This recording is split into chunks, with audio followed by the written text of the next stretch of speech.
Hi, welcome back guys. This is your sensei, back with another fanfiction. This is the first part of What If Naruto Mastered Kurama as a Genin?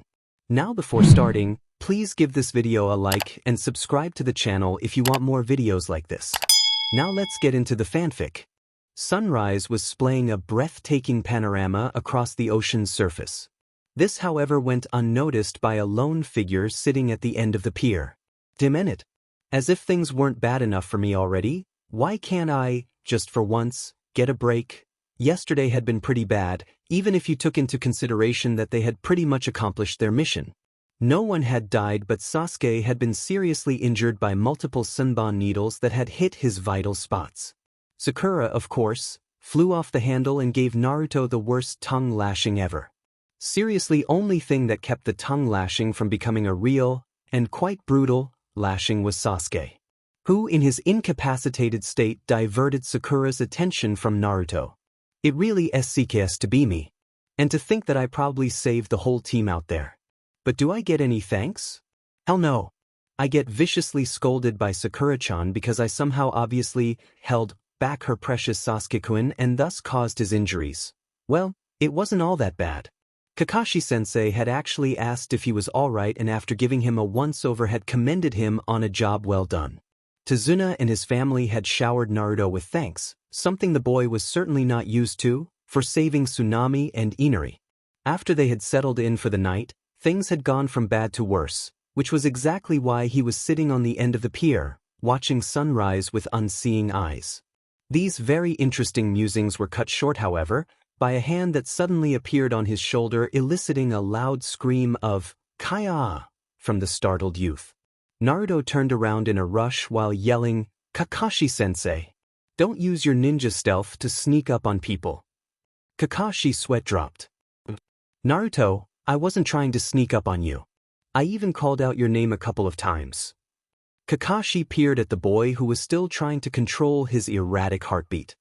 His visible eye narrowed slightly when he noticed the troubled look on Naruto's usually cheery and carefree face. "Are you all right, Naruto? I mean, you've been out here for some time now and breakfast is ready." This statement caused a loud outburst of, "Nanny? Breakfast already, but I just came here. I must have spaced out or something. There's no other explanation." Well, might as well tell him and face the music. Naruto scrunched his face in a thoughtful pose and tapped the side of his nose with his finger. "Kakashi-san, need to talk to you about yesterday and, well, you know who." His words caused an instant reaction on Kakashi, whose visible eye narrowed quite noticeably. He didn't give any other visible signs and only offered a nod of confirmation and told Naruto that they would speak after breakfast. The super bridge builder Tazuna, Tsunami and Inari were in a cheery mood. Overall, however, the mood in the breakfast table was gloomy at best. Sakura looked like she hadn't slept well, which gave her all the more reason to berate Naruto again for endangering the life of her Sasuke-kun. Naruto, still mulling over the events of the night before and dreading the outcome of his talk with Kakashi, mostly ignored Sakura's speech.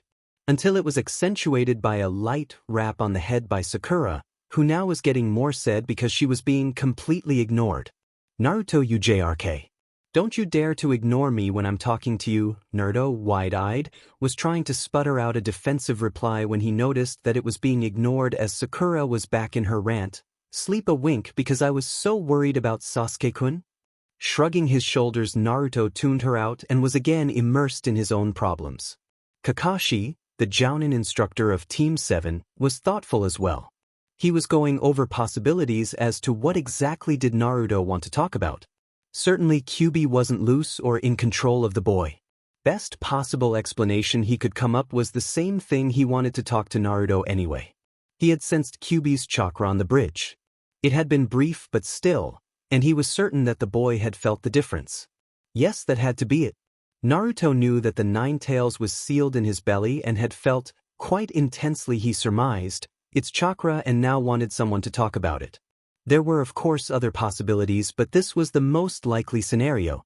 When breakfast was over, there was yet another explosion of temper tantrum when Sakura, who had been on a low boil, was informed that she was to guard Tazuna-san while he was working on the bridge. Sasuke-kun is seriously hurt, so I need to stay here and look after him. Naruto should go and guard the bridge and make himself useful for once. Sakura was stopped by Kakashi's cool explanation that Naruto had used a tremendous amount of chakra during his fight and needed some time to recover, and that only thing Sasuke needed was uninterrupted rest. Naruto, on the other hand, had stayed uncharacteristically quiet through the entire exchange and observed the byplay between his teammate and sensei.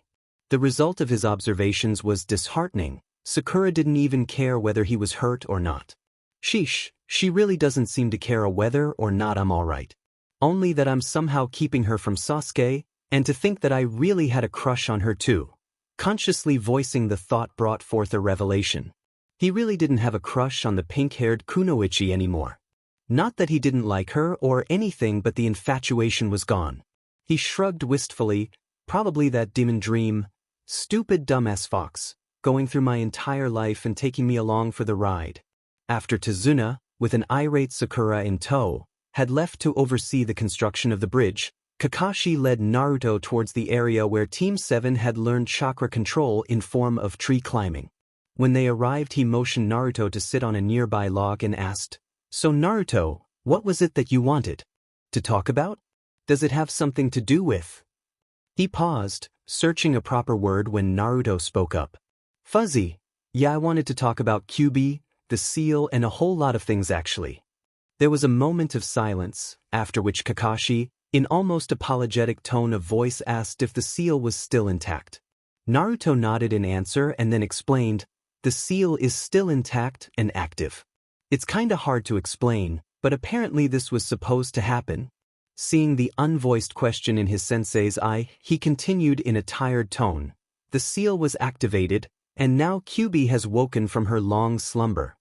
Thoughts were racing circles in Kakashi's mind. The seal was supposed to awaken Kyuubi? Kyuubi is a she?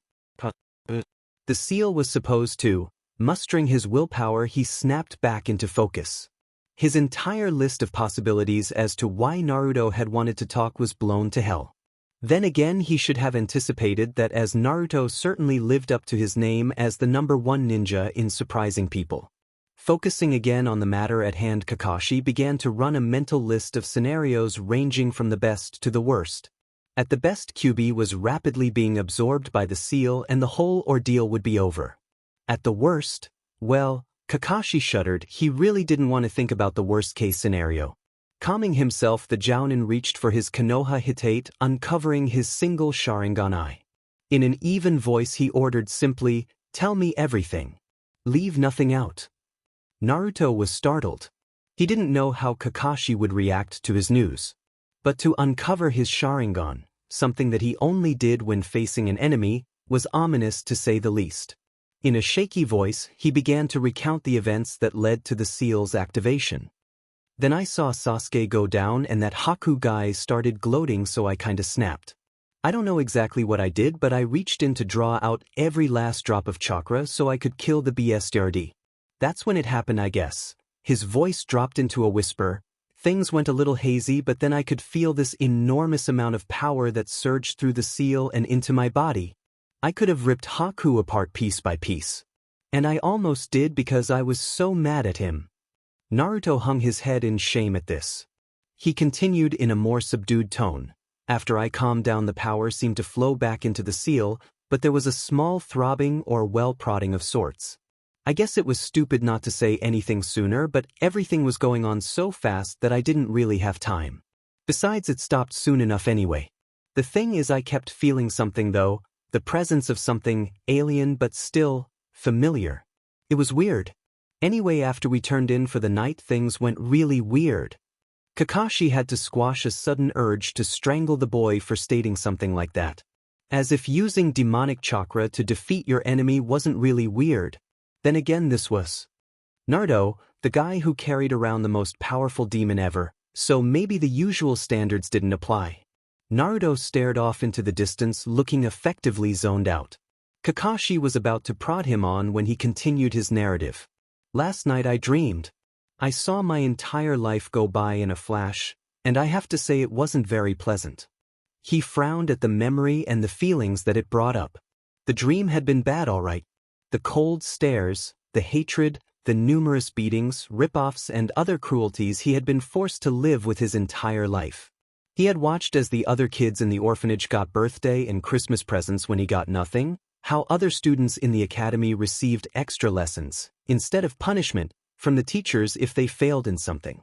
And he remembered the pain from every one of those injustices, now freshly imprinted into his mind. But there had been the good moments too. The old man Hokage who had looked after him as often as his duties permitted. Iruka-sensei who had acknowledged him as Uzumaki Naruto, not as the demon Kyuubi. And there had been a memory of the Yondaime Hokage, of the words he had said to him, the trust he had placed in him. Kakashi too began frowning as he listened to his pupil tell about his life. He had guessed that Naruto didn't have an easy childhood, but never had he expected the sheer amount of abuse the boy had been through. It was amazing that he was sane, much less civil.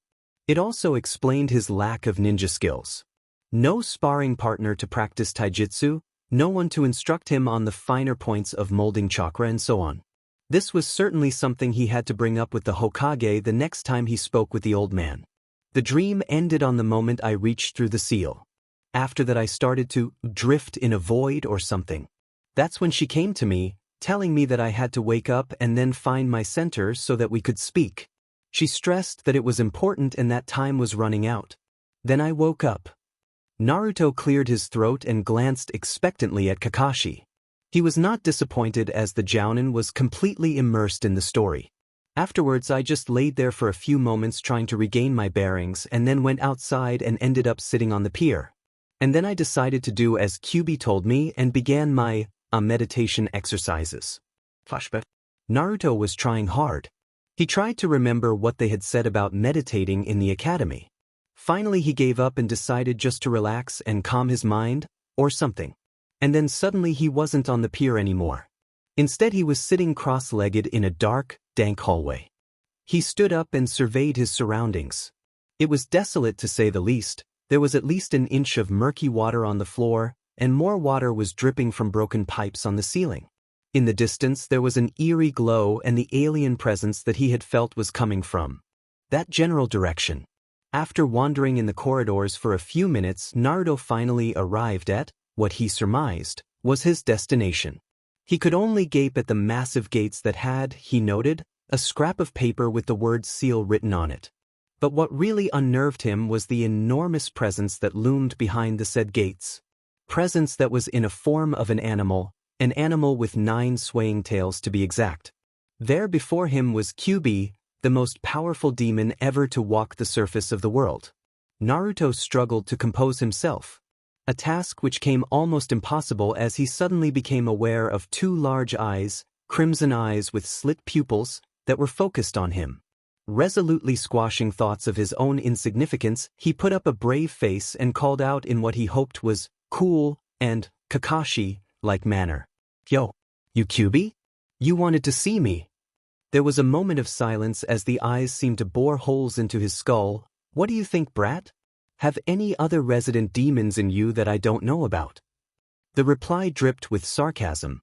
Before Naruto could respond, the voice continued, "And yes, I wanted to talk to you." Naruto, however, was not intimidated by the tone. He had after all heard sarcastic and condescending remarks all his life, and was now getting the same treatment from the one ultimately responsible for his screwed-up life. "Now tell me just exactly why should I want to talk with you? This is all your fault anyway." Kyuubi tried to interject, but Naruto was on a high gear and could not be stopped. "And just who the hell do you think you are, going through my memories like that, you BSE?" She blinked, then blinked again. This certainly had never happened before. Never had she in her long years seen a mortal stand before her like this, screaming bloody murder and demanding answers. Usually most mortals began to quiver when they faced even lesser demons, let alone one of the Biju. And here the brat stood, angry, his initial fear forgotten. Granted, the brat carried within him the strongest of the demons and had during her slumber absorbed some of her power, but still, the Kitling shows promise. He's had a hard life, but still he's loyal to those BSers. If it was up to me, I'd devour them in a heartbeat. Now how do I stop this irritating rant? Kyuubi drew in air and then let loose a deafening roar. A roar that effectively cut of Naruto's list of profane names for the demon and actually sent him lying on his back in the inch-deep water.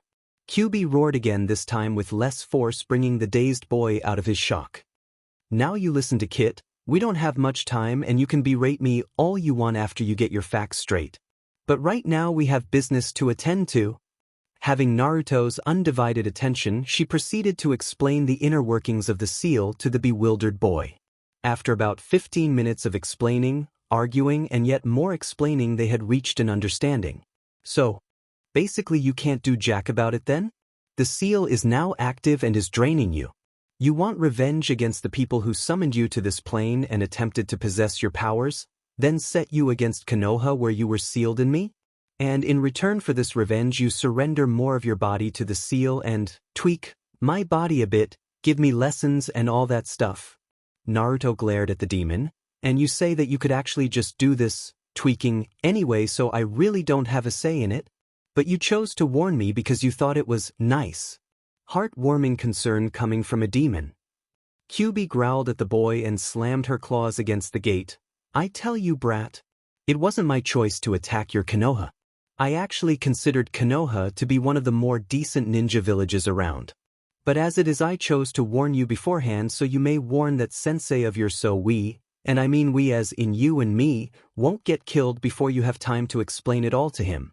You see, Kit, you die equals I die. And I definitely don't want to die just yet. Besides, you aren't completely human anymore, not with the seal transferring my power to you when I lay in my slumber, so consider this as the next step. Besides, there are some cool things you can do with a little help." Then there was a strange sound emanating from the cage. A sound that Naruto suddenly recognized as giggling. The fearsome and omnipotent Kyuubi no Kitsune was giggling.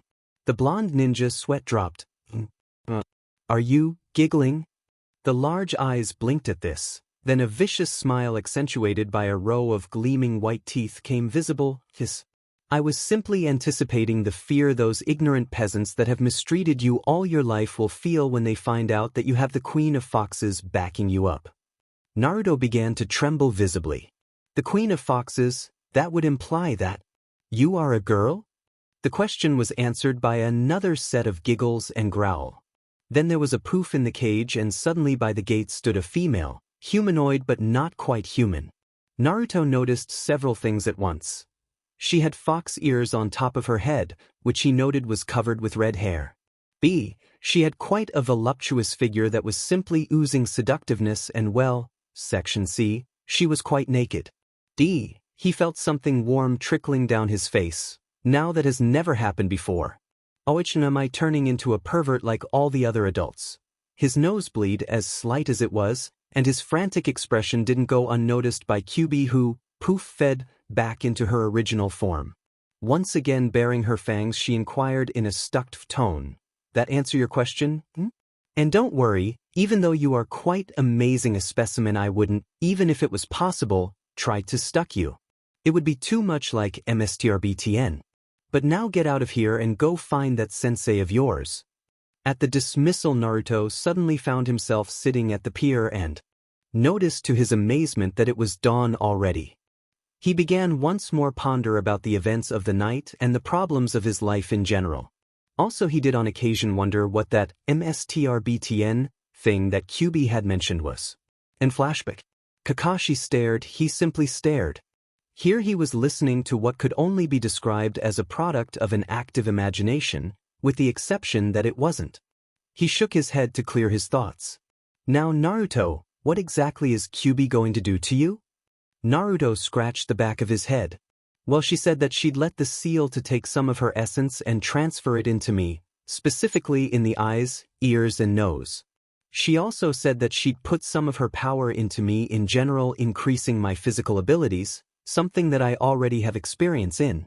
She also said that there might be some visible changes, especially in the eyes, which I understand should become slitted." Kakashi was about to ask if Naruto was really okay with this when he was cut short by the Genin, who stated that if Kyuubi was right then there was nothing they could do about it, and that the adults in Konoha feared and hated him whether he had slitted eyes or not. Seeing as there was no way to argue against that logic, Kakashi relented. Moving on, he then grilled Naruto for details on the actual tweaking, and gave up soon after as Naruto really didn't understand the finer mechanics of the process, nor had Kyuubi bothered to explain them. As there was nothing really left to do, he asked his final question. So then, you ready for this? The silence stretched. Then Naruto slowly shook his head to indicate negative.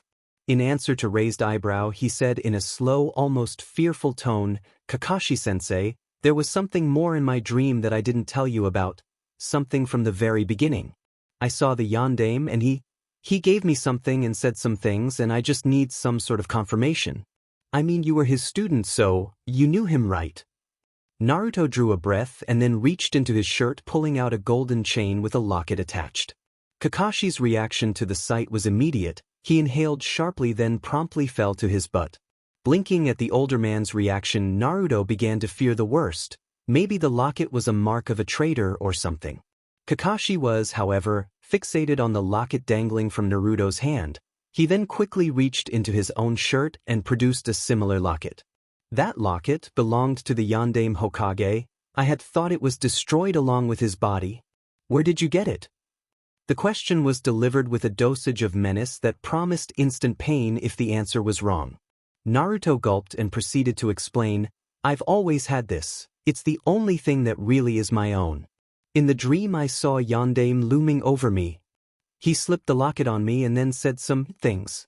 Naruto hung his head, only to have a hand slip under his chin and raise his face upwards, face to face with now almost gentle-looking Kakashi. He gulped again and quoted, Good luck, be brave, and remember that your mother and I love you, son. Forgive me. It was some time before either could move. Kakashi because of the shock from such a bold statement and Naruto because Kakashi was holding his head steady. Finally the older man broke from his reverie and grabbed Naruto's locket with one hand, his hand with the other. He needed to know, and there was only one way short of asking the Hokage, and if he had chosen to keep the boy a secret, there were implications for deeper reasons. Open it. Naruto shook his head. I tried, but the trigger seems to be broken so it won't open. Almost growling with frustration, Kakashi all but screamed, Channel chakra into your finger and try again, you. Naruto blinked, then proceeded to do as ordered. He could see the Jounin tensing as he placed his finger on the locket, and then with an audible snap the locket popped open, after which the Jounin promptly collapsed. When he had regained his senses, Kakashi offered his own locket for Naruto to open up. After they both held to their respective lockets in their hands, Kakashi spoke up. These lockets were made by Arashi-sensei, one for him and one for his wife. Only they or their offspring could open these lockets. You recognize, of course, your father, the Yondaime Hokage, Kazama Erasure. Naruto gave a court nod at this, focusing instead on the picture of a woman who had been his mother. He noticed that the woman was quite beautiful and had a silver hair that reminded him of someone. Couldn't be, could it? And the woman on the picture is I am, your mother, and my sister. He sat on the ground and buried his face into his hands, weeping. Naruto was again shocked, speechless, a common occurrence for the day. Hell, he could deal with seals, awakening demons, and even with finding that he was related to the Yondaime, but to be related to Kakashi-sensei. It took another 15 minutes before Kakashi regained himself. He slowly pulled down his mask, revealing unmarred face that strongly resembled Ayame, his sister and Naruto's mother. Naruto could only stare. His sensei, the feared copy ninja Kakashi, had a face of a poster boy. Really, he could see why the Jounin chose to wear a mask. It would deter potential fangirl hordes and no one would really take him seriously as a capable ninja if he looked like that. Naruto chortled and then suddenly was rolling on the ground laughing at the now bewildered Kakashi. Naruto, this is a serious matter. I mean, I'm sorry, I was told that you died with Ayame Nichin. I've been blind not to see how much you look like Arashi-sensei. Seeing that Naruto was still out of it, he placed a light kick on the boy's side, effectively snapping him out of his fit of laughter. Hey you! I'm trying to apologize here. There was a dumbfounded look in the boy's eyes, which was suddenly replaced by understanding as the pieces fell into place. If you feel sorry for me, then save it. I don't need your pity. And if you didn't know who I was, then you didn't. Only thing I really want to know is, would you have taken me and had you known? Naruto spoke the last part clearly and with an even voice, while observing the jounin carefully. There was a plethora of emotions that played across Kakashi's face, settling finally to a mask of determination. He didn't reply but decided to kneel in front of the boy and hold him by the shoulders. Without a word, he simply nodded. This gesture was returned in kind by Naruto, who flashed him a real smile, not the usual happy-go-lucky smile that he showed the world, but a real one that indicated true happiness. He had, after all, found family. In the ninja world, especially during missions, moments of happiness were a rare commodity. Naruto was reminded of this by a sudden pulsating feeling from his stomach. He quickly composed himself and shook Kakashi from his reverie as well. "Kakashi-sensei, I think it's starting soon. Kyuubi said that my eyes and ears might be a little sensitive after she's done with me, so she said that I should be placed into a dark and quiet place after I pass out from the exhaustion. I have a pair of sunglasses in my backpack, so if you could put them next to me or something when you leave me, it would be nice." Kakashi was going to inquire more about the passing out from exhaustion part, which Naruto had neglected to mention before, but all inquiries were cut short when Naruto suddenly cried in pain and keeled over. It was not a nice thing to watch, even for someone who had seen the horrors of a war between ninja villages, or the destruction wrought by Kyuubi. Naruto curled into a fetal position while whimpering in pain. Soon enough the whimpers turned into uns and then into blood-curdling screams that echoed through the forest. Finally, after what seemed like hours, Naruto went limp and passed into blissful unconsciousness. Shaking his head wistfully, Kakashi picked the unconscious boy on his arms and headed back towards their temporary home. Naruto was hovering on the edge of consciousness. He was becoming aware of the multitude of sounds and smells that assailed his ears and nose. As he was about to open his eyes, he remembered Kyuubi's warning about the sensitivity of his new eyes. Suddenly he snapped awake, keeping his eyes shut and almost yelping in amazement from the multitude of things he could sense. He could clearly hear Sasuke breathing a few meters away, smell his breath. Concentrating, he began to go through the sensations. He noticed that he could focus on sounds. He could hear Tsunami cooking downstairs, his own heartbeat and the heartbeat of Sasuke and, quite surprisingly, Inari, who was stationed outside the door, probably guarding the room where his hero was resting. The smells were no less interesting, though very much less appealing. He himself, and Sasuke, he was happy to note, reeked of sweat and dirt. The room, which to casual eye seemed clean, was actually anything but. There was also a mouth-watering aroma of cooking food that was wafting from downstairs. He could identify the smell of frying fish and cooking rice, but the other smells eluded him. Shrugging, he decided that he would probably spend the rest of his days cataloging new smells. Before he could even start to open his eyes, he suddenly heard, "Kyuubi, enjoying yourself, I see. Don't let the multitude of new smells overcome you. Most smells are fairly common and you'll learn to associate them soon enough. As for your eyes, I suggest you try to find those sunglasses. It might make the experience less painful." Naruto almost blew up at this and decided to scream back at his mind, "You son of a you beach! You said that it would hurt a little. I've never been in such a pain in my life. And you said I'd pass out from the exhaustion." He could almost feel Kyuubi shrugging, "Well, it hurt a little, at least I was in slight pain. Then again, you are weak. And before you ask, yes, we can now communicate directly. But as it is, please wear the sunglasses and then come see me." Naruto shot a parting curse inwards, but when he received no reply, he decided to do the demon's bidding. Feeling around, he found his sunglasses, which he promptly put on, and to his delight, a glass of water. Feeling thirsty, he quaffed the water only to find out that among other things his sense of taste had been enhanced as well. Showing the fact aside, he tried to relax and soon enough found himself in a vastly different place. Cracking open one eye and feeling only slight discomfort, he soon opened his other eye, and almost popped both eyes from their sockets. The corridor, previously dark due to the broken light fixtures, was now bright as day. The amount of details he could make out, in what seemed bright environment, made him decide that wearing sunglasses had been a good idea.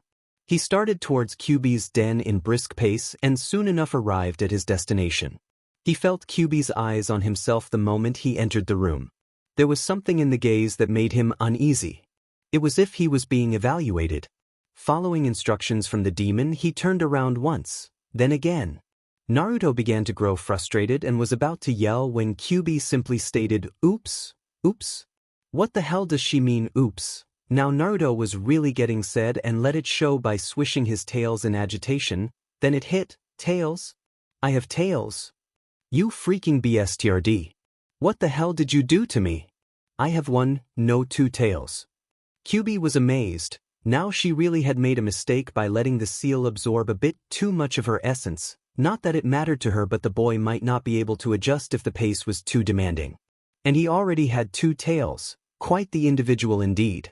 She shifted her perception to observe the boy and there it was, most interesting.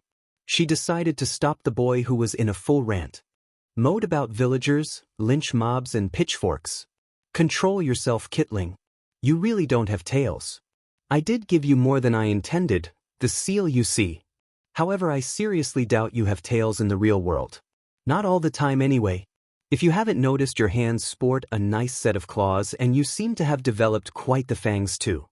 She simply had to stop to giggle a bit at the sight of Naruto comically poking his extended canines with his tongue.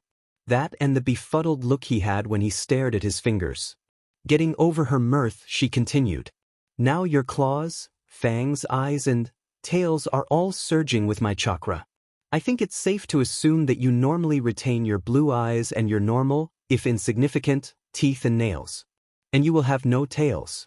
However, should you tap into my chakra, or channel your own chakra into those body parts, you would manifest them as you have now. As it is, I'm most curious about your eyes. You certainly should try channeling chakra into them when you have the chance. I would think it possible that you might exhibit some abilities normally associated with more advanced bloodline limits, which by the way are remnants of demonic heritage. Now get out of here and go get something to eat. Having smelled those foods after a 14-year beauty sleep has made me ravenous." At this, Naruto stuck out his tongue at the demon. "Haha, the joke's on you then. I can eat but you can't, right?"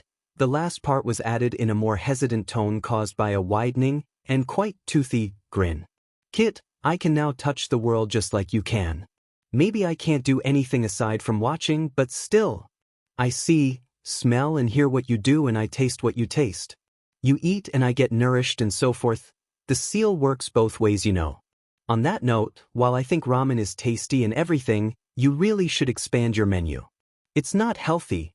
If it wasn't for me, you'd be suffering from various ailments due malnutrition. And again, before you ask, yes, you can keep on eating ramen only, but it will seriously affect your physique. Like say your growth. So if you want to stay midget." Naruto was quick to screw his eyes shut when he was forcibly ejected from his own mind and back into the world of the living. Hastily he grabbed his own backside and let out a silent prayer when he found no trace of tails sticking out of his behind. Feeling his fingers, he also deducted that his nails had reverted back to normal as per Kyuubi's prediction. Now all he had left was to do the hard part. Ever so slowly he cracked open his eyes, flinching at the dazzling brightness despite his sunglasses. Slowly letting his eyes adjust, he opened them more, until finally he was able to look about without feeling a stabbing pain. Demon, she was right about the sensitivity. I wonder how I look though, and what was that about developing traits similar to bloodline limits? It would be cool to have something like the Sharingan. Eyes, it would the very least PSS of Sasuke team. Standing up, he decided to go downstairs to the bathroom to find a mirror. Opening the door caused a new set of problems, however. Inari, upon seeing his new hero emerging from the room, promptly leaped up and started to question him in what, to Naruto, seemed like a deafening voice. After he had managed to get over the initial pain and had quieted Inari down, an easy task of actually asking him to talk in whispers and then instructing him to go tell Tsunami the same thing, he headed for the bathroom. Once there, he shut his eyes, removed his sunglasses and slowly began the process of eye opening again. After about 5 minutes, he finally managed to open his eyes and actually see enough to make out his own mirror image. Staring at him from the mirror was, a Naruto with blue eyes, but instead of the usual, this one had slit pupils in those cerulean eyes he was so proud of. They had reminded him of the yondaime after all. Also, the whisker marks that he had were now a bit thicker. Now for the real test. Yelling back in his mind, he managed to coax a few tips out from Kyuubi, who quite frankly considered this something that absolutely could wait, until after the meal at least. Naruto then proceeded as per the instructions to channel some chakra into his eyes, and to his amazement the eyes turned crimson. They also felt different, something which Kyuubi said confirmed that they had some special effect. She also suggested that Naruto should keep his eyes activated during training and in any unusual situation until such a time when he found out exactly what their speciality was. Feeling pleased with himself, Naruto donned his sunglasses and headed downstairs only to find everyone else, with the exception of Sasuke, there. He glanced about, everyone was staring at him, Kazama Naruto, son of the Yondaime. Not that anyone knew about it, but apparently Inari had made a number on how they were supposed to be quiet lest they hurt his ears. Deciding to make a Naruto-style entrance, he promptly channeled chakra into his teeth, making them grow into intimidating fangs, and then flashed his trademark grin, eliciting a chorus of gasps from his loving audience. Sakura, being herself, forgot to be quiet and yelled out for an explanation. Suddenly Naruto was feeling all hot and uncomfortable. Oh yes, when he had explained this all to Kakashi-sensei, they hadn't talked about a cover story. It wasn't like he could just say that, yeah well got the Kyuubi, drained her powers so deal with it, or something. Grasping straws, he suddenly came up with a great idea. Being a notorious prankster had taught him how to make excuses after all. Please, keep it down, you are hurting my ears. You see, yesterday's events on the bridge caused me to, activate a bloodline limit. Just like Sasuke, except my speciality seems to be enhanced senses all around. Kakashi was quite pleased. Naruto had come up with a plausible explanation for his new look. The eyes and well the ears too, as they had become a bit more pointed, or so it seemed. There was something more in his posture that he noticed. The way Naruto carried himself, there was much raw, untapped potential there, much more than there had been previously. Also the eyes offered a good excuse for him to spend some training time with Naruto the next day. He had actually been surprised that it was Sakura who asked if she was to guard Tazuna the next day, just to give Naruto a chance to get more used to his bloodline limit. All in all, he was quite surprised in Sakura's positive reaction. She had been ready to eat Naruto alive earlier, but now seemed to be back to usual. It had been a long day, and tomorrow would be another one. Good thing it would take another 2 weeks or so to get the bridge completed.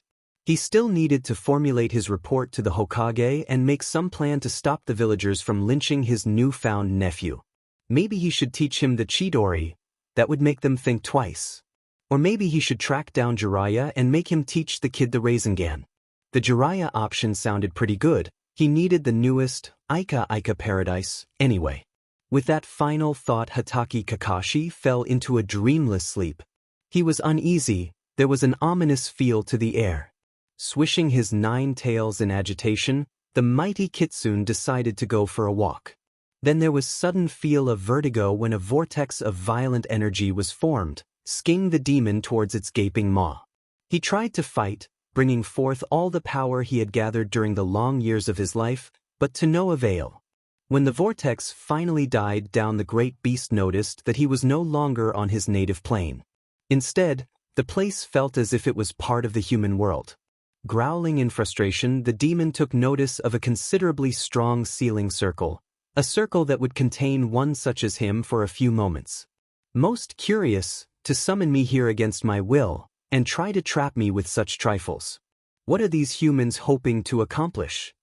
His bloodlust began to rise. The humans had to be punished for this indignity. Glancing about, he took note of the humans who were positioned around the circle. Roaring in rage, the demon gathered chakra into his tails and slammed them against the irritating circle that was between him and his prey. The humans, he noted, were in a flurry of activity, trying desperately to complete series of hand seals for some unknown purpose. He would have none of that. Baring his impressive fangs, he roared again, this time in wicked glee as he felt the circle begin to give away. Incidentally, the humans seemed to notice this too, as their concentration began to break. The smell of fear was thick in the air. Then the circle gave away with a boom of finality, and the demon gathered his tails in preparation for a strike that would destroy these fools in an instant. Those When the jutsu hit, pain, white-hot, blinding pain. Trying to rally his mental defenses against the onslaught of agony, he began to falter. Feeling defenses crumbling around him, he sought out what he surmised was his tormentor. And there was a man with a pale face, black hair and yellow eyes, and a Hittite sporting a leaf symbol. Konoha, why would they? The thought was cut short when the pale-faced man completed another jutsu, bringing forth another wave of blinding agony. Amidst the searing pain, he could make out words, whispers all repeating the same thing. For the glory of the leaf. By the order of the Hokage. Konoha will have your strength. Slowly but surely he let the whispers crawling within his skull take his sanity. Only thing that mattered was revenge. Death to the BSTRDS who had tried to steal his powers. And the pain wouldn't go away before he would make them suffer, and suffer they would. Minutes, hours, or maybe even days later, it didn't matter because there had only been pain and rage. He had arrived to the hidden village of Leaf. With wild abandon he tore into the assembled ninjas who desperately tried to fend off the embodiment of their inevitable death. He reveled at the feel of tearing flesh, the sound of blood gushing when he tore the miserable rats apart. Then even through the insanity he could feel something powerful approaching. There he recognized the man, standing atop a giant toad, was the leader of these fools. He would die, and with him the village would die as well. The moment of gloating came with a price though, when the Yondaime Hokage leaped on his head, right between the ears, and slammed something against his forehead. Then there was a familiar feel of vertigo and again a sking vortex. Then there was nothing. Naruto shot up from his bed, covered in sweat and breathing hard. He shivered at the memory of the dream. It had been vivid to say the least. Quickly patting his head, but he was relieved that he hadn't grown ears or tails or anything else weird. Shivering again at the memory of feeling relished by massacring humans, he decided to pay the Beast Fox a visit. This had to be her fault anyway. He did pause to consider the feelings of agony he had felt during the dream and decided that maybe the ordeal of having his senses tweaked the day before hadn't really been all that painful. Then again, compared to what he had felt in the dream. Shivering once more, he forced himself to relax and entered Kyuubi's den. To his utter amazement and dismay, the demon in question was sleeping, quite comfortably it seemed. Naruto blinked several times to make sure that yes, the demon was indeed asleep. He grinned when Kyuubi suddenly yapped lightly and began to twitch her legs. Demon. I wish I had a camera right now. This would be uber blackmail material. The queen of foxes dreaming like a small puppy. Too bad I don't know any water jutsus either. Nothing like being doused with cold water for a wake-up call. Grinning to himself, Naruto decided to settle for the next best thing. Composing his face into best Araka likeness, he drew a deep breath and let loose a bellow of aura. Baka Kitsune. No sleeping during classes. The results were beyond his expectations. Kyuubi jumped up and promptly banged her head against the cage. After taking stock of the situation, she growled angrily at the boy, now rolling on the floor laughing. What the hell do you want, brat? Don't you know that it's middle of the night? She glared at Naruto, who was in the process of composing himself. And why in the blazes did you have to interrupt the best dream I've had in years? I was just about to pounce on that rabbit too. Naruto, who had just gotten over his fit of mirth, got slightly annoyed at this. You dream about rabbits, huh? Well, for your information, I just had a very, very nasty dream. And I was you in that dream. Basically, I got Esigi into somewhere, then subjected to a whole lot of pain, and then massacred better part of Konoha's ninja forces. So, I was wondering if you could tell me why the hell I would see something like that. The last part came out as something between a demand, request, and accusation, and was accentuated by agitated swishing of the two bushy tails that he sported while in Kyuubi's realm. The said demon was quite thoughtful. So the kid had the same dream. Curious as to how he would see it. I wonder. Sniffing slightly, she took in the smells that were wafting from Naruto. There was strong smell of sweat mingled with agitation and, quite surprisingly, only a minute scent of fear. She giggled to herself, quite the kid indeed. That was how I remember it happening. I had the same dream. But tell me, did you have any other fox-like dreams? When Naruto indicated negative, she pondered for a moment before explaining. I told you that it wasn't my conscious choice to attack Konoha. It's possible that I, on a subconscious level, wanted you to see what really happened. You see, Kit, I need to gain your trust, and subconsciousness is something that even great demons such as I can't quite control. If it's any consolation, I promise that I will do my best to keep any other such unpleasant dreams from you. There really wasn't much Naruto could say to that. The explanation had been plausible, and Kyuubi did sound sincere and even apologetic, if such a term could be applied to her. He was here anyway, so why not seize the moment? Making himself comfortable, he glanced at the demon and began to inquire about what was going to learn today. So, Kyuubi-chan, why? He got now further before being knocked on his back by a furious roar from the newly named Kyuubi-chan. You will not call me that. I absolutely detest that name. If you wish to call me with an endearing name, then call me Kyuchan. The last part was squealed in overtly cute and girly voice. Naruto naturally fell flat to his face and lay in a twitching heap. When he finally got up, he kept his distance and shot wide-eyed glances towards the cage. Oh, come on now, Kit. You seriously think I care what you call me? If you think me as Kyuubi-chan, then you do. And judging by the eager expression you had on your face, you were about to ask me what you should be learning today. She snickered at the boy's startled face.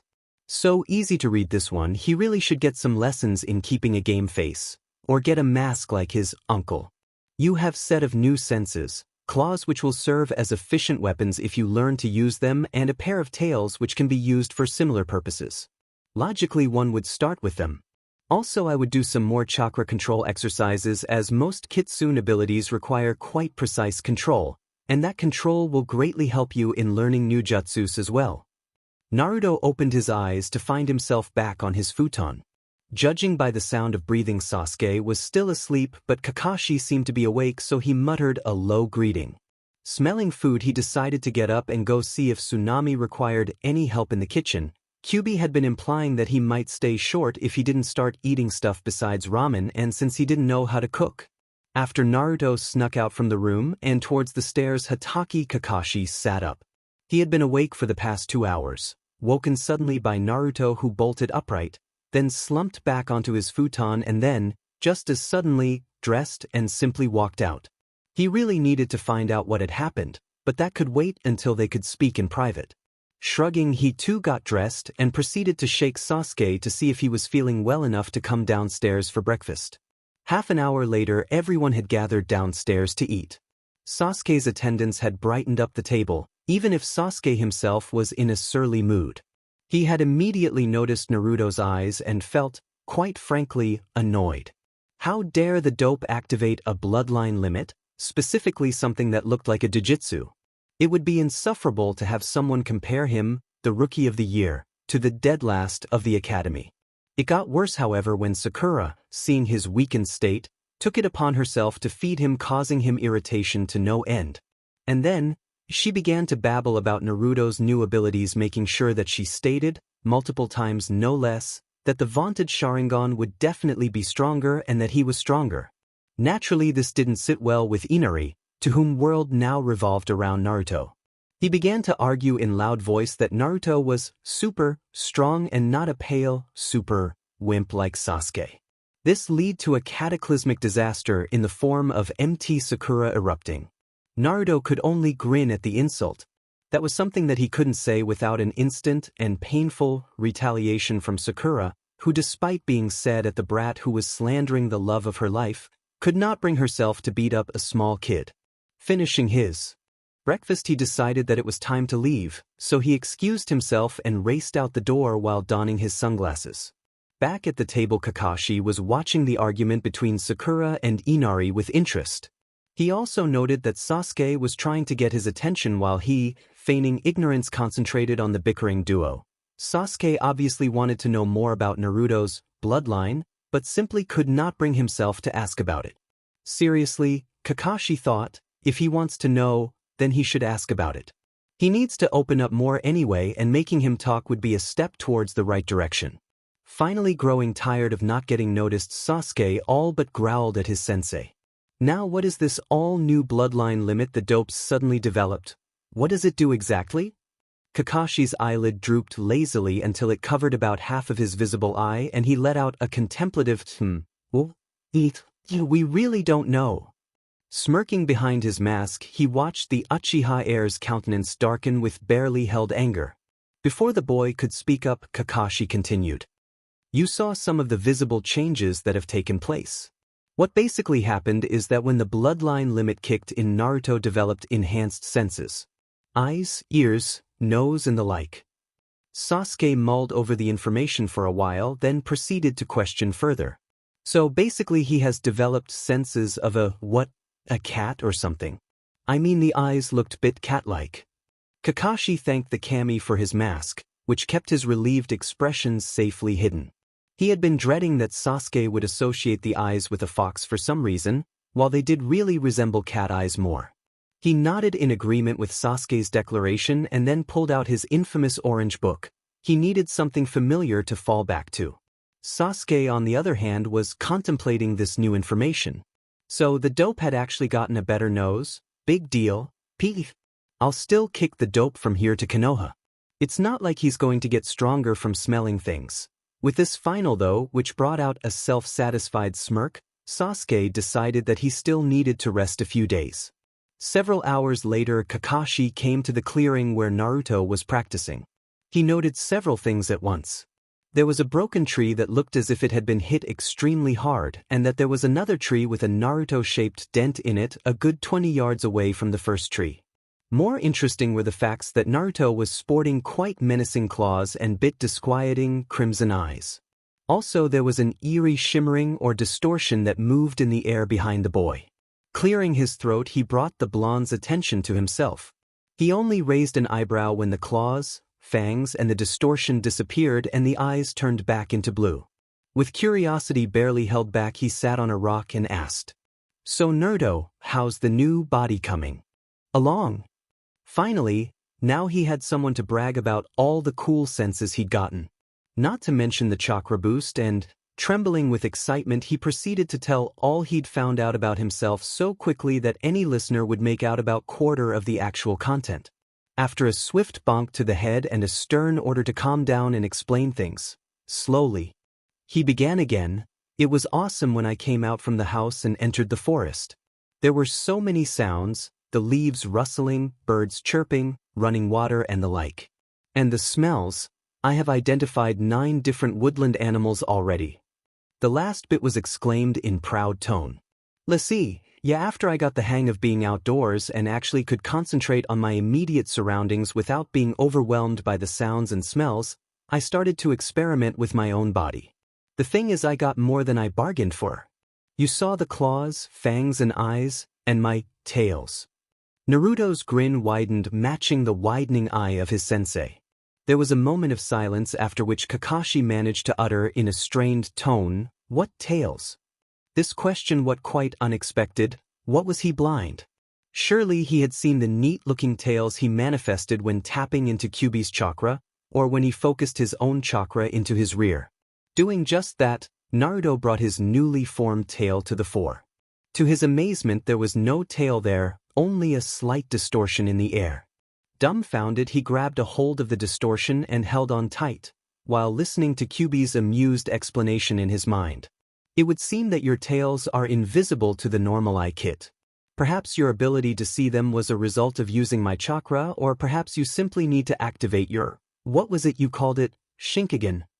Kakashi watched in amazement as the distortions he had seen earlier reappeared and moved in front of Naruto, who suddenly seemed to be amazed as well. His amazement only grew when the boy seemed to grab the distortion and stare into space after that. Then Naruto's eyes turned crimson again and the boy let out a small sigh of relief. And relieved he was. Naruto could again see his cool-looking, flaming red bushy tails with white tips. Swishing the tails around with a feel of contentment and pointedly ignoring Kyuubi's giggles for fox-like behavior, he turned to look at Kakashi with a wide grin. Stroking one of his tails, and lashing the other out to encircle Kakashi's hand, he declared, "These tails." It took about an hour to explain it all, how tapping to Kyuubi's chakra would manifest tails, claws and fangs and turn his eyes crimson, and how he could channel his own chakra to create a similar effect. Kakashi was sufficiently shocked when he learned that Naruto had, in addition to his enhanced eyesight, gained something extra. Frowning, he began to mentally list possible ways to test and bring out the full extent of his nephew's new ability. Leaning backwards, he glanced at the sky overhead. You can see your tails when you activate your ability, tails which are made at least partially of chakra. That would indicate an ability akin to the Byakugan of the Hyuga clan. Then again, you can't seem to be able to see actual flow of chakra. Most curious. We should test if your eyes help you see through genjutsu or if they help you memorize jutsus. Nodding to himself, he continued to rattle of possible abilities, ignorant to the fact that Naruto was getting bored, as he had already heard pretty much the same from Kyuubi. Deciding to interrupt his sensei, Naruto pointedly cleared his throat. Feeling a questioning eye on himself, he began. Then there is the fact that I'm slightly stronger and faster than before, nothing major, but still there's a difference. On a related note, my chakra reserves have increased noticeably. At this he blushed a bit and pointed at the damaged trees. See, Kyuubi suggested that I keep working on my chakra control, as some of the kitsune abilities that I should be able to use require good control. So when I tried to climb the tree, I actually gathered what I thought was sufficient chakra and tried to run up the tree, only to have the tree splinter and blow me across the clearing and into the other tree. He then walked at another tree and firmly planted his foot on it, then lifted his other foot and began to walk up the tree. He did waver a bit, but all in all it was quite the performance. As you can see, I think I got it right. Motioning for him to come down, Kakashi could only feel proud of his student. He had during the explanations taken note of the fact that Naruto's clothing seemed a bit small for him. It clicked when he said something about strength. Naruto had practically overnight developed much more bulk than previously. Not that he was a walking mass of muscle, but still it showed. Good thing too, because now Kakashi had a good excuse to steer him towards proper ninja dress code. Seriously, bright orange was not the color of choice for covert operations. And then there was the issue of teaching him a new jutsu that would suit his abilities quite well. When Naruto came down from the tree, he was amazed to see Kakashi removing shin guards and then handing them to him. Naruto inspected the leather-covered armor plates with a confused look, but put them on at the Jounin's insistence. After he had secured the pieces on his legs, he looked up and asked, "So what are these? Some ultra-powerful ninja equipment or something?" He could almost see a sadistic gleam in Kakashi's eye when he began a rapid series of hand seals. Finishing the seals, Kakashi began to examine the now quite startled Genin. After Naruto had run around the clearing a few times as per orders, Kakashi frowned and began a new set of seals. Again he motioned Naruto to do a few laps around the clearing. His frown deepened, the boy looked barely winded. Time to up the ante. Again hands blurred, forming seals. This time to his relief, Naruto was moving sluggishly when ran around. After a few dozen push-ups, pull-ups and sit-ups, Naruto was barely able to draw breath. Smirking behind his mask, Kakashi proceeded to explain. "I take it that you have already noticed that moving is somewhat difficult. There are special seals engraved on the plating of those shin guards, seals made by your father, that is. I actually have his bracers that are identical to those, but they are back in Konoha, so in the meantime I'm lending you these. You should stick to your normal training regimen and take these off or cancel the effect only when you are bathing or sleeping or in a serious fight." He struck a teacher-like pose. Now most shinobi try to increase their strength, stamina and speed by wearing weights, weighted clothing or carrying around extra equipment. This is all well and good, but consider yourself wearing a weighted suit on a mission. You need to wear the weights over a long period of time to gain most benefit from wearing them, and you are on missions about half of your time. If you get into trouble, there's no time to start removing any weight suits or the like. Thus, Arashi-sensei created these small metal pieces that mimic the effects of a weight suit by genjutsu, and it only takes a word to dispel the effect. He really was a genius when it came to crafting seals. Ending his lecture, he checked the position of the sun and decided that lunch would be ready soon. Flipping open a scroll pouch, he pulled out 2 scrolls and tossed them to Naruto, then turning around, started to walk out of the clearing. Just as he reached the forest's edge, he stopped and turned his head to look at the bewildered boy. "There are the seals required to change the intensity of the genjutsu. And a new jutsu for you. I think it will suit your new abilities quite well.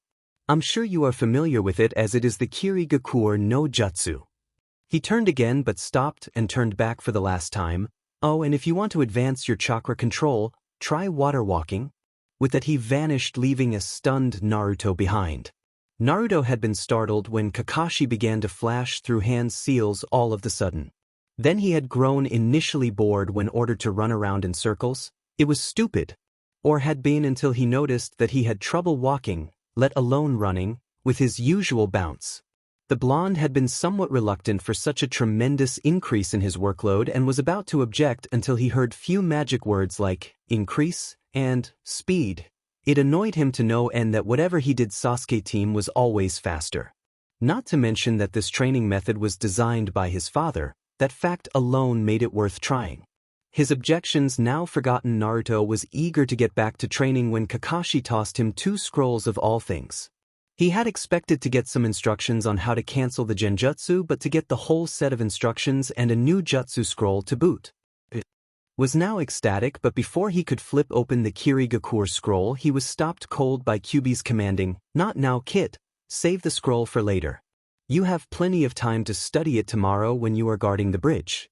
As for now, I suggest you learn how to dispel the genjutsu on those shin guards and then get to the water walking exercise your sensei mentioned, a reasonably good idea, coming from a mere mortal." And so it went for the next few days. Naruto was alternating between practice and guard duty.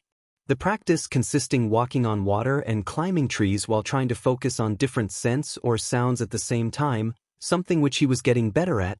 He actually was able to take note of subtle differences in the background noises and scents while still focusing on the task at hand. It was what Kyuubi called awareness of the surrounding environment, which was natural to all foxes. Naruto had scoffed at this. The DMN furball was always saying things like that, as if it was not a common trait among all wild animals. The guard duty didn't actually give Naruto much time to study his new scroll. Not that there were any threats or anything, but simply because there were so many workers, as nearly every able-bodied man and boy had volunteered to help in finishing the bridge. As such, Tazuna had been forced into mainly overseeing the work instead of doing actual work. Not that he minded really, he was after all an old man. Naruto, being himself, wasn't really all that interested in Tazuna's explanations on allocating manpower and finer points of logistics until the old man began to point out similarities between the bridge-building effort and Konoha, and how a Hokage should know about allocating right resources for the right job. This naturally piqued Naruto's interest. He was going to be Hokage someday, so maybe it would be good to learn some tricks of the trade from a small-scale replica. After the 5th day, Sasuke finally declared that he was feeling well enough to take part of the mission again. He really didn't want to waste time guarding some stupid bridge, but had been pointedly told that no guarding would mean no training. So he had decided that it was prudent to start guarding so he could get back to training. Naruto might have a tiny bit closer to his level while he had been lazing about. When sun rose the next day, Naruto had already gobbled down his breakfast and was sitting cross-legged near a stream.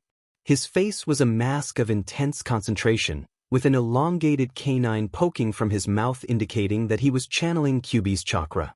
This went on for an hour or so until suddenly a small ball of bluish flame sprang from his palm and winked out from existence the next second. Naruto blinked at his palm, then released Kyuubi's chakra and wiped his sweaty forehead. Even if his chakra control had improved in bounds and leaps during the last few days, and he was using Kyuubi's chakra, which was innately more kitsune-like than his own, this was going to be harder than anything he had done before. He stood up and splashed his face in the stream.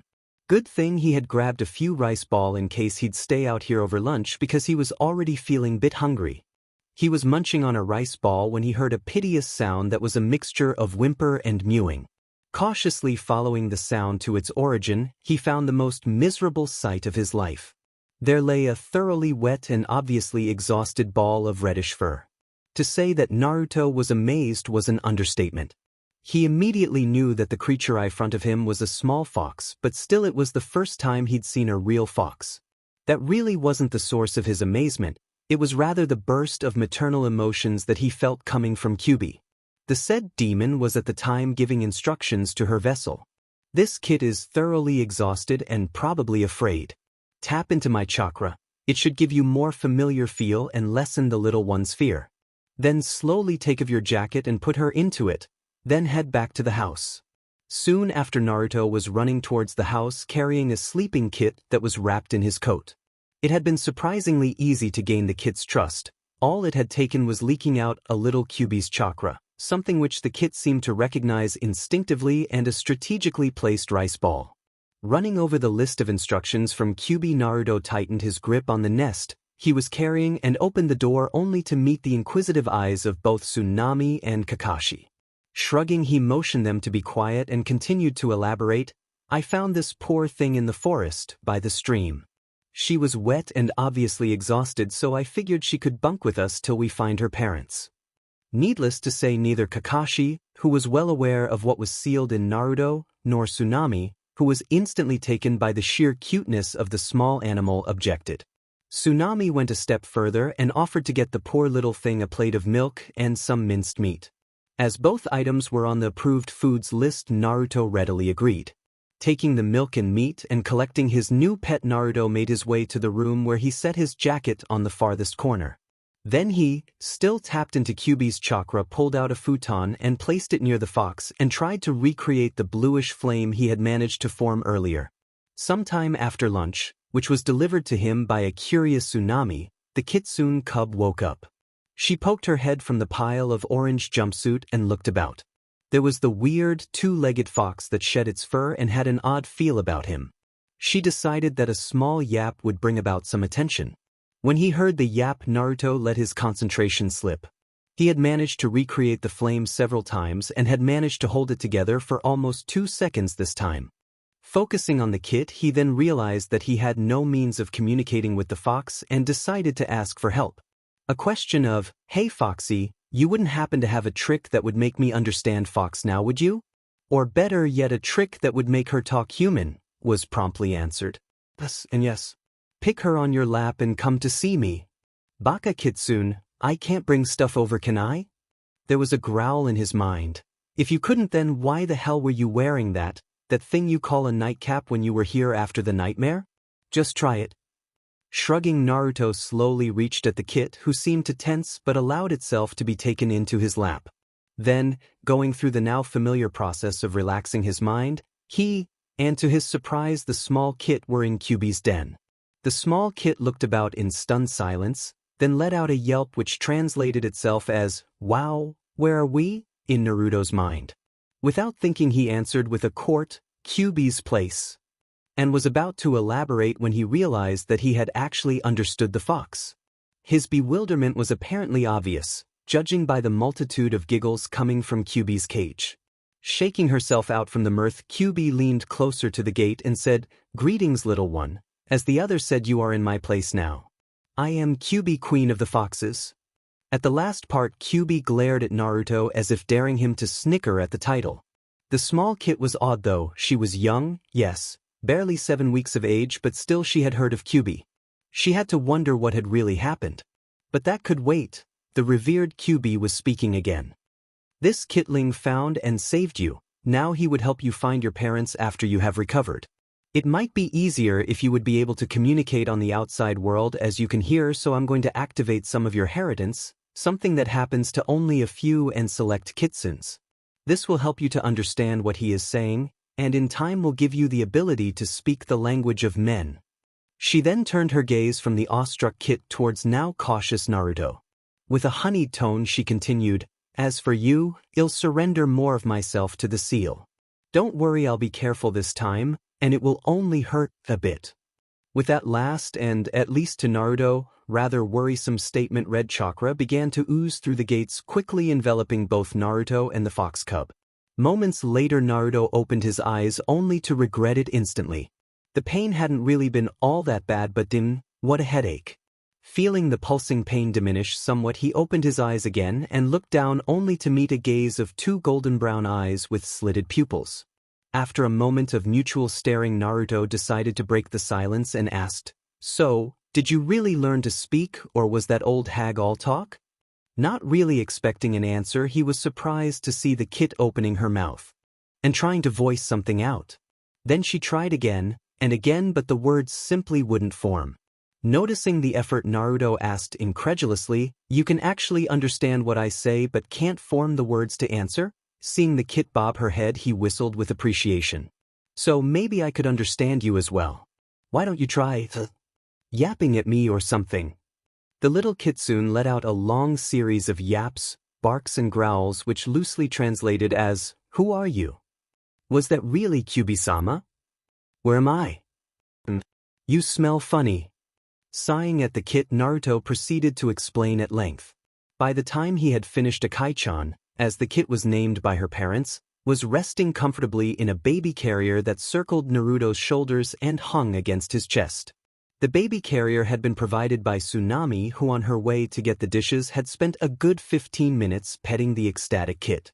At Kyuubi's suggestion, Naruto had stressed the importance of not trying to speak human when there were others near, not that Akai really could do much more than mouth the beginning of the word, Naruto, in a rather comical way. It was okay to yelp at Naruto, who could then relay the message as a gut feeling or something. The new addition to Team 7 was received in overall good spirit. Sakura naturally was no better than Tsunami and instantly fell in love with the adorable little ball of red fluff. She actually didn't want to let go of the kit until she started to yap at Naruto to come and rescue her. It was time to eat after all. Sasuke coldly dismissed Akai as an annoying rodent that Naruto should keep away from him. And then there was Kakashi, who simply rose his eyebrow and decided that explanations could wait for the next day. That didn't keep him from petting the little animal tentatively or from realizing that he really wasn't all that surprised to see a small fox dangling from Naruto's shirt. Not really, after all that had happened in the past week. The next day, Naruto and Akai, who was hitching a ride in the baby carrier, set out on a brisk pace. Following the stream, they came soon enough to the place which Akai recognized. Tapping into Kyuubi's chakra, Naruto began to follow the scent of fox that was permeating the area. Not much later, a family of 6 foxes came to view, causing Akai to struggle out from the baby carrier. The adult foxes, after doing a hasty check on Akai, continued to stare at Naruto, who was quite unsure what to do. He was about to ask when the male fox suddenly whirled and vanished into what seemed to be a passage in their den. Naruto only smiled at Akai, who was giving an embellished version of her adventures to now obviously jealous litter mates.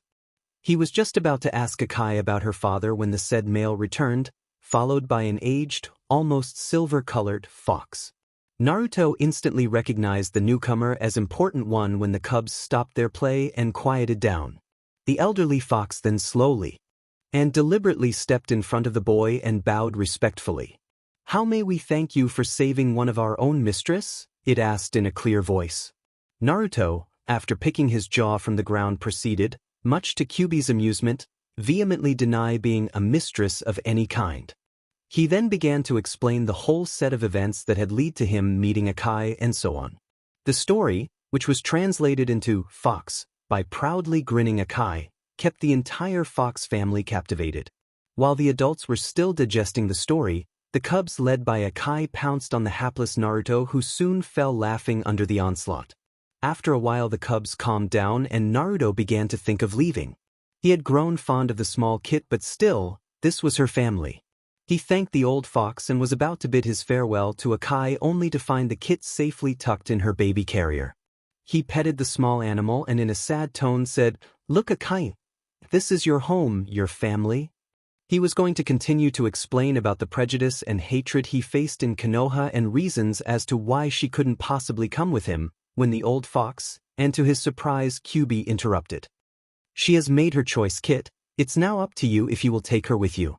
There will be responsibilities of a pack leader and to an extent older brother." Naruto looked from the Kitsune family, who were staring at him expectantly, to the small adorable eyes that belonged to his self-proclaimed sister. "Ah, what the hell? I got over the shock of having Kakashi as an uncle, so I guess I can take having a Kitsune-chan." Reaching to scratch Akai between the ears, he said, "Guess you and me are going to stick together then?" After a series of long goodbyes and earful of good advice to both, Naruto and Akai began their trek back home. They were, however, only halfway when Kyuubi presented yet another ideal training mission. Kakashi was intrigued, to say the least. He had grown bored soon after giving Sakura her training objectives for the day and had decided to check up on Naruto. After an hour of futile searching, he had decided to find a comfortable tree branch and had begun leafing through Aika Aika Paradise Volume 3. Still, he found it difficult to concentrate on the normally very captivating content of his favorite book series. The fact was that Naruto and Kyuubi, for that matter, had gone to find the family of a fox cub that had very conveniently appeared. There was always a possibility of a deception, something that kitsunes who were notorious tricksters were more than capable of pulling off. After deciding that he should renew his search for the boy, he had summoned one of his nin dogs and ordered him to track Naruto's scent and had been following the dog when he came face to face with the scene in front of him. Naruto, while in good mood, was still trying to figure how the hell he was going to explain Kakashi the fact that he now had a fox as a sister and peckmate. Shrugging inwardly, he took note of Akai, who was happily chasing a butterfly, and moved the deer carcass that he was carrying on better position. Both he and Akai came to halt almost simultaneously when they all but stumbled on a very, very interested-looking Kakashi. Smiling bit sheepishly, Naruto shifted the deer on his shoulders again. "Ah, Kakashi-sensei, there's really a very good explanation for this." And so the days went by. Team 7 had now split their shifts into one day of guarding, one of training, and one of resting. For Sasuke, this meant that he was on the bridge one day, then trained one day and did his best to avoid Sakura the other. For Sakura, it was guard duty, little training, and fawning over Sasuke. And for Naruto, it was really guarding and learning from Tazuna one day, training chakra control and trying to get his foxfire to last more than a few moments and teaching Akai, combined with a healthy amount of playing, the other days. Kakashi simply sneaked about, watching as Naruto honed his stealth skill by hunting wild animals for Tsunami to cook, watching Sasuke try to evade the love-sick Sakura and doing what he usually did when he had too much time on his hands, reading his beloved orange book. After a few weeks the bridge was finished, and so was the first serious mission of Genin Team 7. For Naruto it had been busy time. He had found out that the malicious demon Kyuubi wasn't actually all that bad, for a demon anyway, had found out who his parents were and had found a relative, heck, he had even adopted a sister. Now they were heading home, leaving behind the newly named Great Naruto Bridge. Naruto's backpack was bulging with gifts, now they given to him but were actually for Akai-chan. He had an assortment of chew toys, a food and water bowl, few ball, and a plethora of toys in general. Akai-chan had certainly wormed her way into everyone's heart. Even the usually cold Sasuke had been seen petting the little kit on an occasion. Naruto could only chuckle as he thought how the good citizens of Konoha would react to a sight of a small ninja fox, complete with a miniature Konoha Hittite that she now wore around her neck, marking her as an official member of Team 7, walking down the streets of their beloved village. Other than that, Naruto had improved drastically. He had pretty much mastered the art of tuning out background noise while still remaining alert to any changes. For the smells, he could now identify most common smells and could easily pick out his teammates by their specific scents. He had also found that his claws didn't only look intimidating but could easily be converted as vicious slashing or stabbing weapons. And then there were the tails that he surmised were the more useful part of his new arsenal. They could be used for grappling as well as clubbing someone. He stopped his listings to stare at Sasuke's back. "Up yours, Sasuke team. I even found out what the Shinkigen does. Maybe I can't just monkey any jutsu I see, but still." It had been a week earlier when Naruto and Kakashi had been able to determine at least one of Shinkigen's features. Kakashi had taken it upon himself to teach the boy his father's knowledge and had decided to start with taijutsu, something that he had easily copied with the Sharingan. Naruto, with his new eyes activated, had not been able to copy, but rather to understand the taijutsu forms he was being taught. He was able somehow to see the purpose of each move, what they were meant to do, how they flowed from one to the next, and also to an extent memorize them. All in all, he had in a few days adapted the lower tiers of the Yandame's taijutsu, which was specifically designed to work in conjunction with Hiraishin no Jutsu and the Rasengan. From what they, and Kyuubi for that matter, had deducted, Naruto couldn't copy anything on the spot. Instead, he needed to practice the said taijutsu in order to use it himself.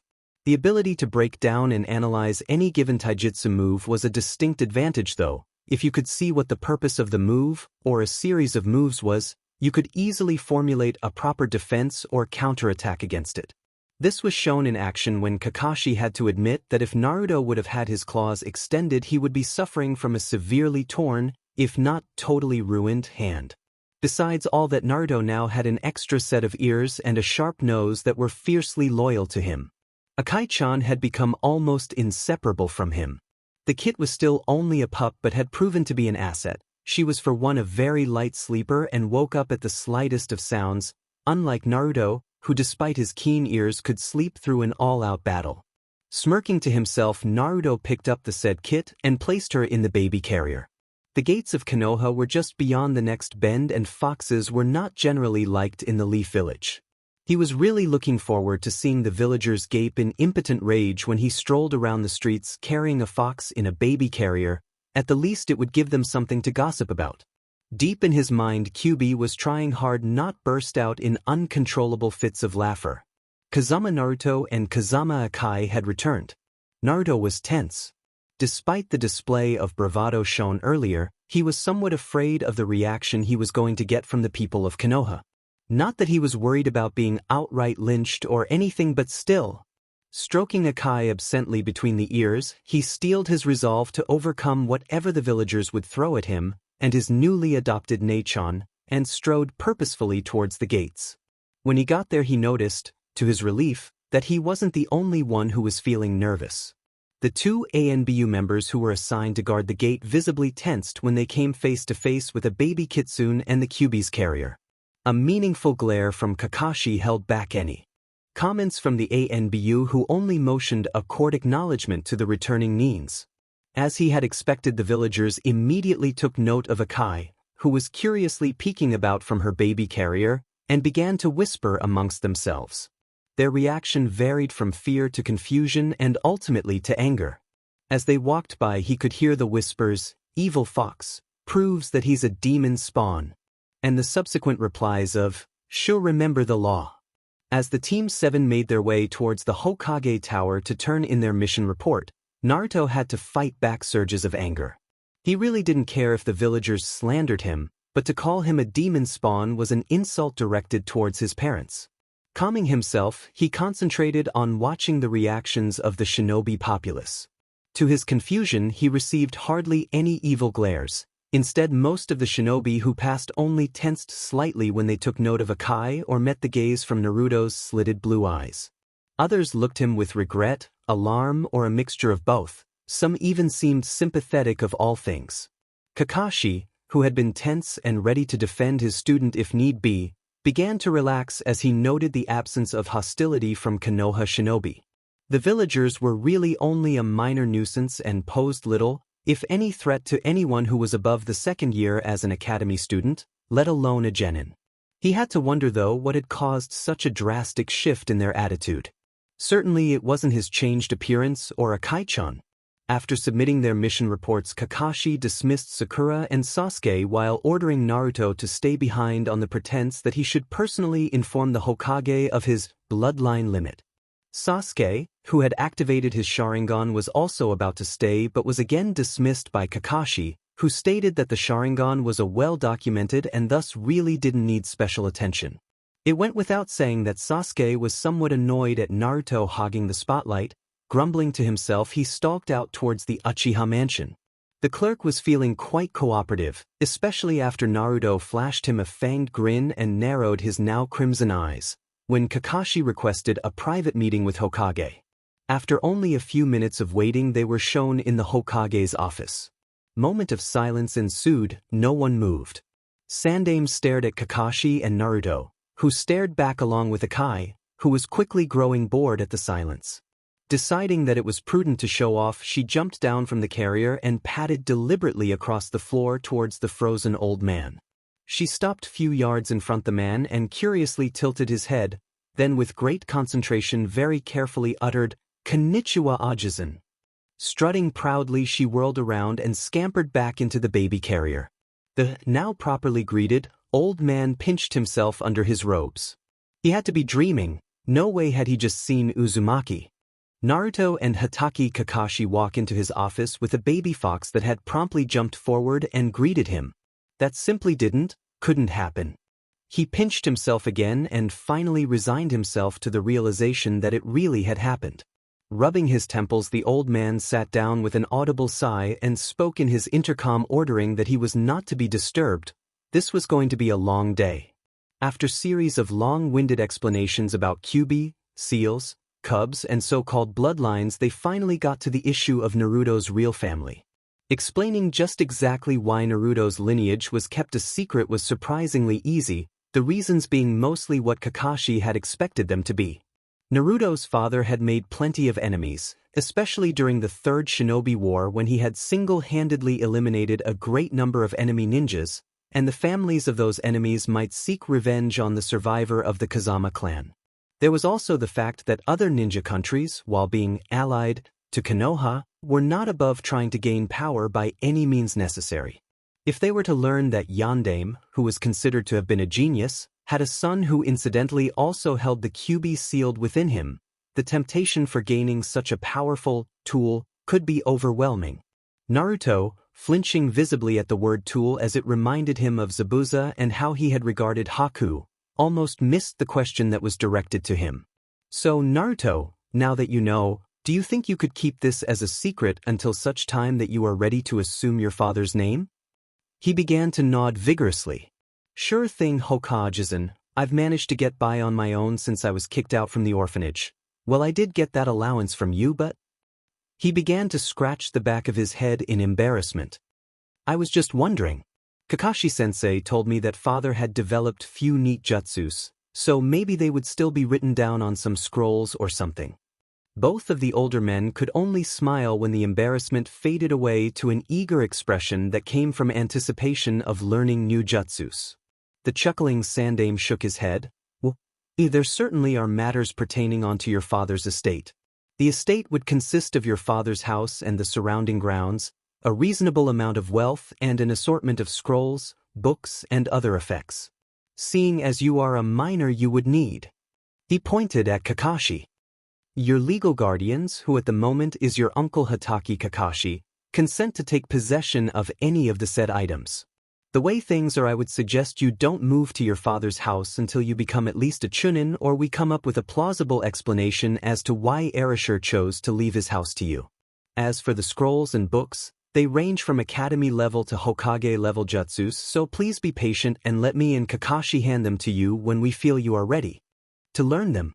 Naruto, fighting of a wave of depression from not being given any superpower jutsus on the spot, began to nod in consent. He was about to ask if he was dismissed when the Sandaime continued with questions. Now Naruto, about that dream you and Kyuubi shared. You said that there was a man with pale face, dark hair, and yellow eyes, correct? At Naruto's nod he continued. That description fits a missing Nin of the Leaf, and I was wondering if it was by any chance. There was a poof of smoke. This man? Naruto reeled back from the combined shock of suddenly seeing his tormentor and from the unbridled rage he felt coming in waves from Kyuubi. Snarling, he bared his fangs and clenched his now clawed hands. That's him. Who is he? Sandaime Hokage, who by now had released the henge, sat back on his stair and began writing something.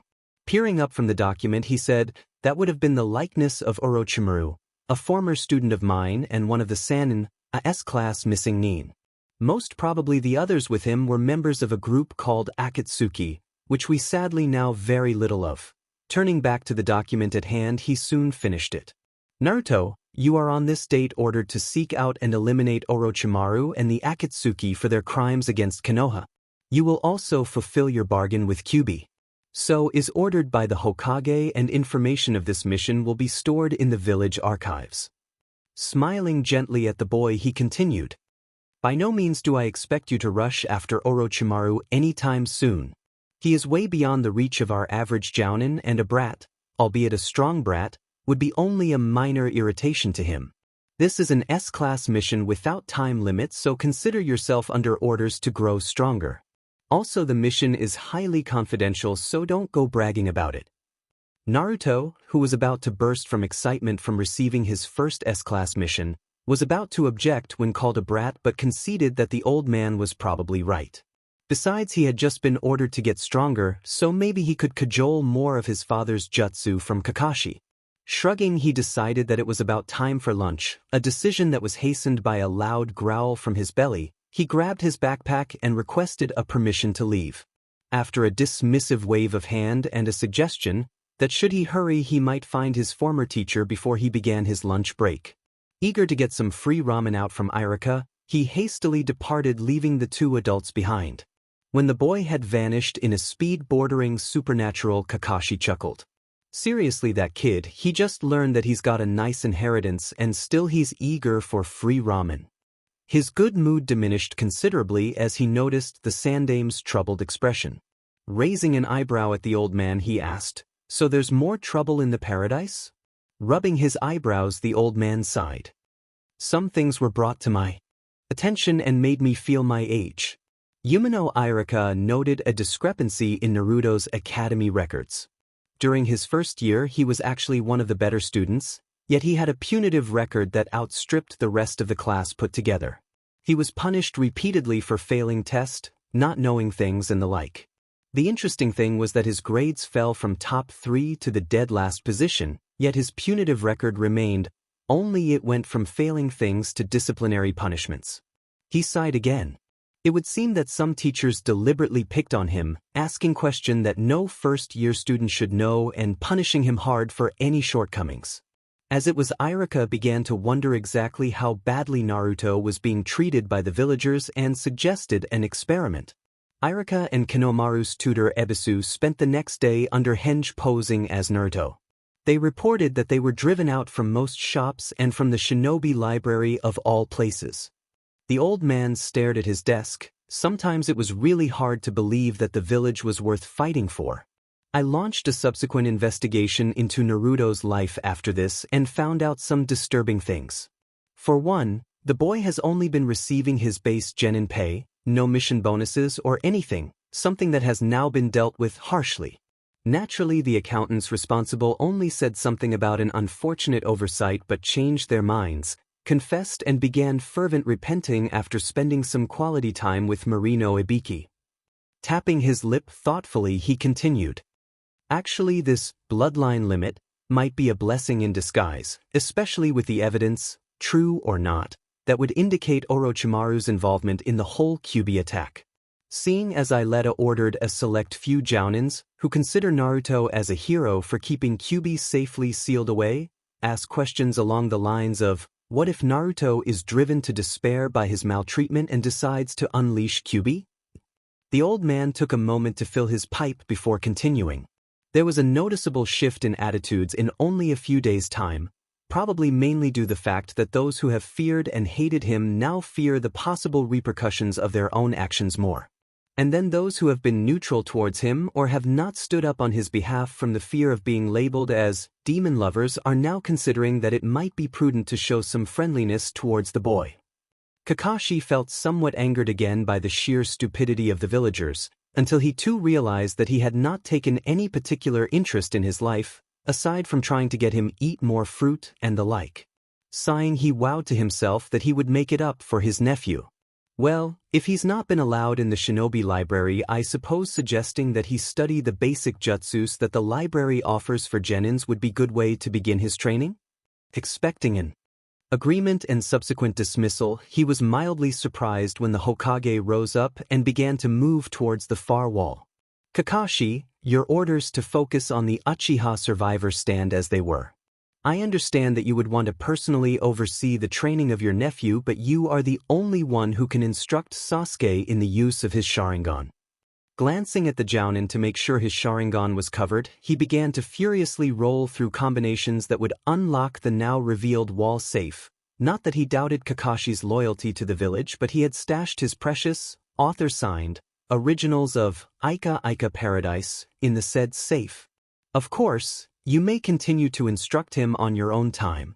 However, I would suggest that you simply give him appropriate jutsu scrolls and delegate parts of his training regimen to others. I understand that Madogai has himself a hard-working pupil who is in need of an enthusiastic sparring partner. Slamming the safe shut after retrieving 3 scrolls and a set of keys, he tossed them to the now visibly shivering Kakashi. "Oh, guy isn't all that bad, you know, and what I gathered from your info about Naruto's Shinkigen ability, hardcore taijutsu training would be just the thing for him. And if you are wondering why and what I just gave you, there are scrolls for the Hiraishin and Shuriken Kage Bunshin. I don't expect Naruto to actually master the Hiraishin anytime soon, but he should start learning it.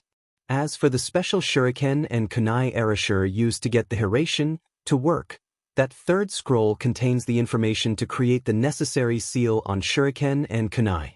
The keys fit for Arashi's house. Show it to Naruto sometime if you like." With a final dismissal, Kakashi vanished in a puff of smoke, leaving the Hokage in deep thought. Umino Irika was about to dismiss his class for the duration of the lunch break when 2 things happened at once. The bell rang, signifying end to the lesson, and the door to his classroom burst open, revealing a slightly panting, happily grinning Naruto. Irika immediately began to do a mental estimate on how much of his money would soon line the pockets of Ichiraku Ramen's owner. He was brought out from his lamentations by a chorus of "ew" and squeals that his female students, who had taken note of Akai-chan, were letting out with great intensity and volume. Befuddled, he did a double take on Naruto, who, ecstatic about the attention, was in a proud tone explaining about Akai-chan and Nin animals in general. Suddenly the loss of hard-earned money didn't feel so bad. There had to be a juicy story behind this all, and he just had to hear it come hell or high ramen bill. Naruto was more than happy to accompany the now curious Irika to Ichiraku's. It had taken some time to evade the horde of young kunoichi potentials who were intent on petting Akai and to pry off Konohamaru, who had attached himself to Naruto's leg, demanding to now wear his. Oyabun and eternal rival had acquired such a fearsome assault animal. 21 bowls of ramen, 3 for Irika and 18 for Naruto and Akai. Later, Irika was looking forlornly at his deflated wallet. The money had gone for a good purpose, though, as his former student was now contently sitting back and lazily petting his new companion. The story had been equally good. Irika could hardly believe all the stuff Naruto had told. The said boy suddenly became thoughtful as he remembered something that had been nagging him the past few weeks. In a sufficiently loud voice and innocent tone, he asked, "Ano Irika-sensei, I've been wondering, what does NSTRB mean?" Had he been eating at the time, Irika would surely have choked on his ramen. As it was, he only suffered from a combination of massive face fault and excessive sweat dropping. The old man Ichiraku, who despite the new look had quickly welcomed his best customer, chuckled slightly while the waitress Ayam gasped and then blushed bright red. Grabbing Naruto by the collar, the now very embarrassed, Irika dragged him outside and to a side alley. Waving a finger in front of the amazed Naruto, he began to lecture about proper behavior in public. Naruto just blinked. Had he said something wrong? All he did was ask a simple question. Voicing this, though, stopped Irika, who peered at him incredulously. "You really mean you don't know what that thing is?"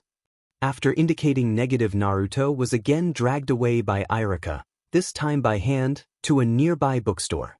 Steering Naruto towards a particular shelf, Irika began to browse through the titles. He found what he was looking for and went to find the cashier to pay for his purchase, leaving Naruto to browse the shelf. There were many titles that he dismissed as outright weird or otherwise useless, but few caught his attention. Deciding to visit the store at a later date, he grabbed the one titled as Shinobi Field Operations for Dummies and headed for the counter.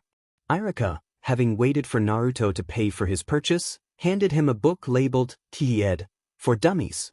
Clearing his throat, he began, "Naruto, you obviously are in the age where you need to know about things. I would love to sit down and talk things through with you, but my afternoon classes are starting soon and I can't skip them. This book should cover pretty much what I would say, so read it and I'll be ready to answer any questions you might have later." He added a mental hopefully. Naruto was now blushing. He might not know what that SRB thingy was, but he certainly knew the word section. And judging by the reaction his question at the Ichiraku's caused, it most likely had to do something with section. Gross. I hope that Kyuubi talking about things like that doesn't mean that she's a pervert. Thoughts such as that didn't sit well with Kyuubi, who began loudly object at the near blasphemous thought. Smirking at Irika, and in his mind to Kyuubi, Naruto nodded and waved his goodbyes before heading home. At home he found Kakashi, who had invited himself in through the window, sitting on his kitchen counter. After returning the shin guards he had been using for the past weeks and receiving a pair of badly worn leather bracers and 2 scrolls, he was ordered to show up at the bridge leading to training area 12-4:30 the next morning. With also Naruto, you should start studying the jutsus available for genins in the shinobi library. The lazy jounin vanished, leaving Naruto to wonder what the hell he was supposed to do at the bridge. He had things to do, however, so he promptly tossed his backpack to the corner, grabbed the bracers and let Akai out of the house. He had noted, just as Kakashi had, that he needed new clothes. Deciding to take the more than subtly given advice and forego his usual orange jumpsuit, he began to head at the only ninja equipment store in town that didn't treat him like trash. The store was run by an elderly couple who had, on the occasion he had been in need of gear, been quite polite, even friendly towards the boy. He had noticed for one that they sold him items for the actual price, instead the usual inflated price he was forced to pay in many stores. What best suited him at the moment was the fact that in addition to weapons, scrolls, and assorted pieces of shinobi gear, the store packed a selection of clothing designed specifically to meet the demands of ninjas. He let himself be carried away by the mystery of the 2 new scrolls he'd gotten. The eager fox boy was so out of it that he didn't notice he was being tailed. A good 50 yards away was a shape moving from shadow to shadow, rooftop to rooftop. Nor did he realize that he was about to collide with someone until it was too late. After hitting dead-on with someone, he landed square on his butt and began to struggle to get up and apologize at the same time. Any apologies were effectively cut out by a loud kawaii that made him positive that he had run into a girl and that the said girl had noticed Akai. Quite frankly, he was amazed at what he called the Akai-chan syndrome and its effect to females in particular. Taking a good look at the person he had run in, he recognized her as one of the girls in his class. "I know her. She's one of Sakura's rivals in Sasuke fan club." "Ah yes, the Inopig." After helping the downed Yamanaka girl on her feet and making few moments of polite small talk, mostly about Sasuke-kun, and mostly because Ino didn't want to let go of the cute fox, Naruto tried again to retrieve Akai-chan and get away from the girl who was in the process of thoroughly petting the said animal. Ino had other plans though. Running into Naruto was a slide of luck, seeing as how she could pump him for info regarding Sasuke-kun. Finding out more about the cute little thing Naruto had picked up somehow was an added bonus. She could use the animal as a pretense to visit Sasuke at Team 7's training ground. Also, like any other female of the human species, she was powerless to resist the idea of shopping, even shopping for someone else.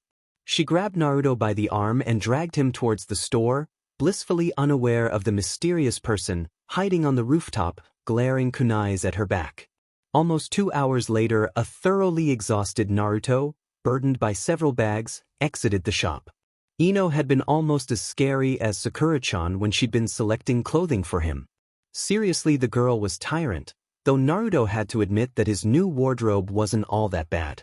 His old blue sandals had been replaced by black ones, and he now wore black pants and ankle wrappings similar to those used by Anbu.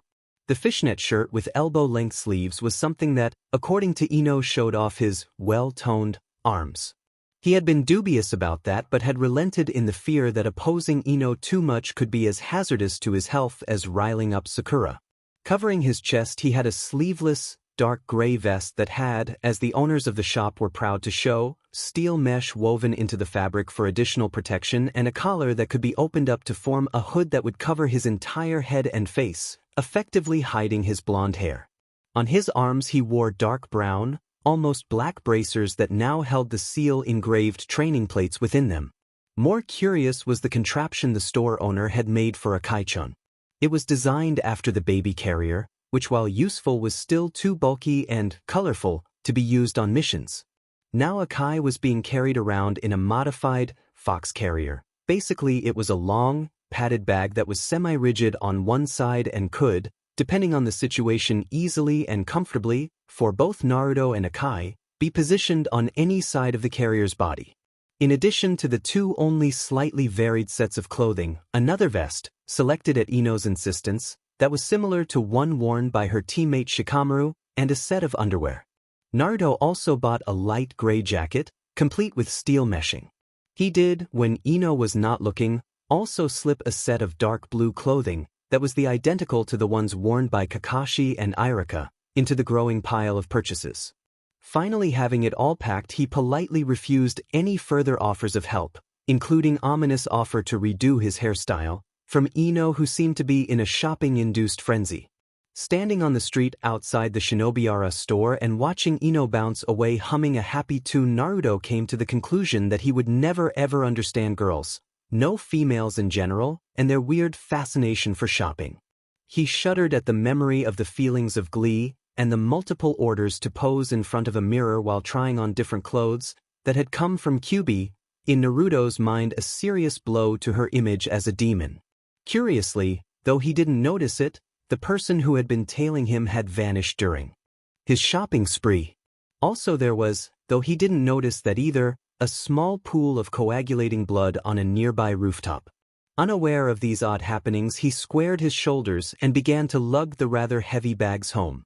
After dinner, which he had made with his rather limited skills of cooking anything other than ramen, he decided that the jutsu scrolls could wait until next day and focused instead on the book Irika had gotten him.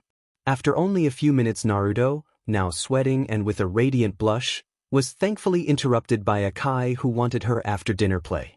Tossing a squeaky ball for her to retrieve didn't ease Naruto's mind though, and he soon decided to brave the book once more. Naruto managed to avoid death from nasal hemorrhaging, having his hair catch fire from blushing and dying by sheer embarrassment while reading the accursed book. He even began to wonder if using Oiroku no Jutsu and Harem no Jutsu was ethically acceptable. The odd thing is that Sasuke team didn't even bat an eye when I subjected him to Oiroku no Jutsu. Maybe he's one of those homosexuals or whatever. Or maybe having all those fangirls hanging on him since he was 10 has made him resistant or something. The pre-dawn air was refreshing. Taking a deep breath, Naruto stretched and let loose a contented sigh. It was almost 4:30, the time he was supposed to be here. Looking about, he couldn't see, smell, or hear anyone in the vicinity. There were faint sounds coming from what he surmised was Training Ground 12. Why anyone would be training at this ungodly hour was a mystery to him though. Much to his amazement, Kakashi arrived only few minutes after the set time. Foregoing the usual explanations for his tardiness, seeing as he had arrived miraculously on time, Kakashi began to lead his student towards the training ground. Just before they got there, Kakashi stopped Naruto and looked at him sternly. "Naruto, what I'm about to say is very important, so listen carefully." He waved his hand in the general direction of the now quite audible noise of flesh hitting something hard. "You are going to attend extra taijutsu training every morning under the tutelage of Mado Guy. He is a taijutsu freak, to be frank, and he's bit."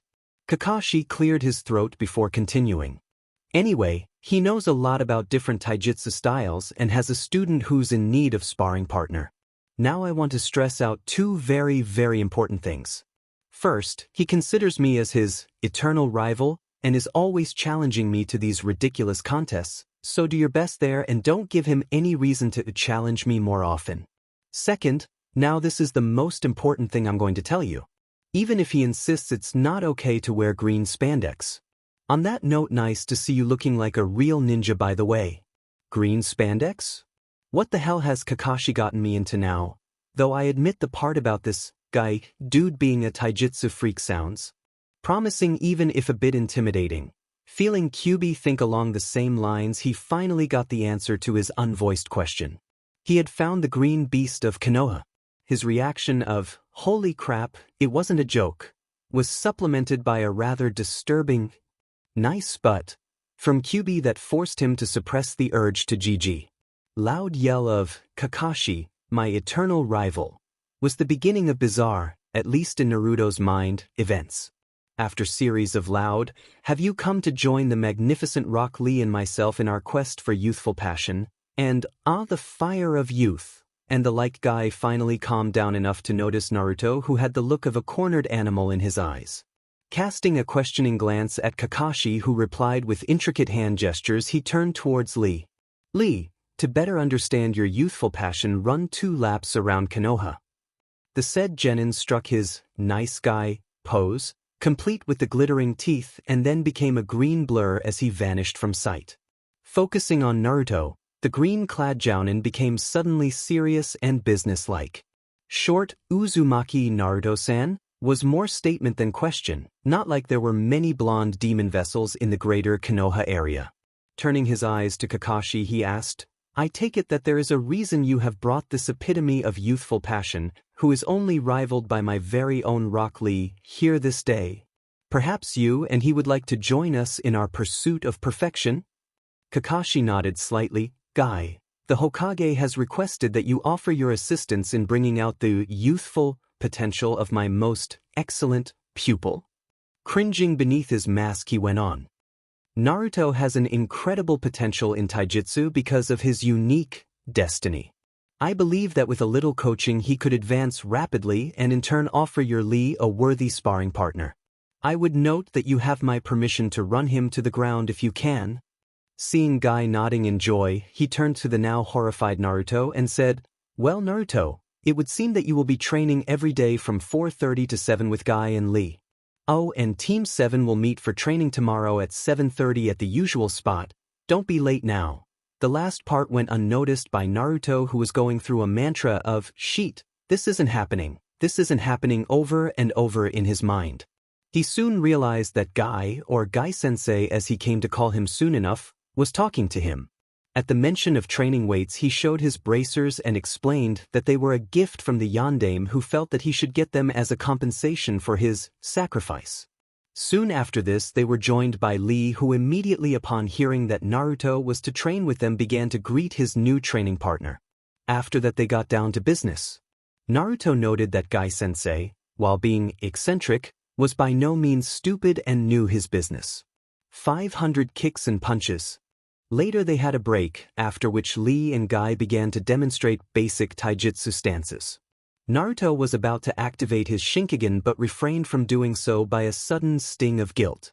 He really didn't have any problems with using his eye ability against enemies, but he felt as if he was somehow cheating his new partner and sensei out of their hard-earned skills. Bringing attention to himself, he proceeded to explain his jujutsu to the now very interested pair.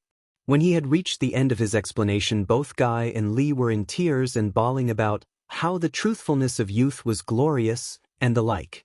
Naruto got more than slightly nervous when they began to hug each other, and then he nearly flipped at this, included him into a fierce group hug.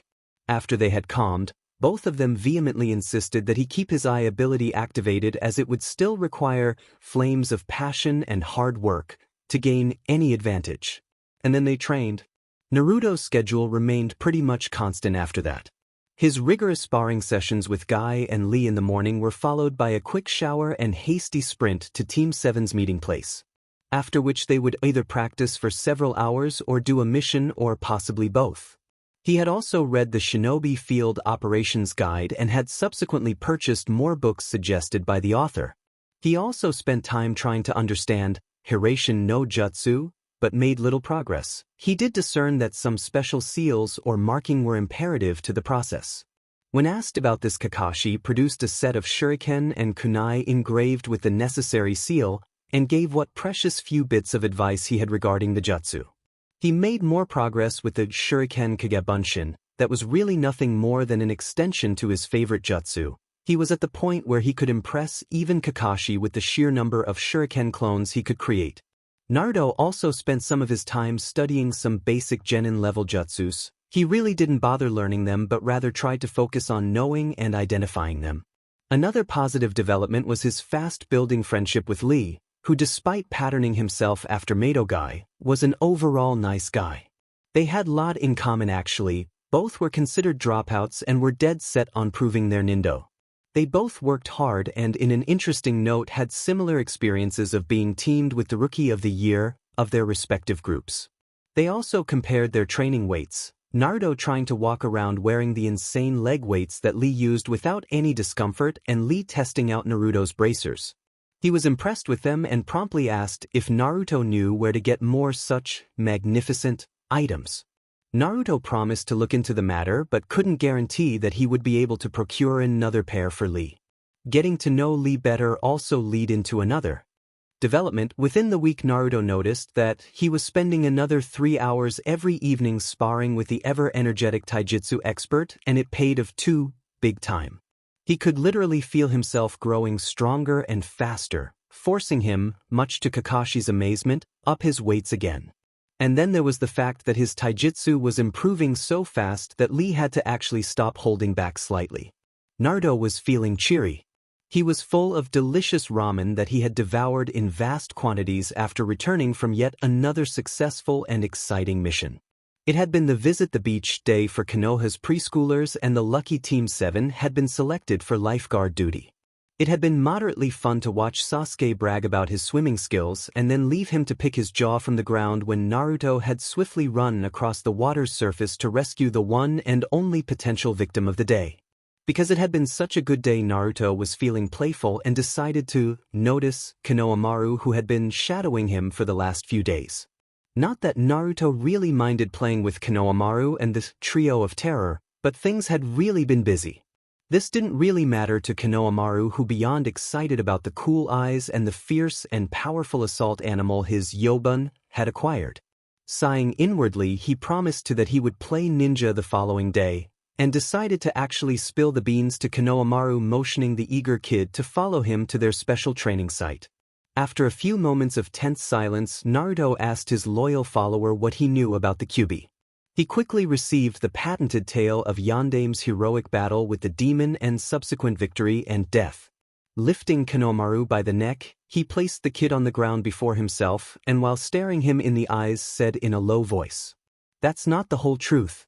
Kyuubi didn't die. She was simply sealed away. Sealed into the belly button of a newborn child, namely Uzumaki Naruto."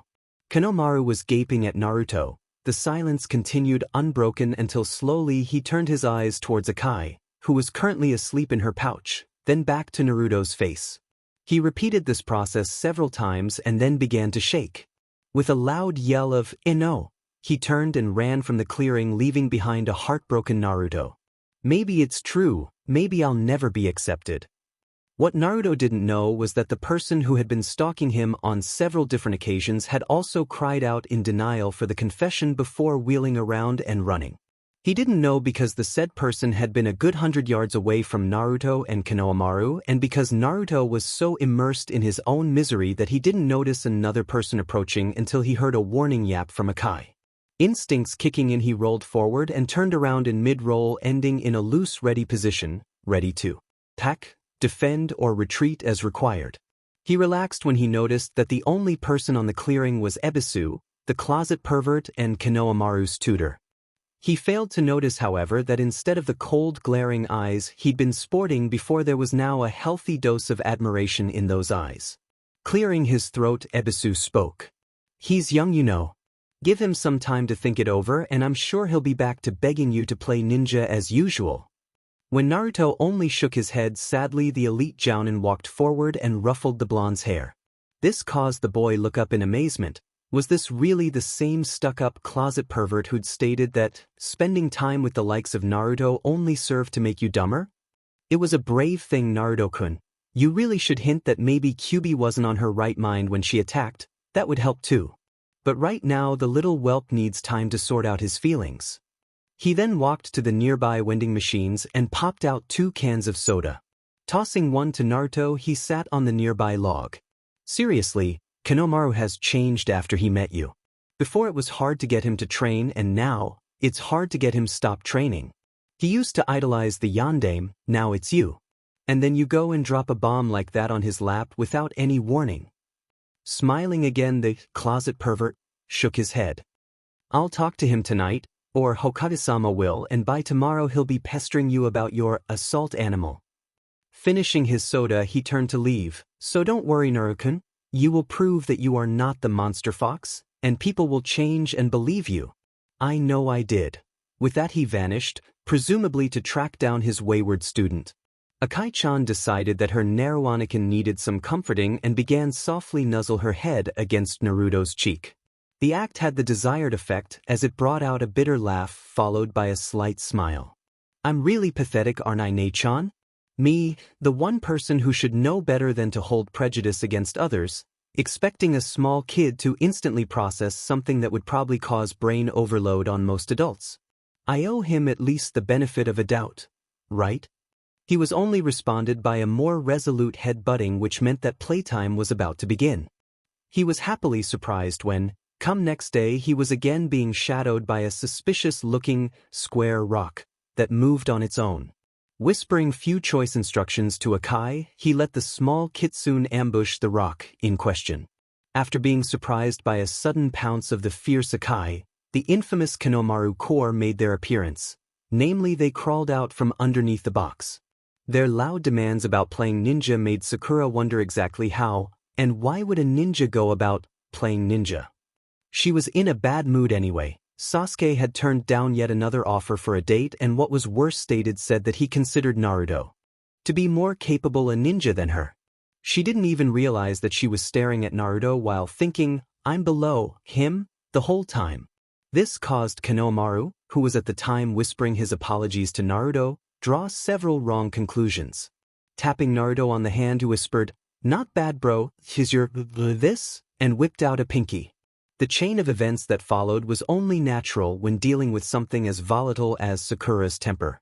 Naruto, noticing the danger signs, denied that he was associated with Sakura in any romantic way, which caused Kanomaru to again whisper, Heh, I knew you could do better than some flat-chested forehead girl.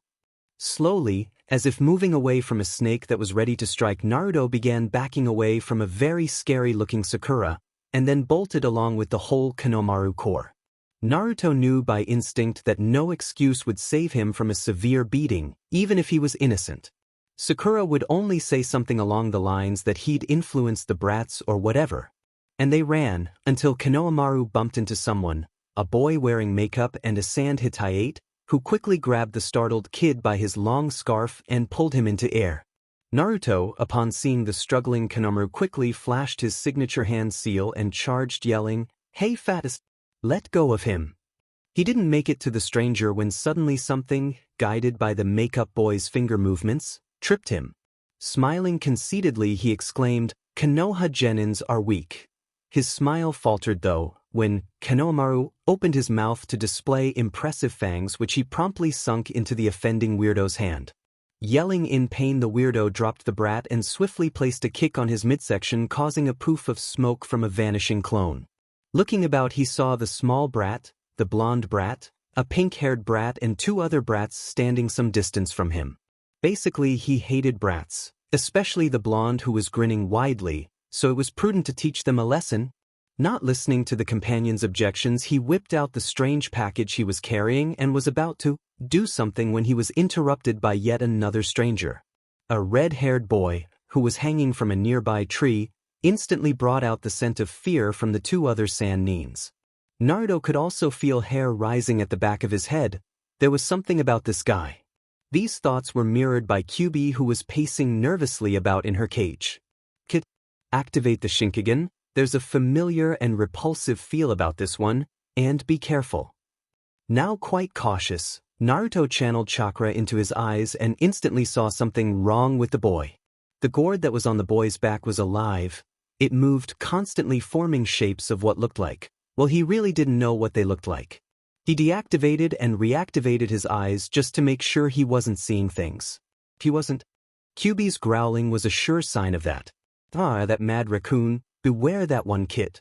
He carries a bijou within him just like you, with the exception that his is quite insane, and judging from his insomniac looks and the look, the gourd only partially contained. After a lengthy conversation with Kyuubi, Naruto was brought back to the world of the living by Kanomaru, who was tugging his hand and muttering about Sasuke stealing the show from him. Blinking, Naruto took note that there indeed was Sasuke, playing the hero and questioning the Sand Ninjas as if he was the sole guardian of Konoha. After a short introductions, a staring match ensued between the newly introduced Sabaku no Gaara and Sasuke.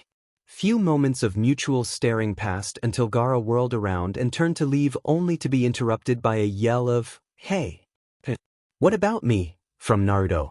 Shrugging in disdain, Gaara dismissed him with a short, You got lucky with Kankuro, I'm not interested in the likes of you. That died in his throat when Naruto tapped into Kyuubi's chakra and took a step forward. Gaara took a step too, only backwards. The guy he had pegged as a weak was now suddenly radiating power that sent Shikaku in insane whimpers of fear. And Shikaku feared nothing. Temari and Kankuro also reeled back from the blonde. Having spent time with Gaara, they instantly recognized the feel of demonic chakra. Both lived in constant fear of Gaara snapping and feeding them to his sand, and now Gaara had the same look of fear in his eyes. Kankuro gulped and began to make up plausible excuses to skip the exam. The prospect of facing someone who could instill fear in his little brother, someone he had just insulted, in combat didn't sound too good. Sasuke simply dismissed Naruto as a show-off, using some weird genjutsu or something to create that odd distortion behind him, wasting his time trying to look good or whatever. He should practice more or he'll be a liability in this Chunin exam, that is if he's even allowed to participate. At that he turned around without saying anything and began to stalk away from the others. Sakura and Konohamaru Core simply stared in bewilderment at the odd behavior of Tsunanins. Though Konohamaru had an inkling as to what Naruto had just pulled on them, he still couldn't bring himself to understand why the Sand Trio would react as they had. Oh well, time to do something about it. You show them, boss. We're counting on you. Naruto, thinking that he had Gaara's attention, stopped using Kyuubi's chakra and walked past the other Jinchuriki saying, "We need to talk, in private." Not stopping to see if Gaara was following, he began walking towards Team 7's training grounds. He smiled inwardly as he heard Gaara say, "You two tell Baki that I'll be late." And then the sound of footsteps following him. It didn't take much talking, really. The mention of words like position and partially contained did the trick, and soon enough. Naruto was staring at very small seal positioned on the left side of Gaara's chest. This brat is lucky that Shikaku is completely insane. That's a 3-point seal that could barely hold a lesser demon. I guess that it's hard for the damnable raccoon to concentrate on anything for any given length of time. Should a more complex seal be placed over the existing, and quite shoddy I'd say, seal, it should effectively contain the BSTRD raccoon. Gaara readily, after assurances that he would most likely retain the use of his sand, agreed. Getting rid of the insane cackling, whispers, and being able to sleep without the fear of having his personality devoured simply sounded too tempting. Also, Shikaku was ranting and whimpering in fear about escaping the horrible beast and so on. To Gaara it was a payback of sorts to let the BSTRD suffer. The following day at midnight, Gaara, Naruto, Kakashi and the Hokage met at same training ground. After few questions from the old man and Kakashi, they proceeded with the sealing. The process consisted of Gaara removing his shirt, Kakashi painting several seals and circles, which Kyuubi using Naruto as a proxy checked, and the actual sealing, performed by the Sandaime. All in all, the whole event was quite unremarkable were it not for the fact that there were two Jinchuriki present. Having put on his shirt, and noticing that his sands still responded to commands, he turned to everyone present. Fixing his gaze at Naruto, he offered, probably for the first time in his life, a profound thank you, and then vanished in a whirl of sand. Gaara slept like a baby that night. It had taken some effort to actually fall asleep after a lifetime of forced insomnia though. Incidentally, Kankuro, Temari and Baki were wide awake and on high alert, ready to run far and fast should Suna no Shikaku decide to come out and play. They didn't sleep a wink and almost suffered a nervous breakdown when Gaara, yawning contently, emerged from his bedroom and offered them a good morning of all things. Kakashi was late and Sakura was bored. Sasuke was keeping up his cold facade and only responded with single words in reply for all her queries. Something really was missing, but she couldn't quite figure out what it was. Sighing, he noticed that Naruto had positioned himself comfortably against a tree and was reading something again. Then she realized what was missing. Naruto wasn't bugging her like usual. He hadn't asked her for dates after their mission to Wave Country either. Suddenly a horrible idea formed in her mind. He's been reading those yellow and black books every day since we got back from Wave Country. Could it be that he's turning into a pervert like Kakashi-sensei? I'll beat the daylights out of him if it's a dirty book. That moron is so expressionable. With that she stormed to now alarmed-looking Naruto and grabbed the book and began waving it about. Now you listen to me, Naruto. Just because you aren't as good as Sasuke-kun, you still don't Need to go try and gain sensei's favor by reading dirty books like him. She pointedly dismissed any objections and continued. See Naruto, you should just train more, you can't learn anything from reading books like. She took a look at the title and ended, now surprised tone. These. Why the hell are you reading Basic First Aid and Field Medicine for Dummies? Naruto tried to grab the book from now utterly dumbfounded Sakura and explained. Well, you see, Sakura-chan, I read this book about basic field operations and situations that you might encounter while on missions. The author suggested additional reading and this book was among the list. I'm just expanding my horizons or whatever. Nodding dumbly, Sakura handed the book back to Naruto and turned on her heel and walked, almost mechanically, towards another tree. She sat down in deep thought. Naruto is growing up or something. He's not the same Naruto that left with us to the wave. Maybe that first real brush of death changed him more than I realized. Hanging her head at the scolding from inner Sakura, maybe I really should stop putting him down so much. I mean, Sasuke-kun is probably right. Naruto might. No, Naruto is stronger than me. I know, I'll take Sasuke-kun's advice and train harder. I'll even ask Naruto for some training advice. If he can become strong, surely the most beautiful and talented kunoichi in Konoha can. She cheered her up at the thought. The loud, hell yeah from her inner self also helped, and subsequent dreams in which Sasuke noticed her strength and professed undying love. Sighing and blushing, she again wondered where on earth was Kakashi. The man in question was not far from the meeting place. He was busy though. He'd seen a girl with cyan hair and simply had to reread a part from Ika Ika Paradives Volume 2 that depicted a girl with similar hair doing interesting things. After some time of blushing beneath his mask and giggling almost girlishly, Kakashi checked the time and decided that he was sufficiently late. He appeared a moment later at the meeting place only to be knocked over by a loud yell of, "You're late."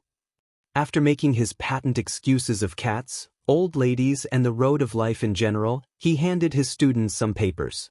I've nominated you guys to the Chunin selection exam. I know this is sudden, but here are your applications. It's up to you if you decide to show up or not. If you decide to attend, turn in your registration form at room 301 in the academy by 4 p.m. tomorrow. He fixed them with a lazy stare. Anyway, you'll need a Genin leader for the test, so. His gaze turned from Sasuke, who simply said, "Peasant, naturally it should be me, and you two better not hold me back." To Sakura, Sasuke-kun is the strongest and the best, and he's a leader. To Naruto, who remained quiet for some time. If Sasuke wasn't on this team, I'd nominate Sakura for leader. She's smartest and not prone to rushing into dangerous situations, but she'd do anything Sasuke would tell her to do regardless of the consequences, and thus it'd be a liability to have her as leader. Sasuke is strong all around, but on the other hand would simply rush into things and leave his team fend for themselves. He considers us as dead weight anyway. He ignored a freezing glare from Sasuke and dodged a blow aimed for his head from Sakura. As for me, I have keen senses that would be good for scouting and such, have been training other stuff too, but I don't know much about leadership or anything and would probably rush into a dangerous situation too, so I guess we've lucked out. Kakashi was positively surprised at Naruto's blunt admission of his shortcomings, and how he had pointed out strengths and weaknesses in his teammates.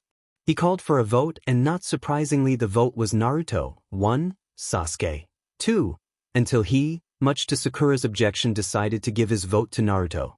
With the score now being tied, he suggested that they do a light sparring match using no weapons and only simulating offensive jutsus.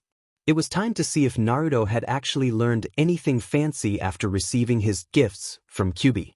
The pair faced off and Sasuke, certain of his victory, didn't even bother to activate his Sharingan. Not that the Sharingan would have helped him, but at least he would have picked up a new technique. Going through his signature move, Naruto made 4 Kage Bunshins appear, then flashing through another set of hand seals he exclaimed, "Kirigakur no Jutsu," releasing a massive amount of thick mist that quickly enveloped the area. Sasuke was momentarily taken back by the sudden appearance of the mist. So the dope has learned a new jutsu, I guess miracles do happen. He rushed around, fist leading at the sound from behind him, only to be caught from behind by multiple hand and legs that tied him down. He tried to struggle but to no avail as the Kage Bunshins swarmed over him. And then the mist cleared. There was the Rookie of the Year, prodigy of the vaunted Uchiha clan, Uchiha Sasuke, held down by 3 grinning bunchins while the 4th had its arm pulled back, fist ready to strike. Sakura nearly jumped out of her skin when a "Give up, Sasuke, or do I have to knock your lights out?" came from behind her. There was the real Naruto grinning widely and petting his cute fox. Receiving no answer from the boiling Sasuke, he looked at Kakashi, who declared Naruto as the winner of the match and as the new Genin leader of Team 7. Standing up and glaring kunais at the happy Naruto, Sasuke grumbled something about, "You caught me by surprise, it won't happen again, dead last." To which Naruto only sniffed an indifferent, "Doesn't matter, I won this one, subordinate Kuin." When Team 7 arrived at the room 301, Naruto was in a really good mood. He'd totally humiliated Sasuke by politely asking Lee not to damage his sidekick before the exam when he'd challenged Sasuke. Lee, getting the hint, had happily agreed and added a needled barb of, "Guess he isn't as tough as he's said to be, what with losing to you in a simple taijutsu." Naruto had only smiled angelically and nodded in consent. At the door they were greeted by Kakashi, who happily stated, "Oh, so Sakura came too? Now we can properly take the exam. This test can only be taken in teams of 3, but you all came of your own free will. You guys make me proud. Now go." Team 7 entered the room, leaving Kakashi behind in deep thought. I may have said that they are ready, but even those fearless kids may be shaking in their boots right now. His morbid thoughts were cut like a lightning by Naruto's loud voice. "My name is Uzumaki Naruto. I won't lose to you bastards." His sweat dropped. The Chunin selection exam had begun. Sasuke was mildly annoyed. No, he was actually very annoyed. Since he'd lost to Naruto the previous day, he'd been pondering the enigma that was this new and improved dobe. First, he'd pulled out a technique used by another village, something he was sure the moron hadn't picked up just by seeing Zabuza perform it once. Then he'd exhibited a great amount of stealth and had actually managed to pull one over and humiliate him. I'm going to squeeze out the info about his new skills after or during this DMN exam. I just wish he would shut up about being the leader of my team. Obviously just a fluke, but still it makes me look bad. He had been dead set on doing the said squeezing after his match with Naruto the previous day, but the dobe had simply vanished afterwards. He wasn't even at the Ichiraku's, nor was he home or in any of his usual training spots. Sasuke had abandoned his search well after 9, only to miss the object of his fervent search returning from a psyching session, which involved only slight warm-ups, with Lee and Gai-sensei. When Naruto had appeared to the academy, there wasn't the time, or the privacy, to grill him about his abilities, and Sasuke was yet again forced to delay the inevitable. He vowed that the dobe's secrets would be his soon enough. After entering, he'd gotten to a slightly better mood though. There had been a slight scuffle at the door to the fake room 301, which had been stopped by a weird green spandex-wearing genin. Then he'd met someone who really piqued his interest. Hyuga Niji, last year's Rookie of the Year, and reputedly the greatest genius born in the Hyuga clan in 100 years. Incidentally, Sasuke was appalled that someone could be so arrogant and overconfident as the said boy was. Nonetheless, here, finally, was someone worthy to fight. Naruto had naturally ruined the moment by giving an order of, "Stop that pointless staring contest and let's go already." His mood, already sufficiently dark, was about to get worse when Lee appeared and challenged him to a fight that was prevented by Naruto, who politely asked Lee not to damage his sidekick. He'd been seething since then, devising ways to make Naruto suffer. The said boy was in a tight spot at the moment. Ino had jumped out of the blue and latched herself to Sasuke, squeaking a delighted, "Sasuke-kun, you are late." "You too, Naruto-kun," which caused an instant reaction from Sakura, who jumped to defend her claim on Sasuke. Naruto felt threatened. He was in between 2 scary girls who would probably beat him into a pulp if he sided with either one. Luckily, he was rescued by appearance of Nara Shikamaru and Akimichi Choji, who were soon followed by Team 8. Using the distraction that these new arrivals caused, Naruto was able to slip away from the bickering girls and into relative safety of the other rookies. Inazuka Kiba, or Dog Boy as Naruto dubbed him, was bragging to Sasuke about how they had trained a lot and would kick everyone's butt. So Naruto decided that a loud, "Shut up, Sasuke" might lose, But I won't lose to the likes of you, was in order. His proclamation was answered by very faint and stuttering voice belonging to Hyuga Hinata, who was, in his opinion, a weird and shy girl who always looked away when he looked at her. Kyuubi giggled for some reason at this mental description of the girl. Keeping her eyes downcast, and using all her willpower not to faint or get yet another nosebleed, the images of Naruto in the process of removing his pants was permanently imprinted into her mind. She managed to stutter out a "Gomen Naruto-kun, Kiba-kun didn't mean it in that way," which caused Kiba to raise an eyebrow at her. There she goes again. Can't she realize that if she wants to make me jealous she should pick someone more plausible as a fake target of affection than that moron? The third member of Team 8, Aburame Shino, didn't say anything but took note of Kiba's reaction. There he goes again. Why is he so dead set on the idea that Hinata-chan is in love with him and is only trying to make him jealous by getting all tongue-tied on the mere mention of Naruto? Seems that Naruto is over Sakura too. This could get messy if he realizes that Hinata is head over heels for him and decides that he too might like her. The situation was escalating. Hinata had let out a surprisingly loud "kawaii" after having noticed Akai-chan peeking from her carry pouch and had made beeline towards the said fox. Kiba, and to an extent Akamaru, who immensely enjoyed the prolonged petting sessions he got from Hinata, instantly felt surges of jealousy and rushed forward to protect their interests, causing Shino to move forward and restrain the dog boy and his dog. Hinata, on the other hand, suddenly became aware that she was only an arm's length away from the object of her affections and petting something that she had snatched from Naruto-kun. Mortified by the situation, she was barely able to hear Naruto, who was currently saying something about "Akai-chan, and I think she likes you."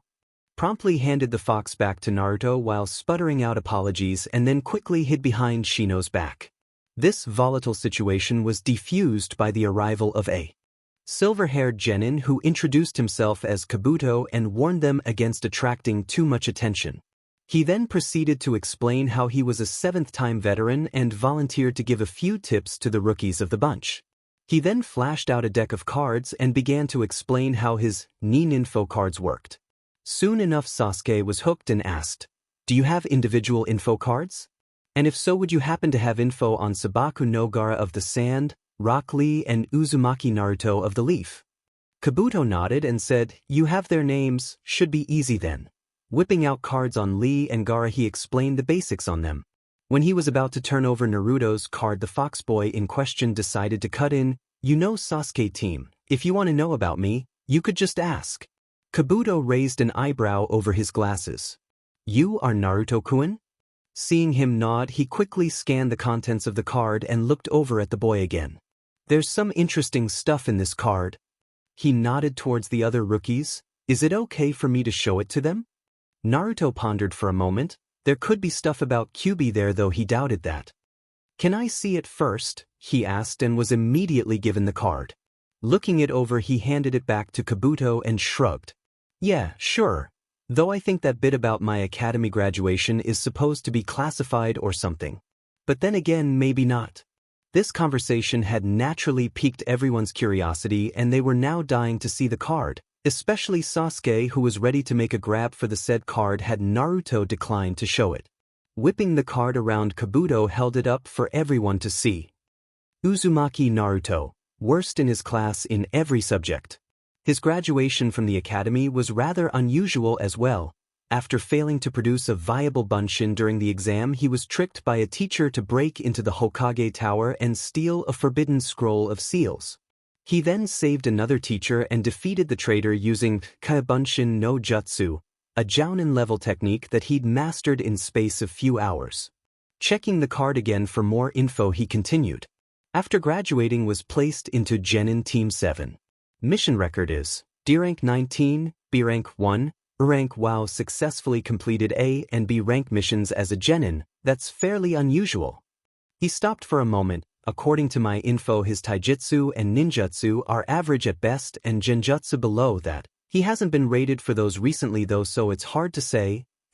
It also says here that he has recently activated a dormant bloodline limit which grants him enhanced senses. Not bad. Raising an eyebrow in surprise, he continued, "Stamina and chakra are off the charts for a genin. probably somewhere between Chunin and Jounin. Also report from his teachers and Jounin instructor states that he is loud.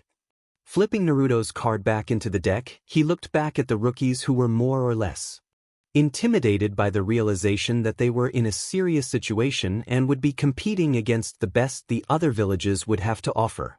Naruto had even begun to shake, making Kabuto think that maybe he wasn't so confident as he was reputed to be. Sakura was about to cheer him up when the blonde let loose a deafening, "My name is Uzumaki Naruto. I won't lose to you bastards," followed by a loud, "You got that," and a delighted, "Oh, that felt great." This bold, others would describe it as suicidal, declaration caused a multitude of reactions. Gaara simply shrugged. He wasn't going to pick a fight with other Jinchuriki, and told his brother to shut up and stay away from Naruto. Neji scoffed when Lee pumped his fist in the air and declared something about the power of youth and Naruto in particular, while Tenten simply shrugged. Kiba was sort of said for Naruto hogging the spotlight but decided that it would only make him look worse when he'd get his butt kicked later in the exam.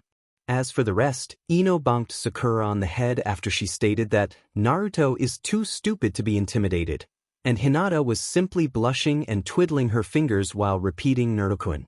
So strong, Naruto-kun, in her mind. Some punks from the hidden sound also took offense, whether it was from Naruto's challenging outburst or from stating that the hidden sound was a minor and insignificant village, and picked a fight with Kabuto, only to be interrupted by a poof of smoke and a loud, "Quiet down, you worthless bees."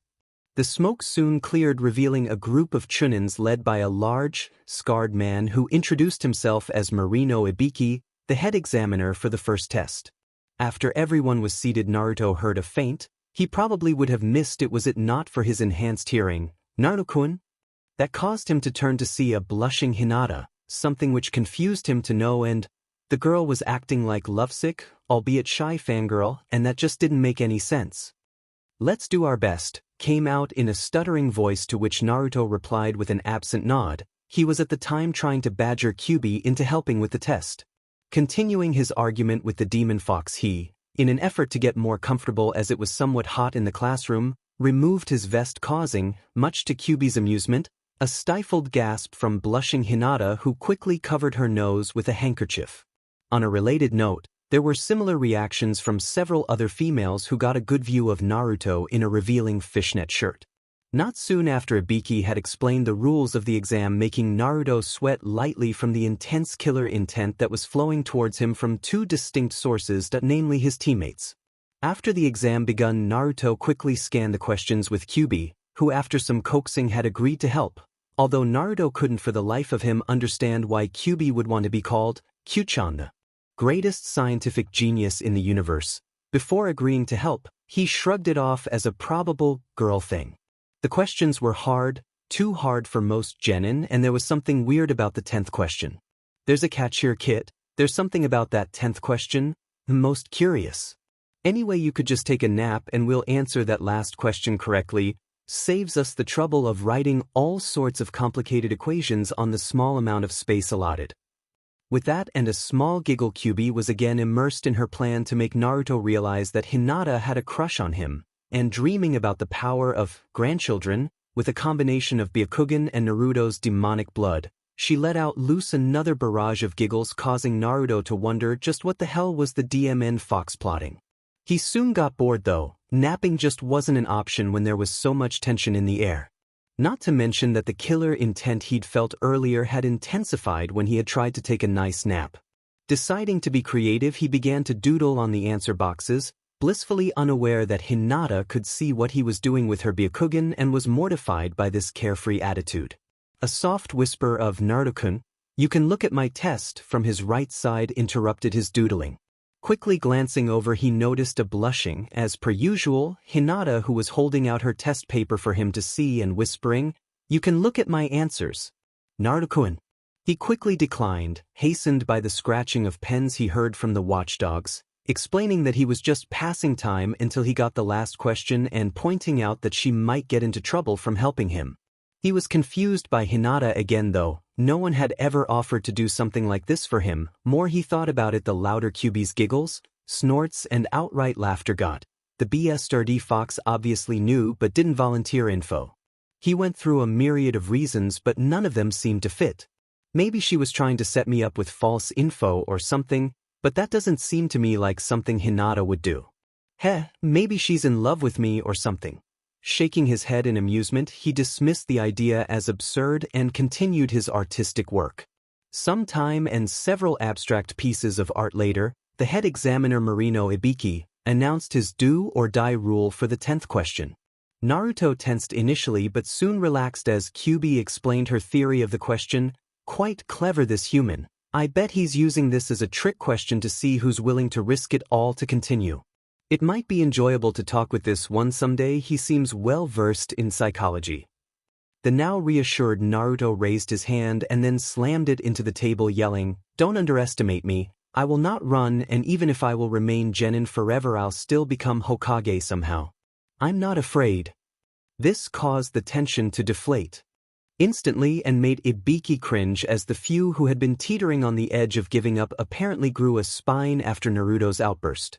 He smiled and said, "You all who stayed have now passed the first part of the exam," and began to explain exactly why they had passed while taking note that Naruto had started furiously scribbling something to his test sheet. Interesting guy, this Uzumaki Naruto. Ibiki had just wished them luck when a ball of cloth shot through the window, and then with the help of several kunai turned into a banner, heralding the entrance of the examiner of the second test. Mitarashi Anko. The examiner was quite baffled when there was almost no reaction from the group, who had the collective thought of, "Sheesh, she's just as loud as that blonde moron," running through their minds, but shrugged it off and began to question Ibiki about why there were so 26 teams still left, followed by a statement that she would reduce the numbers by at least half. After that she gathered the Chunin hopefuls, of whom some were quite anxious by that last statement, and led them towards training area 44, leaving behind Ibiki in the now empty classroom. Ibiki, his curiosity roused by Naruto's antics, took note of the blonde's test sheet.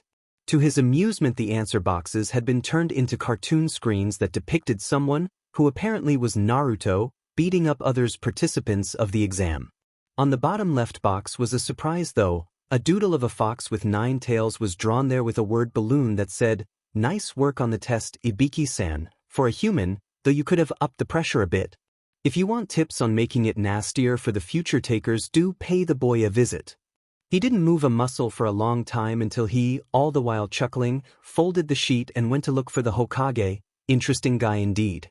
Near training area 44, or the Forest of Death, Anko was attempting to scare her charges only to be foiled by Naruto, who made a quite comic imitation of her Forest of Death introduction and, what was worse, caused amusement instead of trepidation among the Genins. Deciding to make an example of the blonde, she flipped out a kunai and threw it towards Naruto, slicing open his cheek and causing lovely red blood to spill out, tasty blood that she was happily liking off Naruto's cheek. After having her kunai returned by a long-tongued ninja from the hidden grass, she remarked in a suitably cheery voice, "Looks like we have a lot bloodthirsty ones in the test. This should be fun." Succeeding in totally creeping most of the Genins out, she began to give out consent forms. Naruto was troubled. Anko had given them 30 minutes to decide whether or not to sign their forms. That didn't bother him. He had signed his and was quite sure that both Sakura and Sasuke would sign theirs as well. What bothered him was the weight of responsibility. He was the leader and he was supposed to come up with a plan of sorts that would get them through a difficult mission that could last 5 days. More than that, he was supposed to make a plan that would not only keep them alive but keep them in the exam as well. Sighing, he absently scratched a kai, a habit he had developed when he was in deep thought, and stopped his aimless walking when he noticed Hinata, who seemed to be in deep thought too. I really should thank her for that offer of help during the first exam. With this though, he headed towards the girl and called out, "Hey Hinata, what are you doing here?" Hinata stiffened, blushed and turned towards Naruto while stuttering out, "Mm." She then noticed the cut on Naruto's cheek and rummaged through her equipment pouch for a jar of healing salve she'd made herself, and in her haste totally ignoring Naruto, who was thanking her. Much to Naruto's amazement, she then lifted the jar of salve while mumbling out a "Ano self-lund. What's this? Healing salve for my cheek or something? Sheesh, there she goes again. First trying to help me at the exam and now this?" Hey, maybe she really does like me or something. Taking the salve and nearly causing Hinata to faint when their hands accidentally brushed together, he said. Hey Hinata, I actually was trying to thank you for what you did in the exam and now you give me a healing salve? I really can't take all of this, you know. Arf, why am I such a weakling that I can't tell him? I must be stronger and tell him that I know he isn't the Kyuubi, that he's someone I look up to. Blushing furiously, she struggled to gather courage and let out, No-kun, please you must. After which she hung her head. Demanded Hyuga. Hinata, you are so weak. Naruto only shook her head at the girl but decided that it would be impolite not to accept the gift. Well, if you insist then, I guess I'll take it. He flashed out a dazzling smile, causing the shy Hyuga's heartbeat go wild. But in return, you'll have to let me treat you to some deluxe ramen at Ichiraku's as way of saying thank you. This pretty much froze Hinata's mind. After all, she'd just been asked out by none other than Naruto-kun, but she did manage a strangled hi and a shy nod. Seeing as that was settled, Naruto bid a brief farewell, pointedly ignoring the hoots and catcalls from Kyuubi, and set out to find his team to discuss the plan he had formed. Soon after, he found both Sasuke and Sakura, who had their consent forms ready and signed. In a hushed tone, he told them to listen up. I think we should head towards the tower using our best speed. If we meet any other teams on the way, we take them out and hope they have the right scroll on them. If not, then we set up traps near the tower and ambush any teams that come our way until we get the right one. Then we enter the tower, which I think is a safe zone, to wait out the remaining time.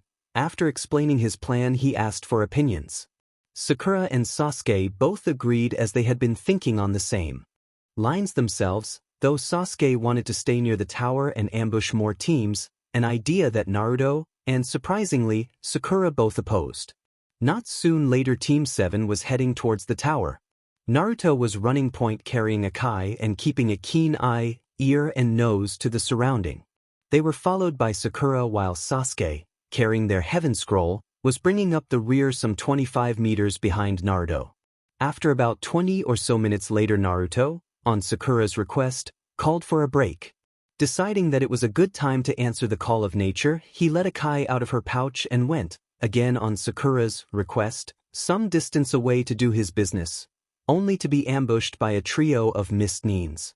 Well, they didn't really ambush him. He heard them coming even before the clearing he was on began to fill with mist. That won't work too well against me, I'm afraid. Maybe we'll get lucky and they have an earth scroll. The mist nines, who'd been certain of an easy victory, soon realized that the mist they had created hindered them more than it did their intended prey. And that their prey wasn't all that alone when all of them were simultaneously and efficiently pummeled into oblivion by Naruto and 5 aiding clones. The mist faded along with the consciousness of the mist nines, leaving Naruto and the clones free to search their bodies, and soon one of the widely grinning clones tossed Naruto a scroll. Too bad it was a heaven scroll though, but still, when combined with a stack of explosive tags, he'd found not bad loot for such an easy job. Snickering to himself about the stupidity of his would-be stalkers and about the dismay Sasuke would feel from not having been in the fight, he dismissed the clones, finished his business and headed back towards the others, and received a fist in face as greeting from Sasuke. Flying backwards against a tree, he yelled in confusion, "What the hell did you do that for, Yubi?" Sasuke meanwhile was stalking Naruto and demanded to know where the real Naruto was. Seeing the confusion, he pointed at Naruto and declared that he was a fake because there was no cut on his cheek. This caused the said no to feel his cheek and exclaim, "You are right, team, it's healed. That stuff Hinata gave me must be amazing." Standing up, he glared at Sasuke, "And you? I'm the real Naruto and Akai-chan can prove it for me." Much to Sakura's relief and Sasuke's dismay, the said fox happily bounced to Naruto and began yapping away, causing Naruto to nod at his pet fox. Yes, Akai-chan, he's a degenerate bastard who's paranoid. For a good reason though. I ran into some trouble and all. Naruto didn't have time to explain about the trouble he had been in as a violent gust of wind suddenly swept him off his feet and into the air. When he came to his senses, the first thing he noticed was that he wasn't alone, though given the company of an overtly large snake he would have preferred to be. The snake wasted no time in attacking, and while Naruto managed to dodge the initial attack, he wasn't able to avoid the tail and was subsequently swallowed. His discomfort at the thought of being eaten was heightened by a slight tingling of his skin that began immediately after he was swallowed into the snake's gullet, and Kyuubi's disdainful, "Kit, I seriously don't feel like turning into snake sheet." Thinking for ways to get out from the snake's digestive tract, he thought about burning his way out with foxfire, but just as he was about to do so, he remembered something else. A mental image of him and Sasuke eating too much and then barfing.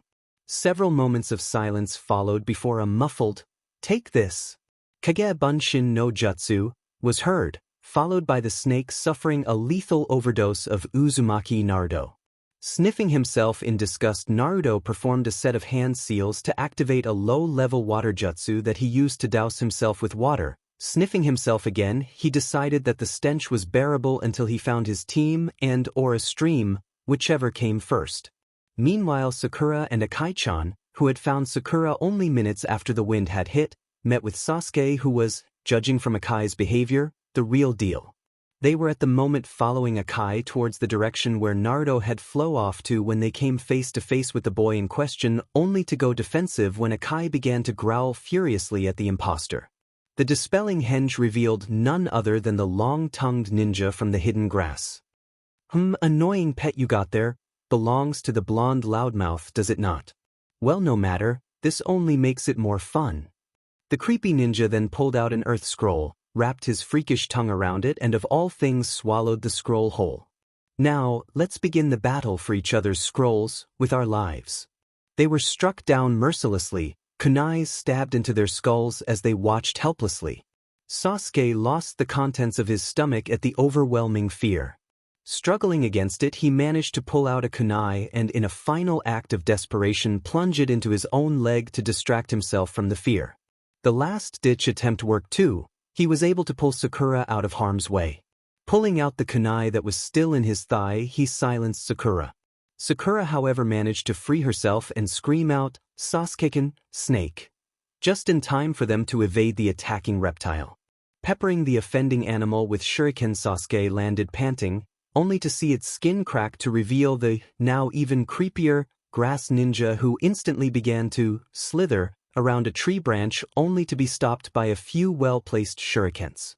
There, on a higher tree branch, dirty and with a confident grin on his face, stood none other than the Uzumaki Naruto. "Sorry for being late, guys, but I had a dinner engagement I couldn't talk my way out of." The grass nin sneered at this. "Looks like you successfully defeated my giant snake. Naruto-kun, maybe you aren't as worthless as you initially look like." Naruto wasn't least bit intimidated. "So it was you, huh? Well, your snake ate something that didn't agree with his stomach. A severe case of indigestion, I'm afraid." He was about to goad the snake freak some more, but was cut off by Sasuke, who decided to play politician and surrender their scroll to the grass nin.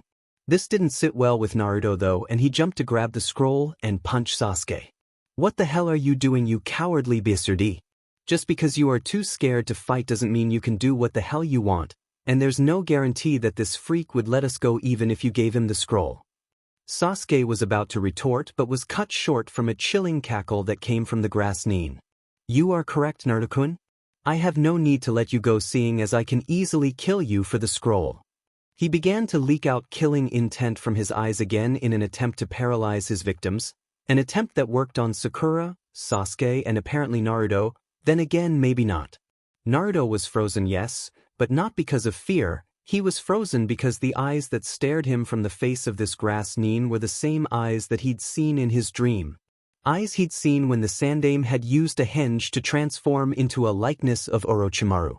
In a burst of primal rage he dashed forward, only to be slammed towards a nearby tree by the tail of a snake that had suddenly appeared in a cloud of smoke. This didn't slow him down though. He wiped his mouth clean of blood, ran his tongue across the now menacing fangs that had formed, and grabbed half a dozen shurikens. Throwing them towards the snake summoner, who was smiling somewhat conceitedly, he yelled out, "Shuriken Bunshin no Jutsu," turning the 6 shurikens into a hailstorm of 6 dozen shurikens. Orochimaru was no longer smiling. He had managed to dodge the shurikens, but they had effectively pummeled his summoned snake out of existence, and the brat was now stalking him and the eyes. "Orochimaru, I will kill you. You set Kyuubi against Konoha UBD, and because of you I had to grow without parents. There was no mistaking it. This was the Kyuubi brat, but how in the nine hells did he know about his involvement in the Kyuubi attack, and how had he recognized him? Orochimaru was again forced on the defensive when another 6 dozen shurikens came flying towards him. This time the shurikens were only covering a nastier surprise. 2 kunai, wreathed in odd blue flame, came in the shadow of the shurikens. He managed to dodge one, but the other embedded itself in his left hand, causing the most excruciating pain he'd felt in some time.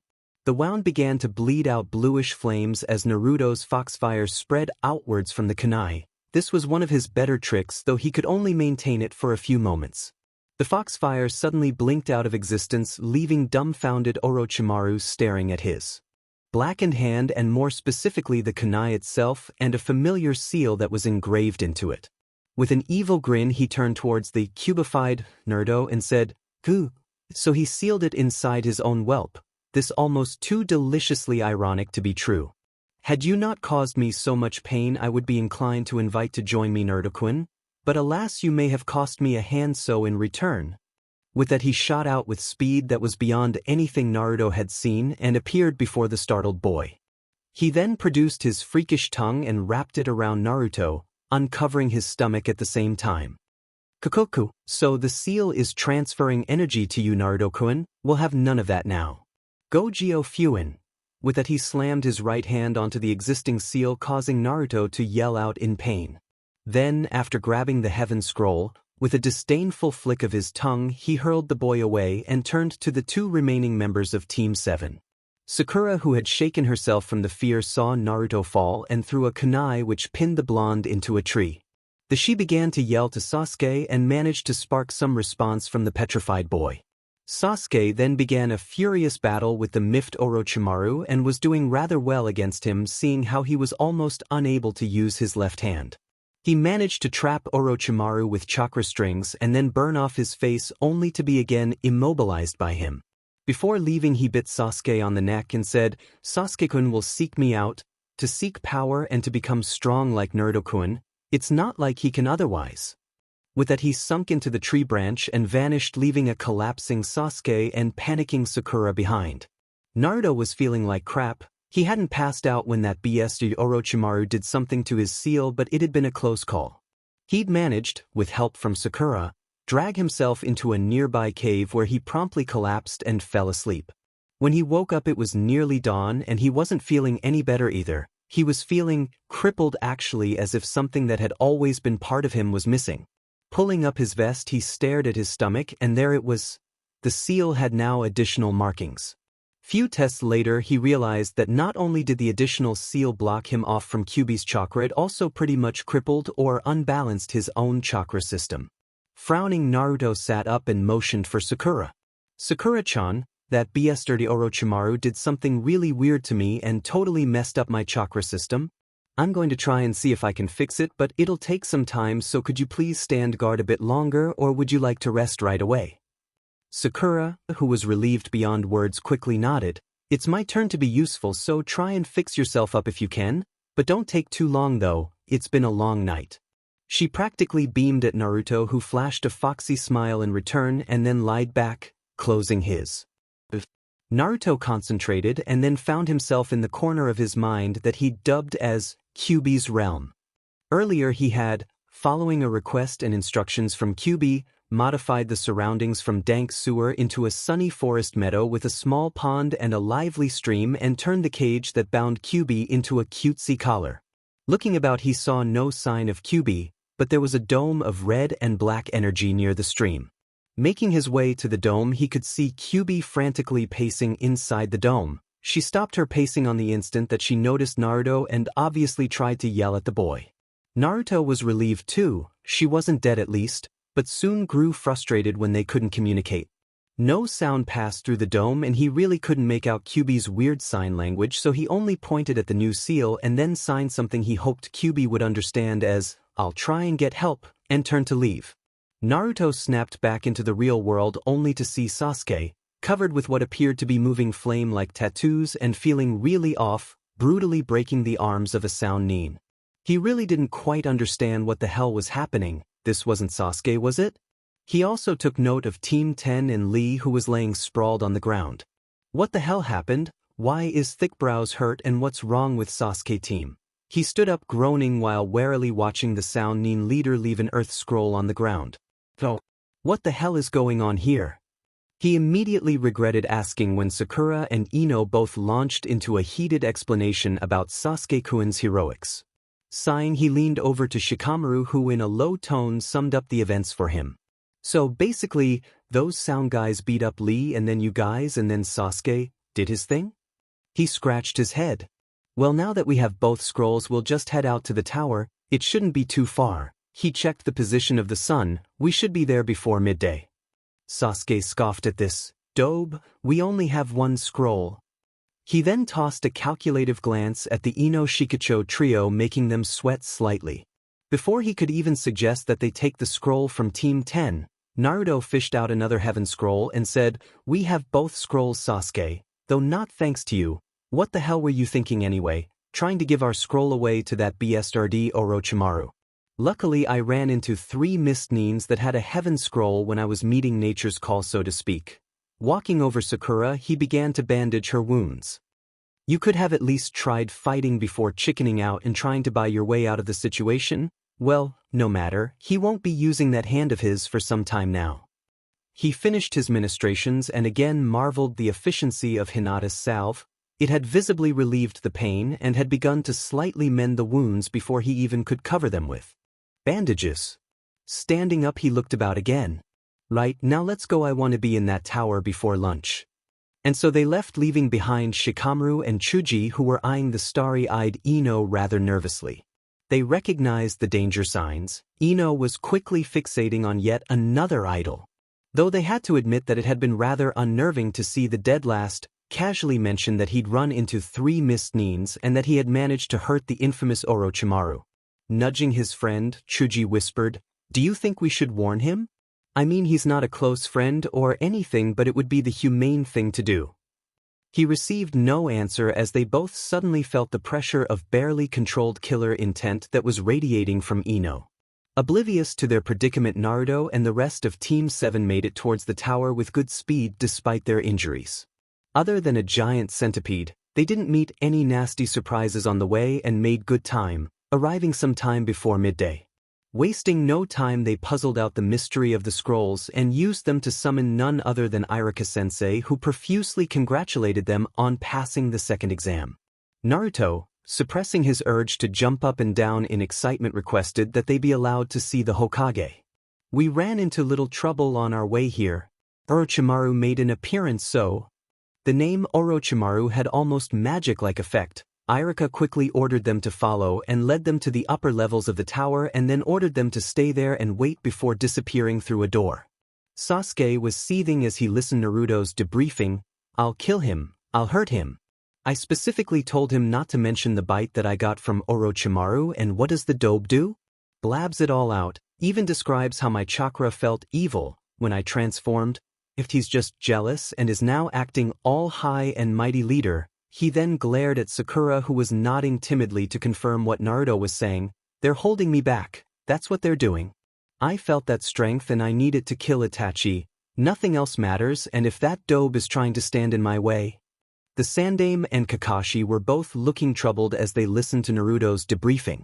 They had already heard of Orochimaru's involvement from Anko, who'd met the wounded Sannin. What they didn't know was that it had been Naruto who had caused the wound which, according to Anko, had all but crippled him. They exchanged worried glances when Naruto mentioned the seal that was placed on his stomach and the bite on Sasuke. Finally, after the debriefing was over, the old man spoke. "Kakashi, I trust you can perform a Fujihoin to take care of Sasuke's problem while I'll remove the seal placed on Naruto." Dismissing Kakashi along with Sasuke and Sakura, he then turned to Naruto. "Now Naruto, lift up your shirt and I'll fix you right up."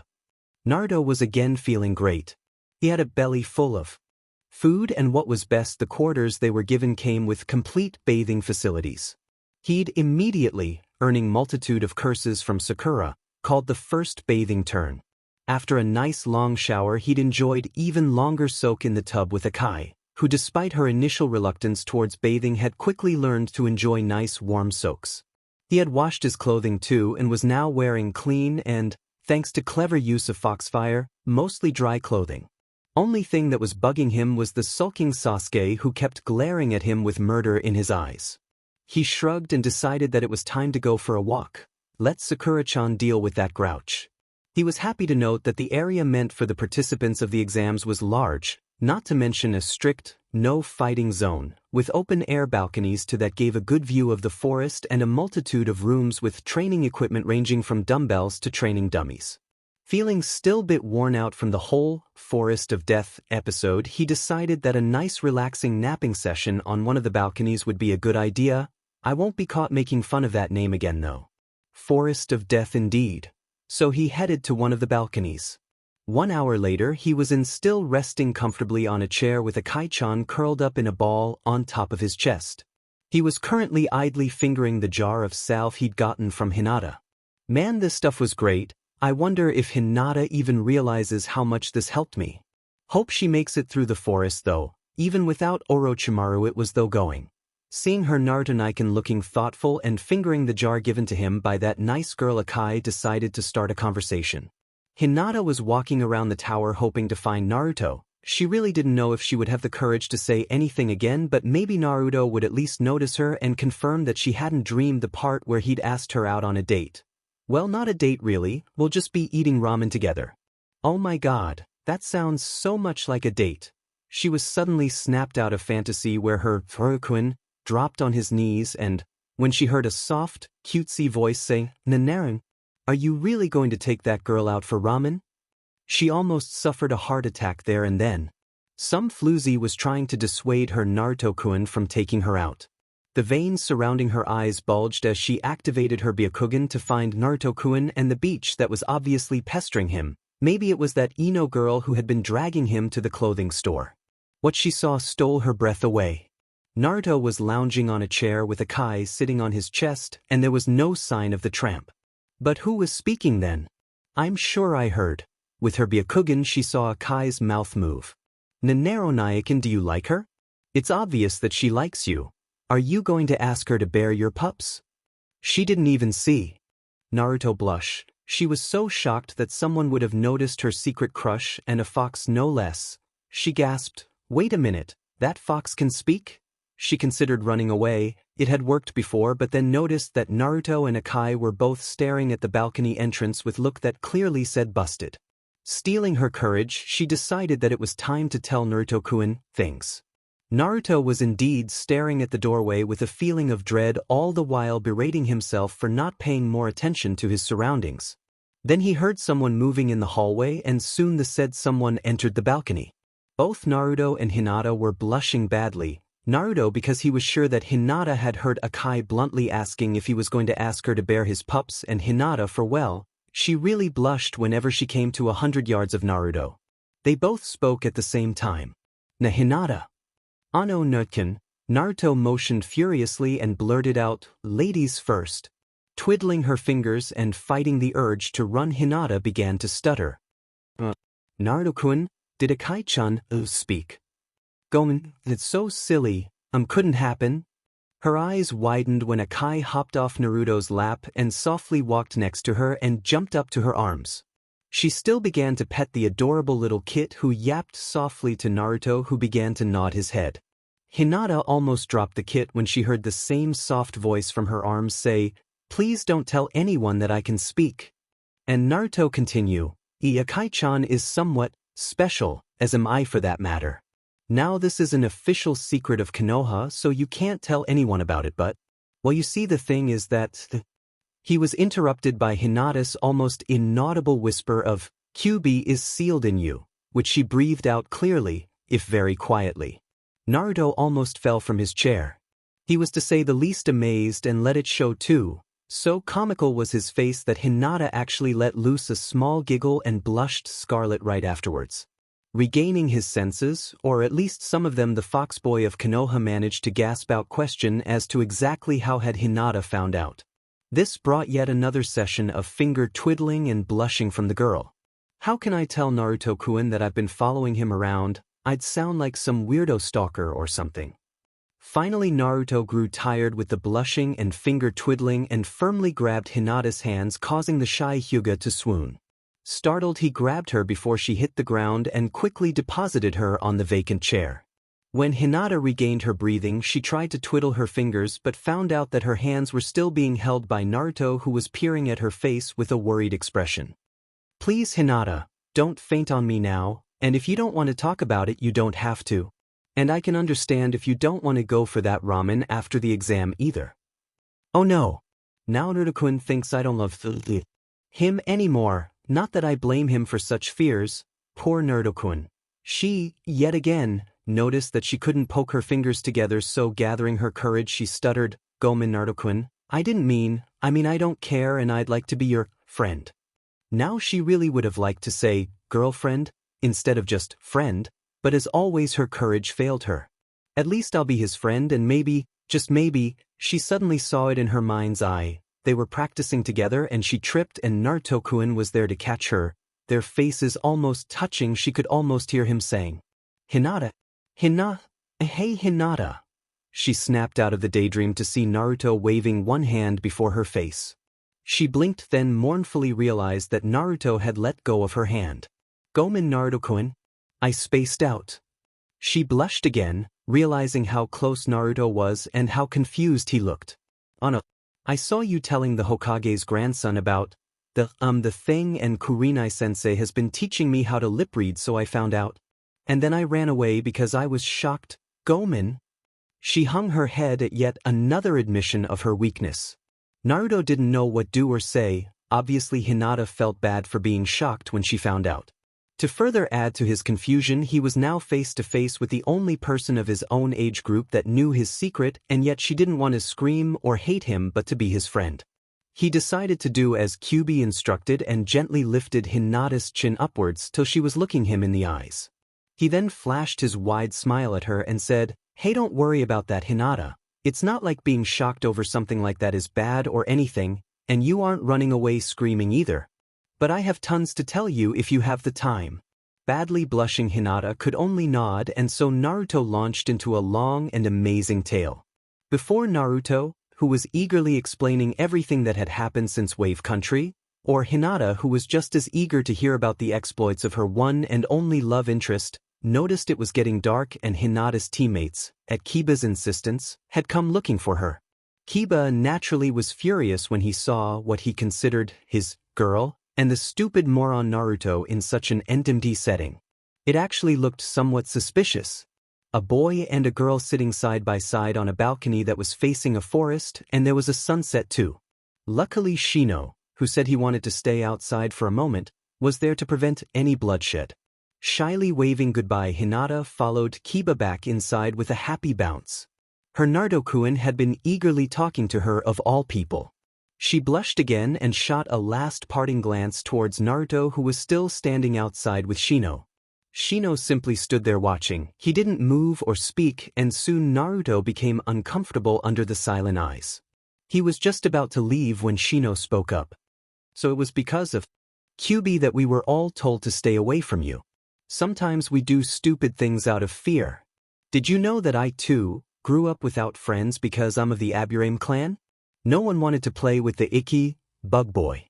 Still, I have to hand it to you. You had it much harder than I did. I at least had family."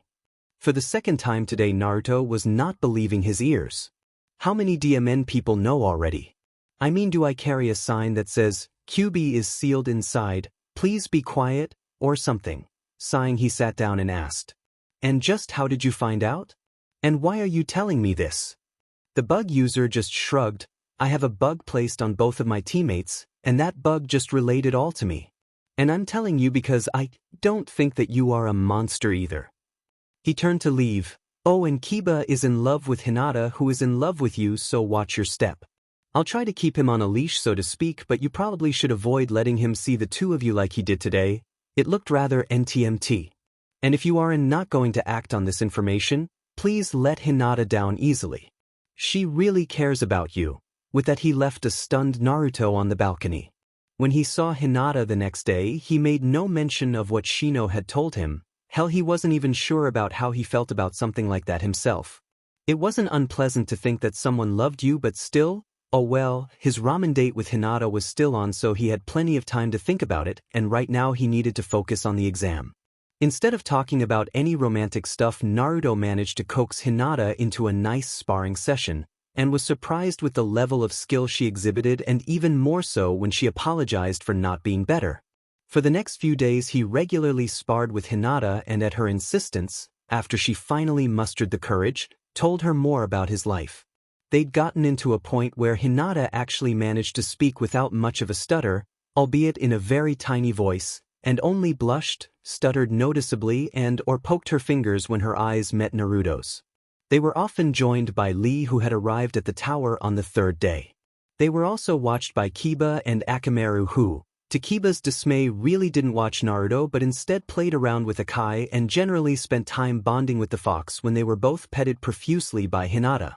Naruto was also pretty sure that he'd seen Sasuke on occasion, skulking in the shadows with his Sharingan active and watching as they sparred, copying their techniques, which was the very reason he'd suggested that they only use the basic stuff. He'd also seen Gaara and his siblings, and the changes on their appearances were rather dramatic. Gaara's insomniac look had been passed on to his siblings Temari and Kenkaro, who now looked like they hadn't slept a wink in days. Gaara, on the other hand, looked quite well rested, though there still were slight remnants of the black rings that surrounded his eyes. The smirking boy told Naruto that he was yet to tell the two about what had occurred over a week ago, and that his siblings still feared that Shikaku would suddenly devour his soul and come out unchecked. All in all, Gaara was in a good mood and behaved almost amiably towards the Leaf Genins when Naruto introduced them. Soon the 120 hours of the second exam had passed, and all the Genins who had made it to the tower were called to the central room. It was time for the third round, and some serious but kicking. They milled about, some slightly nervous while others radiated confidence. Naruto looked around and noticed that surprisingly few teams had made it to the tower in the time given. He himself included, there were only 21 people gathered in the large room. Actually, the only people he hadn't seen during his stay in the tower, and the only new arrivals, were Kabuto and his two teammates. 7 teams, we were cut down from 27 to just 7. That forest certainly lived up to its name. He also took note of the assembled Jounin and the Hokage, who began to explain the reasons behind the Chunin selection exams. Much to his discomfort, he also noticed Anko, who was watching him with a hungry, predatory gleam in her eyes, just like she had when she was liking his bloody cheek. He struggled to suppress the overwhelming urge to shudder. He tuned out the Hokage and concentrated instead on Guy and Kakashi, who had a much more interesting talk. He mentally snickered at Guy's reaction to Kakashi's innocent, "Huh? You said something?" and began to plot out possible ways to use the same tactic on Sasuke. His focus snapped back to the old man, who was about to begin explaining the rules for the third exam when a sickly-looking man with a bad cough interrupted and requested that he as a referee would be allowed to explain the rules and such. He then launched into an explanation as to how there were too many participants to make it and there was a need for a preliminary. Interrupted by several coughs, he said, "Those who are not feeling well enough to fight and those who feel like quitting, please come forward so we may begin the preliminaries immediately." There was a slight murmur that ran through the assembled Genin. Naruto was, quite frankly, surprised when only Kabuto raised his hand to indicate that he would withdraw from the competition. Naruto began to loudly question as to why Kabuto would give up so easily and received an answer of, "I'm sorry, Naruto-kun, but I'm all beat up and I haven't been able to hear with my left ear since that scuffle with the sound nines." Which was something Naruto didn't quite believe. Thick brows took the same hit, twice even, and his ears are working just fine. And for that beat-up part, well, you look about as fresh as everyone else here. Humph, maybe you are a 7th-time veteran because you lack guts. Without further interruptions, Kabuto was removed from the contest. Only 20 Genins remained. Naruto watched carefully as Gekahei, as the Jounin had introduced himself, began to explain the rules of the preliminary matches. There was something about this Jounin that didn't just add up. He looked as he had one leg in the grave already, and yet, that one is clever, I think. The cough is genuine but not the result of a disease or sickness, and the dying look he has is probably a genjutsu that makes him look sick. You already noticed that he doesn't have the smell of sickness about him. This caused Naruto to pause. Smell of sickness? He asked silently only to hear Kyuubi snort disdainfully. You will understand when you visit a hospital. Anyway, enough of this kit or you will miss the fun rules like, there are no rules and such. He began to shiver with anticipation, like so many others while some shivered in trepidation, when the scoreboard that would decide the matches began to roll through names. Naruto felt mildly annoyed that it had to be Sasuke team who got to fight in the first match. Hey, coughed. The first fight is between Akato Yoroi and Uchiha Sasuke. Are the contestants ready? When both indicated that they were, Hey cleared his throat and said, well then, we'll begin the first match shortly. So would everyone except the two participants move to the upper level? As everyone began to walk towards the stairs, Kakashi brushed behind Sasuke and whispered, Sasuke, remember that your own will is what partially keeps Orochimaru's curse in check. And if you activate that curse, the match will be instantly stopped and you will be placed under ANBU guard. This caused Sasuke to falter. They were again trying to limit his growth, but still, he didn't want to be removed from the contest until he had the chance to beat Naruto to a pulp. The dope deserved to be dropped down a few notches, and it was his job as the Rookie of the Year and his teammate to do it. Smirking confidently, he took a loose, ready stance and faced his opponent. Up in the stands, everyone had settled down to watch the match. Sakura was rather worried about her, Sasuke-kun, who had been colder than usual after their encounter with Orochimaru. He'd been almost hostile when she tried to talk with him. Maybe we shouldn't have told about the bite. It was Sasuke-kun's business after all, and he is strong enough to know best himself. She sighed again. She was so confused. She believed in Sasuke, but on the other hand, the look of concern on Kakashi-sensei's face when Naruto had told about the incident had been noticeable, even with the mask. And then there was the seal that was, why am I doubting Sasuke? He's one of us that has the best chance of coming a Chunin, isn't he? Not even Naruto can compete with him. Can he? She shoved the doubt aside and began to cheer as Sasuke delivered the first blow. Down in the arena, Sasuke, though he was doing rather well, he'd cornered Yoroi using his superior speed to deflect several shuriken thrown at him and then ran in and grappled with him. Only to have Yoroi start draining his chakra reserves with some weird technique. Kicking him off to make some distance, Sasuke began to formulate a plan. Good thing he had been able to watch that weirdo Lee practice with Naruto.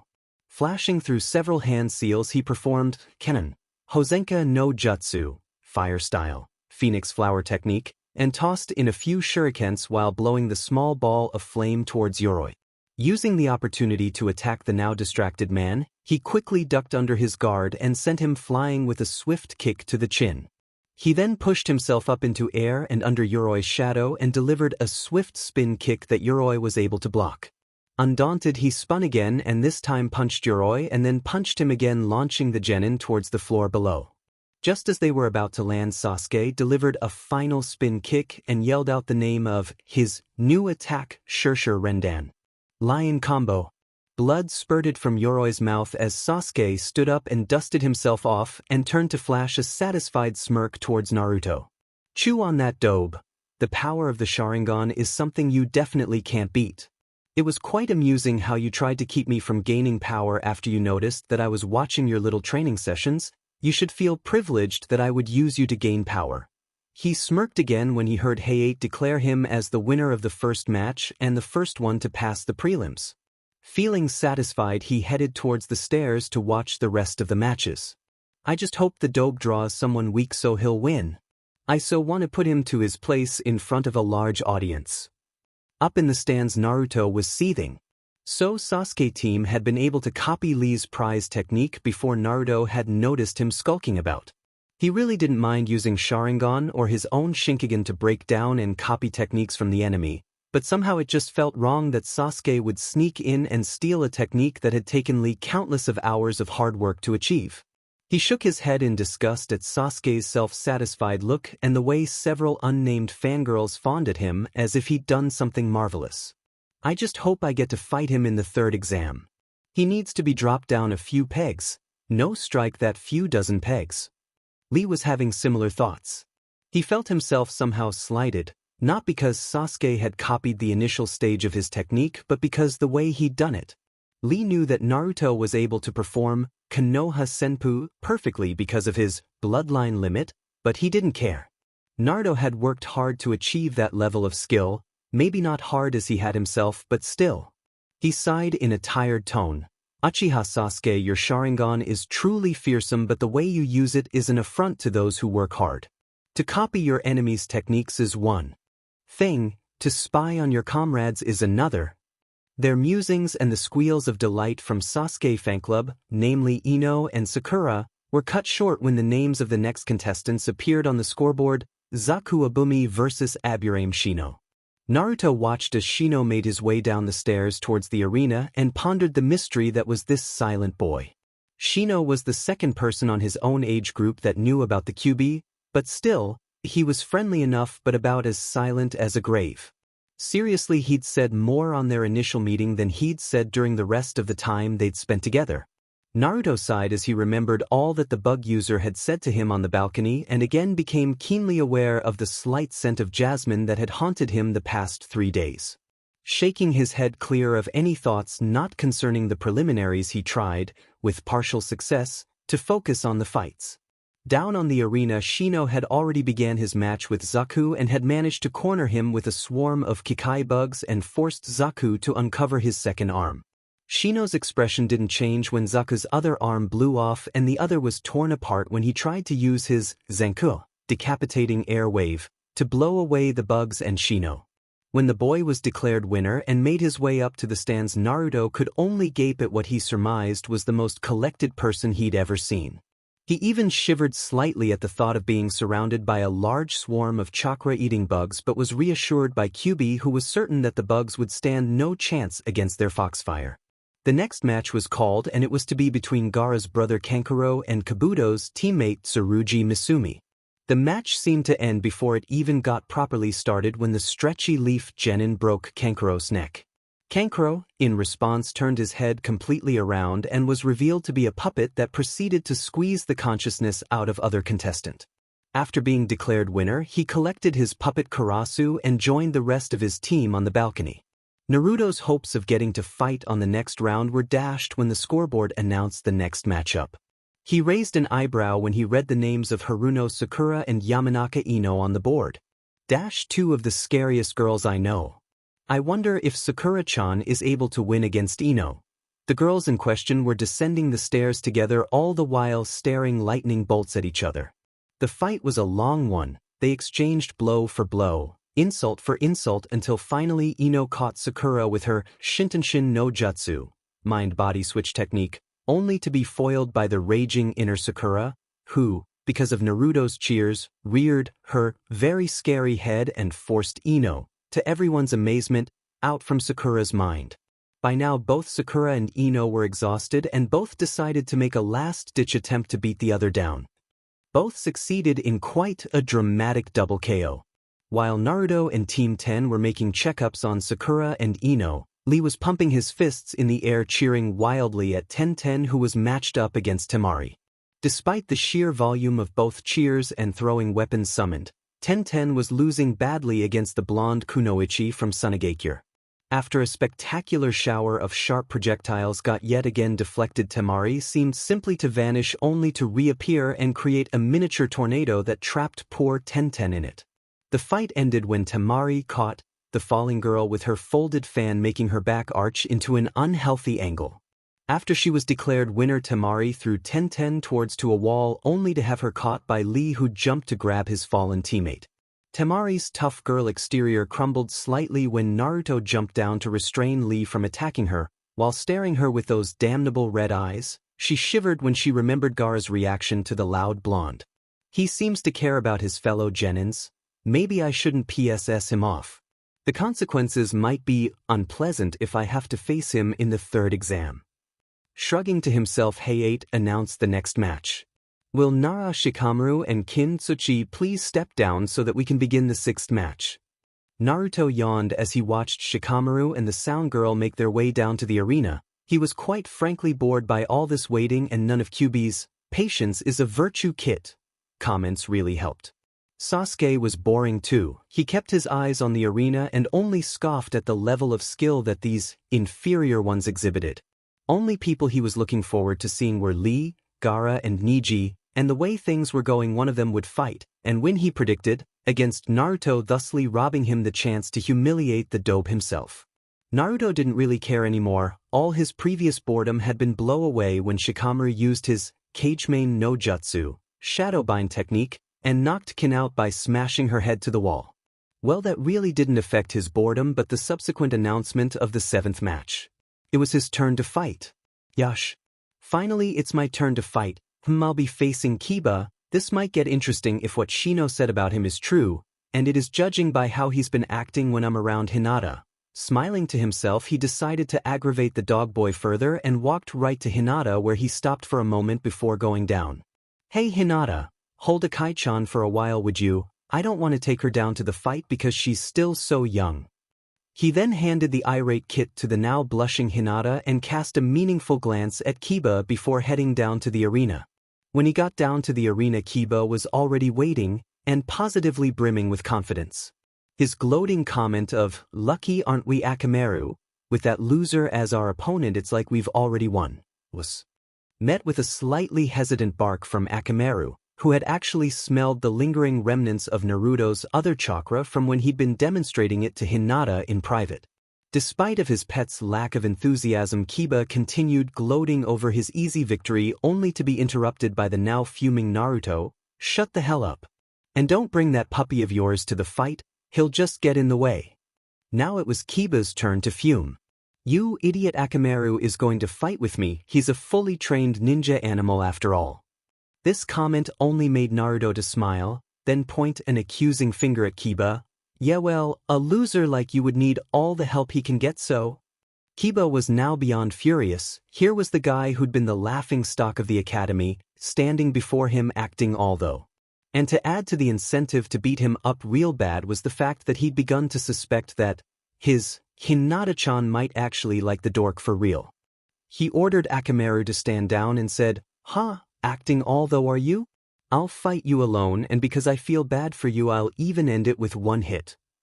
His confidence grew with every word until he noticed that Naruto didn't seem to be least bit affected and that his eyes turned from their usual blue to rather unnerving crimson.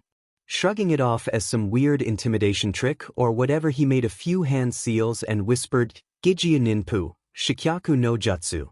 Beast mimicry for legs." He then fell on all fours and with amazing speed leapt towards Naruto, who had almost no time to react, and slammed his elbow in the blonde's gut, hurling him backwards like a sack of potatoes. Smirking, he stood up and said, "He won't be getting up anytime soon, Mr. Examiner," while eyeing the spectators and their reactions. To his dismay, Hinata was looking somewhat sad, and while he could hear Shikamaru's, "Just as I thought," something drew his attention back to Hinata's now happy face. Kiba too began to smile. Obviously Hinata had noticed that Naruto was nothing loser and not worth anyone's, least of all her, time. This fantasy was proven wrong by determined, "Don't underestimate me, dog boy," coming from his downed victim who was supposed to be out cold. Naruto was standing there staring at Kiba, who had shock written on his face. "Demon that hurt, he hits like a DMN jackhammer. And he's fast too." Grinning confidently to Kiba, who was now telling him to drop the tough guy act, he wiped some blood from the corner of his mouth and said, "I just let you hit me to test your strength. It was pretty pathetic, so really it's you who should drop the tough guy act. You know, use your puppy too or whatever."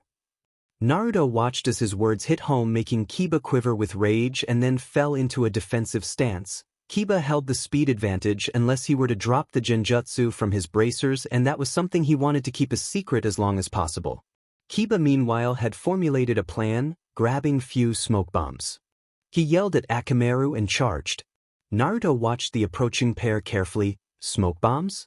This should be interesting. Soon enough Kiba got into range and threw the small orbs, causing a large cloud of smoke to obscure the area. Inside the smoke, Naruto was easily dodging the first few attacks that came his way.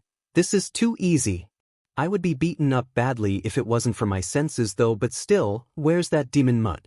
Soon enough he had a fix on Akamaru's location and a pretty good idea on Kiba's plan. Deciding to play along, he dashed out of the smoke towards the waiting dog. Several barks, yells of pain, and general sounds of combat later, the smoke cleared to reveal an unconscious Naruto and Akamaru, who was happily wagging his tail. Kiba let out a yell of victory and extended his arms to welcome the ecstatic dog. only to have the said animal sink its rather sharp teeth into his arm. His confusion was escalated when Akamaru said in a cheery voice, "You fell for it," and then growled loudly as he poof-fed into smiling Naruto, who immediately began to spit out in disgust. "Blech gross Kiba, don't you ever wash that coat of yours? Sheesh, tastes like a rotten dog." Up in the stands everyone was watching in stunned silence.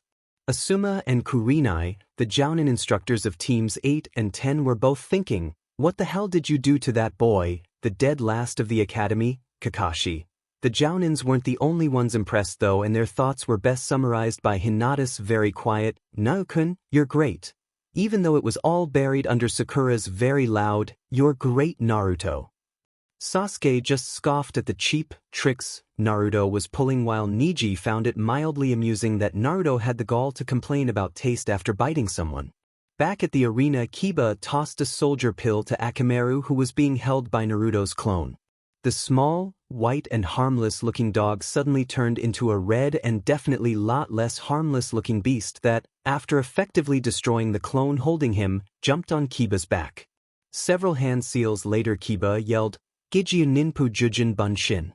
Beast mimicry, beast human clone, causing them both to be covered in smoke.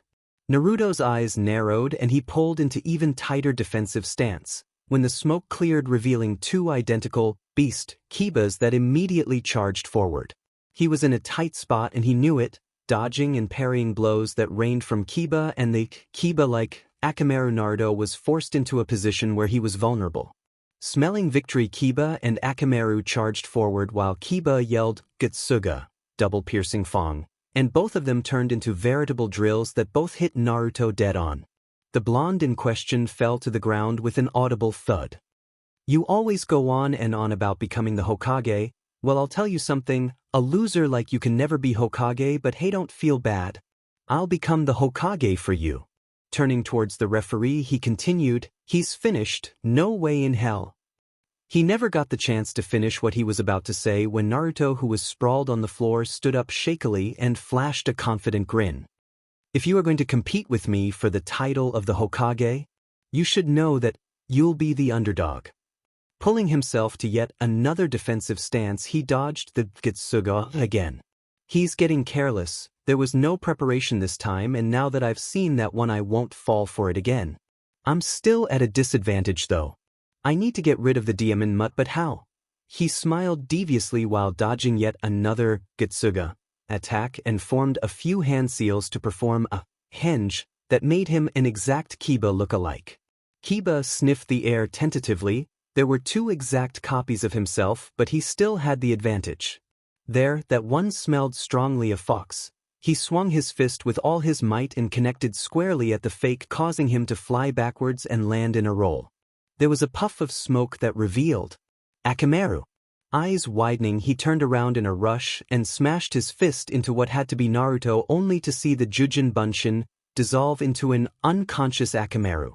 Turning around totally baffled, he was rewarded with a sight of cloud of smoke that cleared to reveal a grinning blonde who said in a taunting voice, "Think before using a jutsu or it will be used against you. And when in doubt, trust your nose, Gigiba-kun. Or should I call you Baka-kun?" Up in the balcony, Kakashi's sweat dropped. "He certainly is something else, using my lines like that. Well, at least he set him off." Kiba was livid. The class failure that was supposed to be a pushover had foiled him in every turn. Forcing himself to calm down by biting his own hand, he began to plan a strategy. "I'm faster and stronger than he is, so I'll just keep on wearing him down. I'll get a hit in eventually and then it's all over." He smirked, regained his calm, at Naruto, who was now holding 4 shuriken in his hands. "Hey, you think something so basic is going to work against me?" Naruto just shook his head and smiled. "I'm going to try out my new special technique on you. Prepare to get payback for those Gatsugas. They hurt like hell." At that, he threw 3 of the shurikens and a moment later the last shuriken. Kiba, like everyone else, was baffled at this odd behavior until he heard poofs from behind him. Turning around in a flash, he now stood face to face with 3 Kage Bunshins. It was too late, he realized, when there was one final poof right behind him and then fist connected with his head. With a loud yell of "You!" The first clone batted him towards the remaining 3 while the real Naruto used the first clone as a springboard. Then the remaining 3 clones kicked him into air yelling "Thimikai," where he met the real Naruto's heel that connected to his skull, sending him to the hard floor below. Naruto Renden, Yugenai Naruto. Combo. Naruto stood ready in case Kiba would still somehow recover from the beating he'd received. When he didn't and Hayate declared Naruto winner, he turned his gaze towards Sasuke. With a flippant salute that clearly said, "You aren't the only one who can copy stuff and pass it off as their own." A message that Sasuke seemed to understand judging by his darkening countenance. Naruto headed towards the stairs. He walked over to the awestruck Hinata and collected his pet fox while still admiring the power of the healing salve he'd gotten from her. Flashing her a dazzling smile, he said, "NaruHina, this stuff is really great. I mean, it's closing my wounds like nothing I've ever seen." This naturally brought out a wave of blushing that caused the nearby Neji scoff at his weak cousin. For some reason, the announcement of the next match brought a cold knot into Naruto's stomach. He watched with certain amount of trepidation as Hinata was matched against her cousin Neji. A knot that grew tighter and colder when Lee snuck up to him and whispered, "Judging from what I saw when you sparred with her, Hinata is very good, but Neji is the greatest genius born in their clan in the last 100 years. And he holds a grudge against the main house because he is from the branch house. This could get ugly." Down at the arena, Neji was berating Hinata, telling her how she was worthless, weak, and unskilled.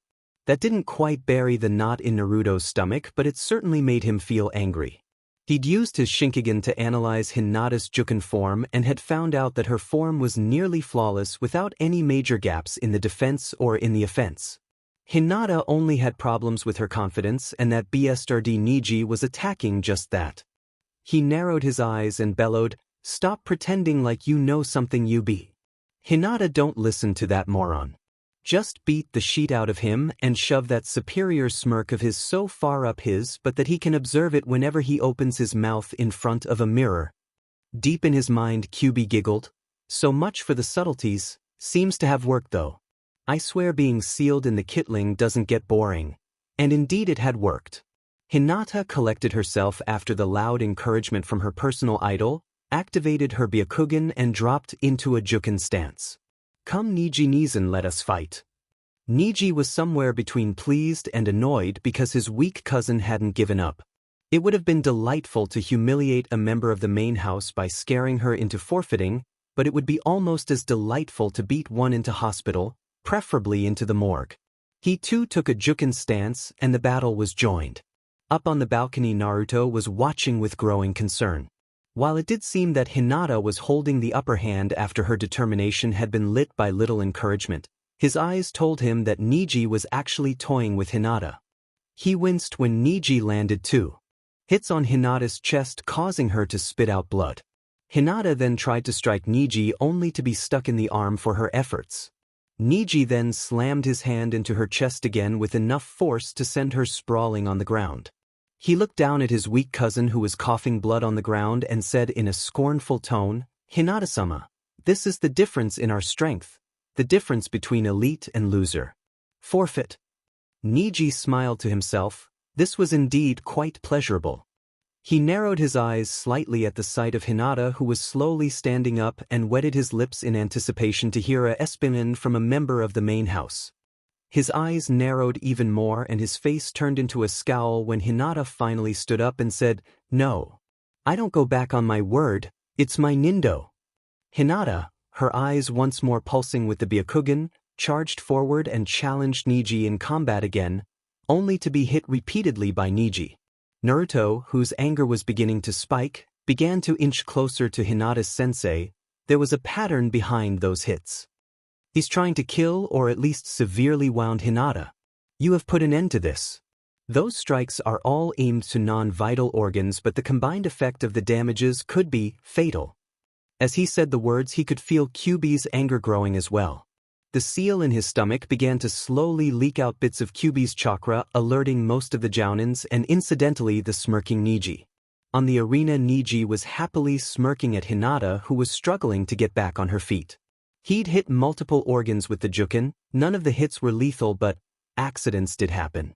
His smirk waned when he felt a stab of intense anger and killer intent that was rolling from the balcony. Without turning his eyes, he observed the loudmouth blonde, or what should have been him. Instead of the blonde, there was something else, something that actually was slightly scaring. He was Hyuga Niji. He didn't get scared, ever, so instead he got angry and directed the anger to where he felt it was due, to his cousin. Deciding to put an end to this charade, he charged forward, ignoring the yell of, "Niji-kun, the match is over," from hate, only to be stopped by no less than 4 jounin. Behind the jounins, Hinata suddenly buckled over, coughing out more blood. With a loud yell of, "Hinata," Naruto jumped over the railing and hurried to the fallen girl. They locked eyes for a second, and her eyes seemed to say, "Sinun, I can be strong," before Hinata's eyes rolled over and she slipped into unconsciousness. Naruto quickly flashed through a few hand seals to activate the only medical jutsu he knew. It wasn't much, designed to be used as a first aid on minor wounds and such, but still he'd read on the instructions that its power was dependent on the amount of chakra the user would expend. Yelling for someone to get the DMN medic team there faster, he pumped out vast amounts of chakra into his hand that he held over the spots that Niji had hit. He didn't know exactly how much good he'd done or how long he'd been doing it when the medic team finally arrived. Letting the professionals take over, he suppressed yet another surge of anger that was coming from, he really didn't even know whether it was from Kyuubi or himself, and turned to face the pleased-looking Niji. "Hey loser, cut the pointless cheering on other losers and understand that you are never going to be more than just that, a loser." That did it. The BSJRD was going down hard. Naruto began to rush towards Niji, only to be intercepted by Lee. "Naruto-kun, I understand why you would want to beat him up." He made a face towards the still smirking Hyuga, "And I completely agree with you, but still you should wait till you get a chance to fight him in a match, not in a brawl like this." Sensing that Naruto had calmed somewhat, he let go of the blonde. "And I too want to fight Niji, Naruto-kun, but should you be his opponent in the finals, there will be no hard feelings. It would somehow be more fitting should it be you." Naruto stared at Niji, his eyes never leaving him. He reached down to a pool of blood that was on the ground. Bringing his bloody hand up to eye level, he channeled chakra into his fingernails, making them grow into claws, and then made a fist, causing Hinata's blood and the blood that was flowing from his punctured palm to drip on the ground. Going down. With a final glare, he turned and stomped towards the stairs, leaving the openly amused Niji behind. Up where the Sand siblings were, Kankuro grinned at Naruto's performance. "He's so clueless that it's funny. He hasn't noticed the difference in their ability." This caused Gaara to turn his eyes on Kankuro. He was lucky the green-clad ninja was there to stop him. He said, making Kankuro nod, "That Niji guy was holding back. The blonde sure got lucky." Gaara only stared at the scoreboard that announced that he was to fight against Rock Lee next. Just before he vanished in a whirl of sand, he said, "He wasn't the lucky one." Leaving behind a slightly nervous Kankuro, he couldn't mean that it was the white-eyed guy who... Down in the arena, Lee was furiously attacking Gaara, only to have his attacks meet an impregnable defense formed by moving sand. Forced into defense by what seemed to be hands made of sand, he did several backflips and finally vaulted himself on top of the monument of seals. There was a moment of silence, while the two combatants stared at each other, that was broken by Guy's enthusiastic, "Take them off." Lee looked confused. "But Guy-sensei, that's only allowed when I'm protecting precious people." His confusion turned to a look of glee when Guy flashed his nice guy pose and yelled, "It's all right, Lee. I'll allow it." With an expectant look, almost like a small child on Christmas Eve, he rolled down his orange leg covers and unstrapped 2 sets of weights that covered his shins and let them fall. "Now I can move like the spirit of youth." Naruto only rolled his eyes. He knew the insane weights that Lee walked around with and was probably the only one who was not surprised at the massive cloud of dust and mortar that blew upwards when the weights hit the ground. Nor was he surprised when Lee seemed to blur out of existence, only to reappear behind Gaara to give first blow in a flurry of blows that eventually smashed through his ultimate defense. Temari and Kankuro were in shock. No one had ever broken through Gaara's sand before and forced him to use the Suna no Yoroi, armor of sand, but they weren't the only ones. Gaara himself was rather shocked at the speed and strength that Lee was using. Lee was shocked as well. With that moving sand and the sand armor that was covering Gaara's skin, there was no way he'd be able to deal enough damage to win before he would run out of steam. He shot a questioning glance at Guy, who nodded imperceptibly, making Lee smile as he began to untie the bandages covering his arms. At this point, Naruto was getting very interested. He was about to witness the Omote Renge, initial lotus, that he'd heard Lee and Guy talk about. And there it was. With a blinding speed, Lee made several circles around Gaara and then ducked under his guard to kick him from below, only to follow him into the air where he wrapped his bandages around Gaara. The effect was quite spectacular as Gaara was drilled half a meter into the ground and began to crumble, revealing that Lee had wasted his move on a Suna Bunshin. Now Lee was on the defensive, his body hurt all over from using the Renge, and all he could do, and even that barely, was dodge the jets of sand that would have knocked him unconscious or worse.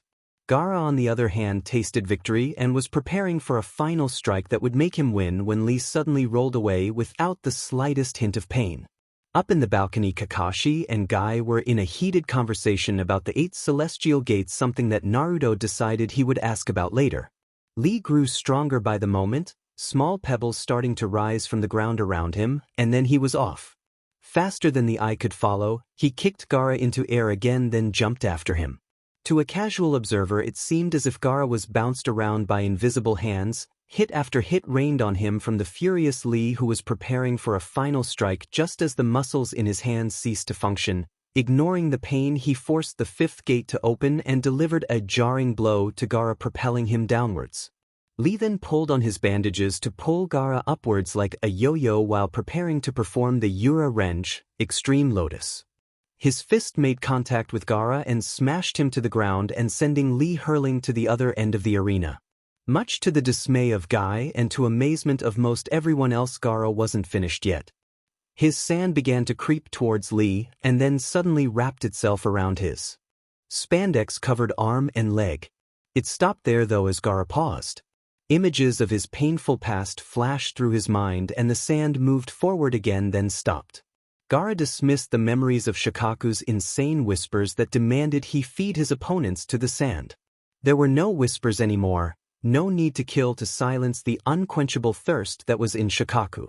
True, he had killed the Rain Ninjas, without mercy or hesitation, but they had demanded that they have his scroll and his sister in exchange for escape. His eyes focused on Lee as more images flashed through his mind, images of Naruto smiling to Lee, who was pumping his fist in the air and yelling, "Flames of youth will unite our villages in peace." He had made his decision and the sand obeyed it, wrapping itself around the boy. Gaara stood up and said, "Referee, it's over." He is unable to fight anymore. Then he, almost carefully, used his sand to place the unconscious taijutsu master on the ground. As he let the sand flow back into the gourd, his eyes widened. Despite his injuries, Lee was there standing in his signature ready position. Is he even human? I clearly heard his muscles snap. Any further deliberations into the issue were cut off by Guy's arrival, who declared that it was over and that Lee was already unconscious. Gaara turned away after he was declared winner and returned to the balcony, offering only a commanding, "Shut up," to all the questions that were directed at him by his siblings and Baki. The 10th and final fight soon began between Akimichi Choji and Dosu Kinyuta. The preliminaries came to an end with a fight that was somewhat anticlimactic after the showdown between Gaara and Lee, as Dosu easily claimed victory by directing his sound waves through Choji's body and into his eardrums, making him lose consciousness. The Hokage began by congratulating all those who had passed and proceeded to explain that they now had a month to recover, train, and to devise strategies against their opponents.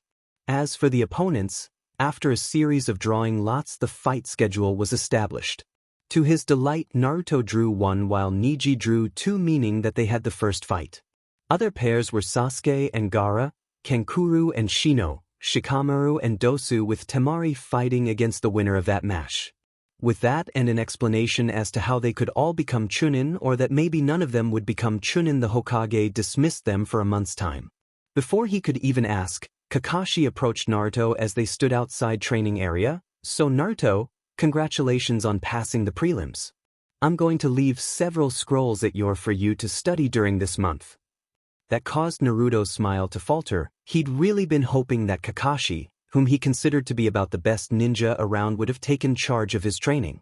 Seeing this, Kakashi quickly continued, "The Hokage has asked that I train Sasuke as I am the only Sharingan user in the village. It would make sense. The Hokage also said he has arranged another teacher for you. Your father's old sensei Jiraiya, who was also Orochimaru's old teammate. You are to meet him at the Konoha Hot Spring Resort tomorrow after lunch. He's an old man with spiky white hair. You can't miss him." He gave Naruto a slight push. "I suggest that you rest for today, and I think it would be nice to visit your sparring partner in the hospital just to see how he's doing. Him and maybe someone else too." Somehow the slight suggestiveness of his tone and the way his visible eye cringed caused Naruto to feel quite hot and uncomfortable. Kakashi's eyes shone with suppressed mirth.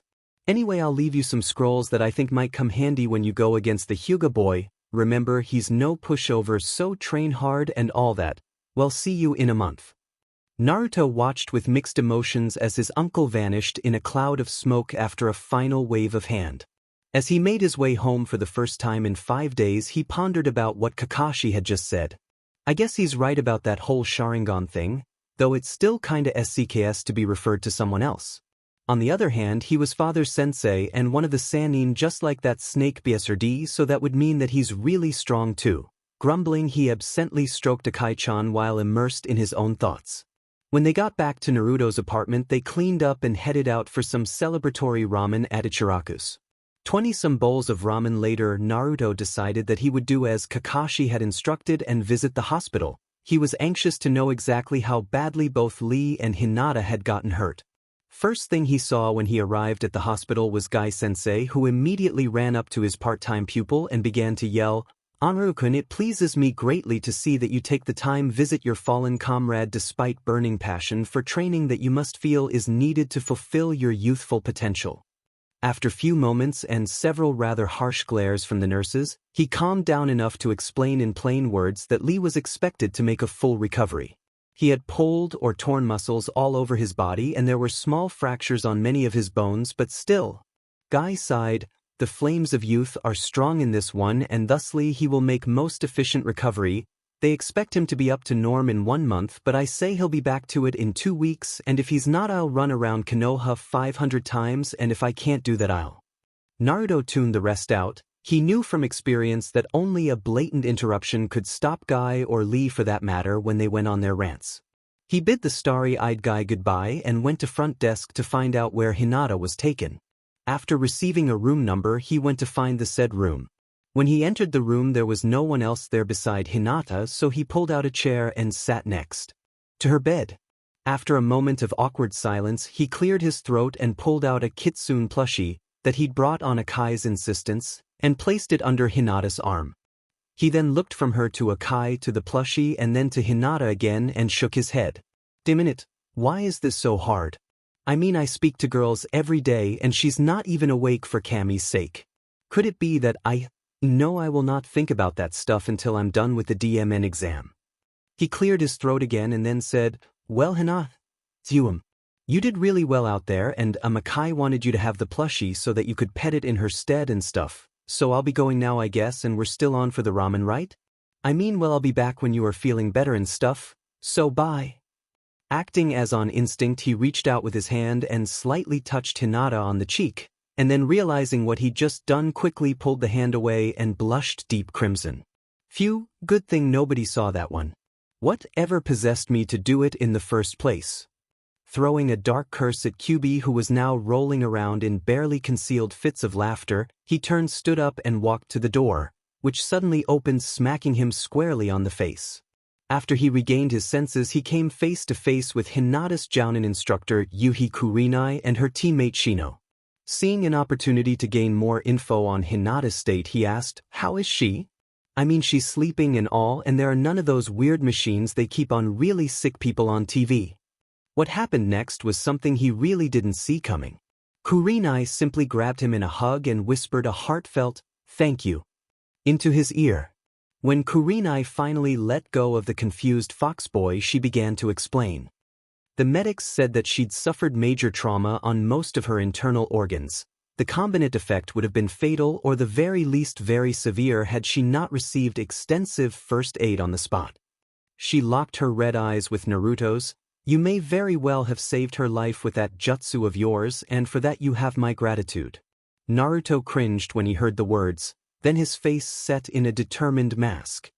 So that BSD Niji was really trying to kill her, all the more reason to whip his lily but all over the stadium. He motioned towards the sleeping Hinata. So when is she expected to wake up, and will she be all right, and exactly when will she be all right? There was some deeper undercurrent in his voice that apparently was not missed by the red-eyed jounin. She's expected to wake up later this evening or sometime during the night, and she should be out of the hospital in a week or sooner. If you want to visit her, then why don't you drop by tomorrow around lunchtime? I'm sure she could use the company and maybe something different from the hospital food, but that's just a suggestion. She smiled prettily at Naruto, who was now blushing slightly. Now if you go, you have your own training to think about, I'm certain, and congratulations on passing the exam, by the way. She ushered Naruto out from the room and to the hallway, where he was soon joined by Shino, who simply offered his hand and said, I thank you also, she's a good person. With that, the bug user turned to leave but was stopped by Naruto, who was already formulating a plan and needed some information. Shino paused to consider Naruto's request and decided that it was worth the time it would take. Before parting ways with him, Shino said one last thing. I'm sure Kiba will feel thankful as well. As for the other matter, I'll speak with him.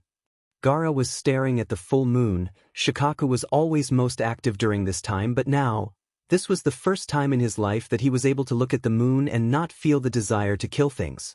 He was actually enjoying his very first moon viewing when the sound Nin Dosu came to interrupt.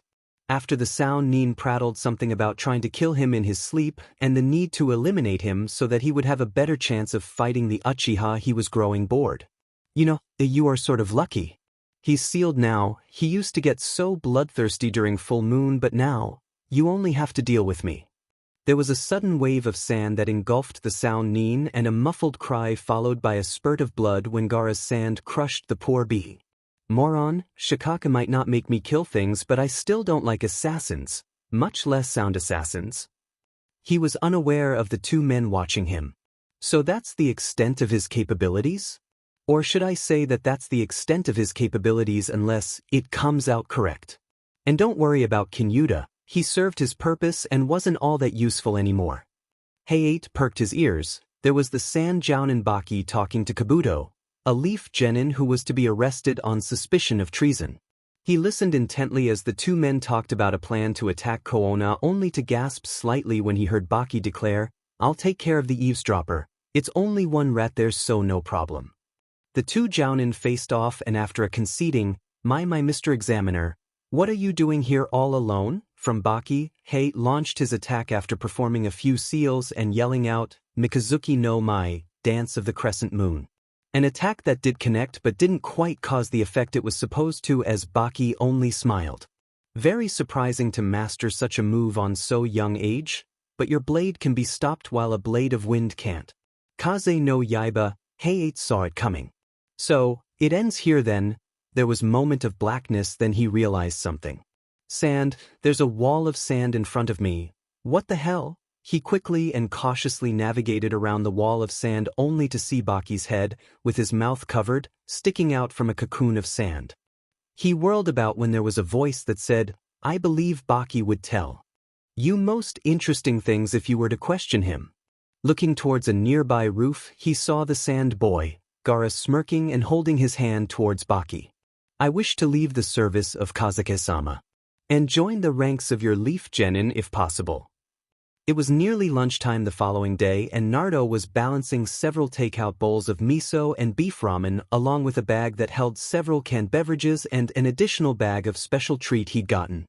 He was almost at Hinata's room when he heard a male voice stating, You are weak, daughter. To lose in a fight to a member of the branch house is inexcusable. The voice and the message that the voice conveyed reminded him so much of Niji that he almost dropped the foodstuffs he was lugging, almost. Taking a deep breath, he tried to calm himself, an act that was almost impossible as the male in Hinata's room continued to berate her, calling her worthless and the like.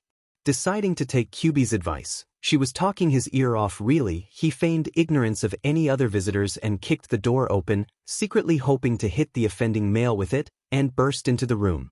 He heard Kyuubi making a small snort of amusement when he observed a pale-eyed man, obviously Hinata's father, whirl around in amazement at such a blatant intrusion. Pointedly ignoring the man, he waved cheerfully at Hinata. "Why huh? Good to see you awake, and all you had us all worried there for a moment. Anyway, I got you some ramen and stuff to make you feel better. I mean, hospital food has a certain reputation." Placing his baggage on a nearby table, he noticed that Hayashi, as he knew Hinata's father was called, was growing quite impatient from being ignored. Paying the man no heed, he helped a kaichan from her pouch onto Hinata's bed, where she was promptly placed in a small embrace. Joining, he noted the kitsune plushie he'd brought the day before. Turning around, he acted as he hadn't even noticed Hayashi before this. "Ah, Gomen Hayashi-sama, I didn't realize you were there?" He immediately disliked the man. Not only did he sound like Niji, but he even had the same superior, "I'm better than you, so you are nothing to me" look on his face. "I brought some ramen, but I'm afraid there's not enough for all of us, so if you'll excuse us." That brought a muffled squeak from Hinata and caused Hayashi's eyes to narrow visibly. Now Naruto really wasn't sure why Kyuubi thought it was a good idea to outrageously PSS off the guy, but he was enjoying himself, so he really didn't care. Hayashi used the moment of silence to deal with this impudent commoner. "It's you who should excuse us. I was just talking with my daughter." He got no further when Naruto interrupted. "You mean telling her how she is weak for not winning against someone who is supposedly the greatest genius in the Hyuga clan? How's that her fault? She fought to the best of her ability, and you can't say jack about that because you weren't there to see it were. And if she's not the greatest genius in the clan, then that's not her fault either." Naruto almost choked on what Kyuubi was telling him to say. "Or am I mistaken to think that you are the one who conceived her? So wouldn't any shortcomings in that direction be your fault?" Hayashi was now visibly fuming. "Only thing she doesn't have in abundance is self-esteem, but that's not surprising if your actions today are any indication of the norm. How dare you? My daughter is weak and there's no way around it, and it can't be changed. I only hope that her sister Hanabi won't turn out to be as useless as she is." Hayashi was livid actually. Not only had this commoner dared voice the truth he himself didn't want to face, Niji was a genius among the Hyuga, he'd also dared to question his abilities as a father and a man.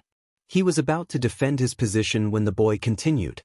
"Now Hayashi-sama, we have established that Niji has the strongest of Hyuga blood in the past 100 years, so wouldn't it make the whole Hyuga clan look bad when I kick his butt around the stadium like it was an empty can?" Naruto stopped to draw breath and gauge Hayashi's reaction, something which was hard because he'd along the years cultivated a face of total composure. Only thing that gave away the Hyuga leader's anger was a pulsing vein on his forehead. "Blah, this is pointless. There is no way rabble like you could ever defeat even the weakest of the Hyuga, let alone my nephew Niji." This caused Kyuubi to smile. Hook, line, and sinker. Now all that remained was for Naruto to say the words. "And the blonde said them, want to bet? If and when I kick the crap out of Niji, you will take back all that crap about Hinata being weak and start treating her like you should treat your own daughter. And if for some reason I lose, well to know you can ask anything really." He flashed out a confident grin to the now terrified Hinata. "Cocky little BST. Anything. Intriguing proposition. Maybe if we could incorporate his apparent bloodline into the Hyuga, yes, that might work." Hayashi drew a breath and cleared his throat. "Very well, Uzumaki, I accept, and if you lose you will forget your ambitions of becoming a Hokage and be branded as a member of the Hyuga branch family so that our clan may benefit from your unique physique." He grinned wickedly. "Actually, why won't we just brand that weak daughter of mine you are so eager to protect and marry you off to each other?" Deciding that the matter was closed at that, he turned to leave only to hear Naruto's cheerful voice yelling after him, Hey, you trying to bribe me so that I'd lose on purpose, or what?" After it was apparent to Naruto that Hayashi was gone and wouldn't come back, he turned to furiously blushing Hinata. Suddenly realizing how awkward the situation was, Naruto blushed as well. "Well, you see, Hinata, sorry I really didn't have the right to do that, but I just couldn't stand by and let that moron call you weak and all." He scratched the back of his head in embarrassment and then remembered something important. "Ah, Hinata-chan, I forgot that I brought ramen. Here, have some." Naruto busied himself by pulling out a table that he set near Hinata's bed and placed several cups of ramen on it. Hinata didn't notice though, she was totally out of it. First she was being berated by her father only to be fiercely defended by Naruto, who then made a bet with her father that would most surely land them as a married couple, and if that wasn't enough, Naruto had brought her food and had called her Hinata-chan of all things. Then something else clicked. The boy whom she secretly loved had just placed his only dream on the line for her sake. Looking frantically about, she noticed that the said boy had just deposited a bowl of steaming ramen in front of her and had a carefree, almost eager expression on his face.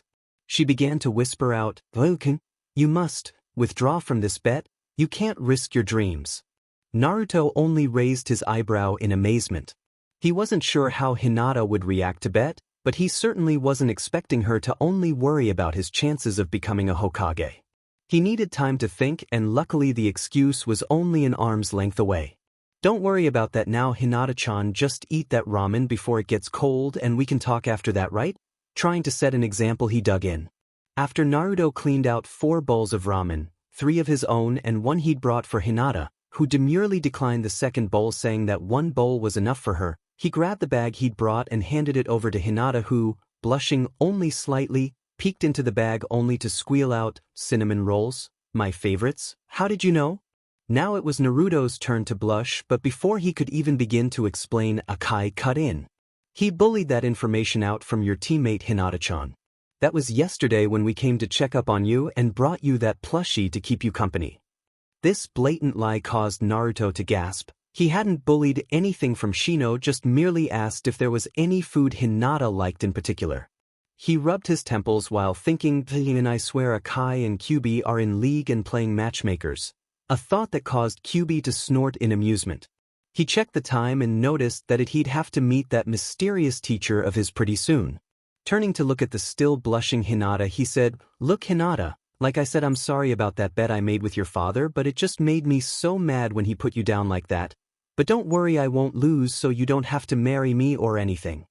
He blushed again at the word marry, but continued, "Anyway, I have to meet this teacher who's supposed to show me some stuff, so I'll come visit you tomorrow or—" Hinata was playing with her fingers and blushing. "Naruto-kun, I would gladly become a member of the branch house for you, but you can't give up your dream."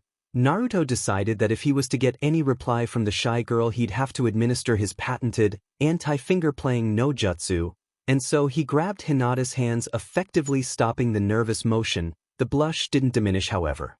With great difficulty, Hinata was able to overcome the faint that nearly overwhelmed her and managed to squeak out, "Hi, Naruto-kun, it would be nice to if you would tomorrow." Bemused, Naruto shook his head slightly and decided that she'd probably faint if he held her hands any longer. So he let Akai get her last petting of the day before collecting the kit and said, "Well, see you tomorrow then, Hinata-chan.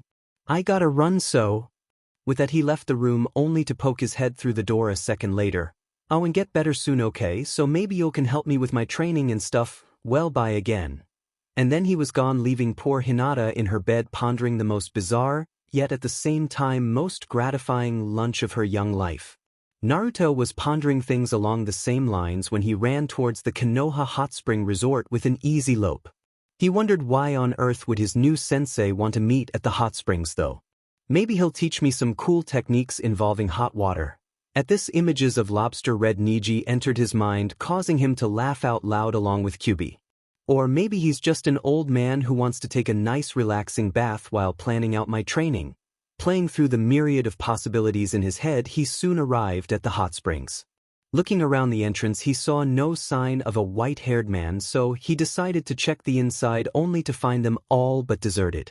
At first he thought he was the only one in the hot springs, but that theory was trashed when he heard an oddly familiar chuckle. It reminded him of the sounds Kakashi-sensei made when he read that perverted book of his. "Oh great, another day, another pervert. I guess I'll just trash that hentai while I wait for that Jiraiya or whatever." Looking about, he quickly spotted someone squatting near the fence that separated the women's side from the men's side. Taking a better look of the man, he could only feel despair starting to creep in. "Old man, with a spiky white hair, and obviously a pervert. Why the hell do these things happen to me? Why? Feeling somehow betrayed, he decided to vent on the old pervert and snuck up behind him. Hey you old man, why are you peeping at women's bath? You aren't a pervert, are you? Feeling somewhat satisfied when he could hear the women running away from their baths, he smirked at the old man who was yelling, "Baka baka baka baka," in utter desolation. Naruto smirked and said, "You are just a pervert. Anyway, are you Jiraiya?" The pervert began a weird dance of sorts. Thanks for asking. I am MD Myobukugama's holy master Sannin, also known as the Toad Sannin or the Great Jiraiya-sama, remember that. Seeing that Naruto was clearly unimpressed, he added, and I'm no ordinary pervert. I gather data at the hot springs for my novels. I'm a writer, you see. Jiraiya whipped out a book labeled Aika Aika Paradise Volume 2, causing Naruto to point his finger at the book and stutter something. So you are familiar with my works? His expression turned gleeful. Ooh, to think that so young would know my works. This is getting pretty popular, I see. He was totally devastated when Naruto began to yell, "Ah, that's the dirty book that Kakashi-sensei reads. You are even worse than he is if you write that smut." Naruto shook his fist. "And you are supposed to train me not peep on women? Kakashi? So this is a Rashi's brat. All he would need is a change of clothes and he could easily pass for the young Erasure. Hell, even the attitude is similar. And if he has truly begun to absorb Kyuubi, it would be interesting to train him." Grinning as an idea formed itself, Jiraiya pet his head. "Train you? Why should I train you? You are just a brat who interrupted my data gathering. But seeing as you have potential, I might consider it if you fulfill my request." He began to shape a female body with his hands. "Bring me a fruit that has matured like that and I'll oversee your training." Naruto was barely able to restrain himself from strangling the pervert and being sick over the cheesiness of Thentai's request when Kyuubi made a rather evil suggestion. Now he was barely able to restrain himself from buckling over in laughter as he yelled, "Hey Ero Sennin, I'll get you your matured fruit in a flash, just you wait." As he took off in full run, leaving behind one happy Jiraiya. I was going to train him anyway, but if he delivers some CC babes, well, who am I to complain? Only a few moments later, Naruto returned and presented the matured fruit with glee, causing a Jiraiya to fall flat on his face. When he got up, his sweat dropped as Naruto was happily and quite extravagantly moving his hands over the large watermelon and chattering about how it had matured nicely. Sheesh, what a moron. Maybe Sarubi-sensei was wrong about this kid. He began to twiddle his fingers with a lustful expression on his face. "You brat. I need CC babes to inspire me." Naruto's face fell. He really didn't want to resort to this, but apparently there was no alternative. A quick hand seal later, Naruto transformed into a naked blonde girl, causing Jiraiya's eyes to nearly burst out from their sockets. Drool began to fall from the pervert's mouth as he yelled, "I like you," causing Naruto to think, he's a moron. The drooling pervert was circling around Naruto, taking in all the details and spouting inane babble. "What do you call this, jutsu? And, you are a genius." Naruto was sweating slightly. "I seriously begin to think that all adults are perverts," he thought while trying to compose himself. "Hey, does this mean you are going to train me then?" The pervert nodded enthusiastically and stated that there was a condition. Now puzzled, Naruto asked, "What condition?" causing Jiraiya to turn around and poke his fingers together. Naruto barely made out the whisper of, "You have to stay like that during the training." But it was enough. A vein popped on his forehead as he dispelled the henge and pointed a finger at the older man. "You are just a Sukiyu, you Ero Sennin." Quite surprisingly, Jiraiya only laughed it out. "I'm not an ordinary pervert. I'm a super pervert." He quickly turned serious. "But enough of this entertainment. I was going to train you anyway because Sarutobi-sensei asked. Now let's leave and find someplace more private so we can talk." Few hours later, they were sitting on a log in the forest. Jiraiya had proven to be an apt listener, though he had been somewhat too keen to hear a detailed description of Kyuubi's human form, but Naruto shrugged that off as normal for someone who openly admits to being a super pervert. The Sannin looked thoughtful for a moment. "So basically you have to beat up a Hyuga genius in 1 month's time? Normally I'd say you don't have any chance, but considering the fact that you can use Kyuubi's chakra, have a jujitsu that would allow you to analyze his moves, not to mention that you have worn Arashi's genjutsu bracers for the last 2 months or so. He stood up, meet me here tomorrow morning at 8. I'll have a training schedule for you then, but as for now I need to go see Sarutobi-sensei. With that he vanished in a whirl of leaves, leaving Naruto sitting alone on the log thinking, and I really need to learn how to do that. Naruto was feeling content again. Ero Sennin, despite his obvious pervertedness, seemed to be a reasonably strong, and given the fact that he was supposedly one of the legendary Sannin was only an added incentive. Besides that he'd found a nice surprise when he got back from his meeting with the Sannin.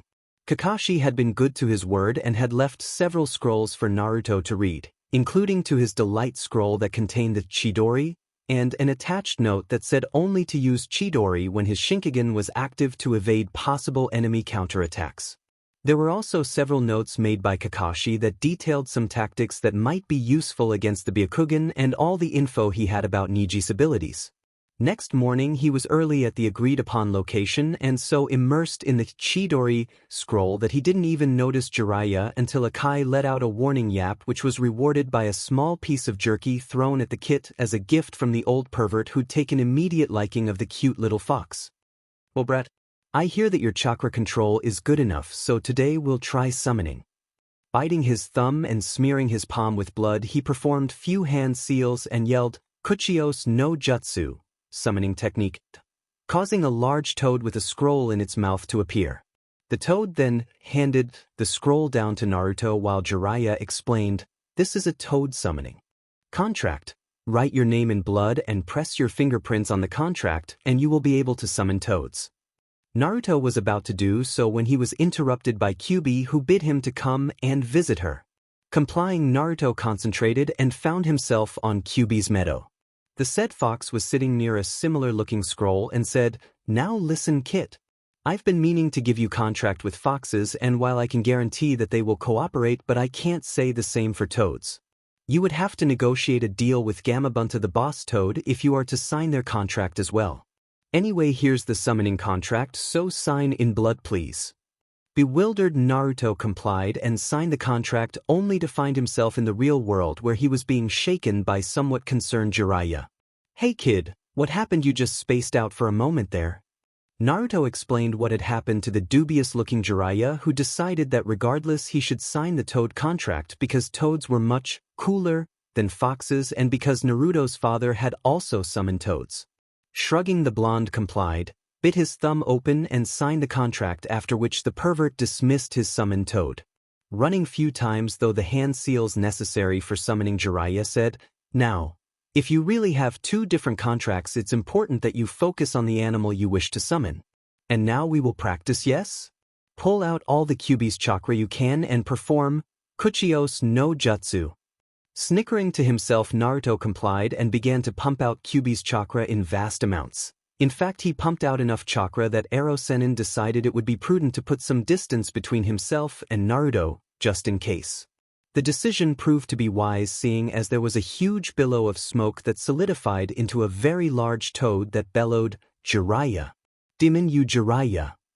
Needless to say, Naruto was more than slightly intimidated by the belligerent, not to mention huge, toad, but steeled himself nonetheless and climbed down to his nose, making the toad raise an questioning eyebrow. Hey you little punk, where's Jiraiya? Naruto looked to where the white-haired man used to be but saw neither hide nor hair of the said Sannin.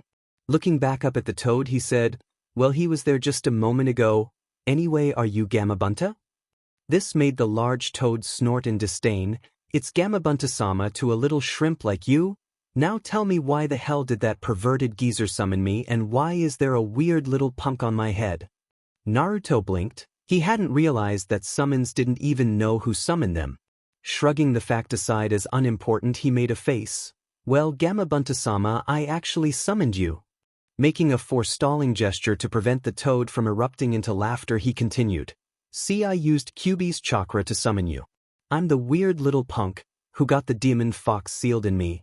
And incidentally, the seal has begun to drain the fox into me, so I kinda got more than enough chakra to summon the likes of you. He now got Gamabunta's undivided attention. Anyway, the thing is, Ero Sennin gave me this summoning contract and all but Kyuubi had me sign the fox contract. She promised that the foxes would cooperate but that I would need your approval of this as well. Gamabunta was now serious. Brat. So you are the one who was chosen to contain the Kyuubi. Give me one good reason why I should order any of my subordinates to serve you if you already have a pact with the furballs. Naruto shrugged. He really didn't know the differences between foxes or frogs, with the exception that foxes had tail and fur really. Well, I guess Ero Sennin wanted me to summon toads because he and my father both had a contract with toads. Other than that I can't really say. I mean, it's not like I'm an expert on this summoning stuff. This is my first time, you know. But maybe the old man could tell. He's hiding in that bush over there. Gamabunta turned his gaze towards a now slightly shaking bush and bellowed. Jiraiya! Come out, you dirty old lek. Is what this brat true? Is he truly the Yondame's legacy? The bush stopped shaking and Jiraiya popped out and began to tell an abbreviated version of Naruto's life. After some 10 minutes of explaining, the toad boss let out a bellowing laugh. You are interesting, you little punk. I'll let you become my subordinate, and if you need the help of my kin, we will answer your call. Now get off my head so I can leave this place.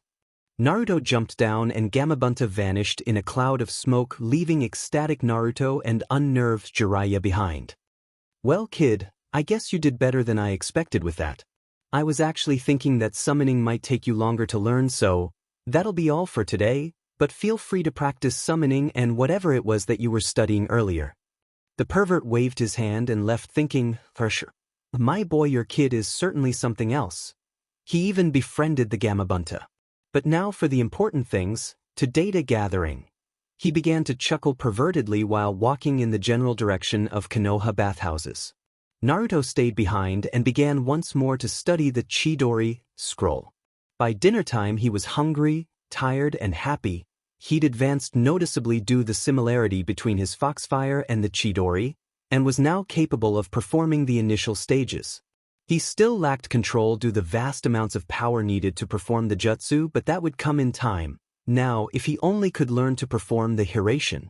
Looking about, he noticed to his dismay that Akai was feasting on a rabbit she'd hunted down on her own and didn't look willing to share, so he picked up the kit and her meal and headed home for a meal of his own.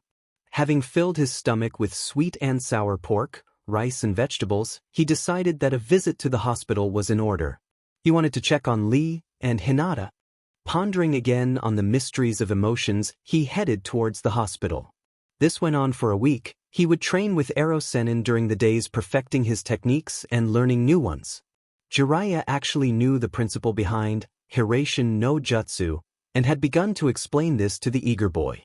To further his understanding in the technique, Jiraiya taught the boy how to perform Shunshin no Jutsu, body flicker technique, that produced a similar, only weaker effect of Hiraishin.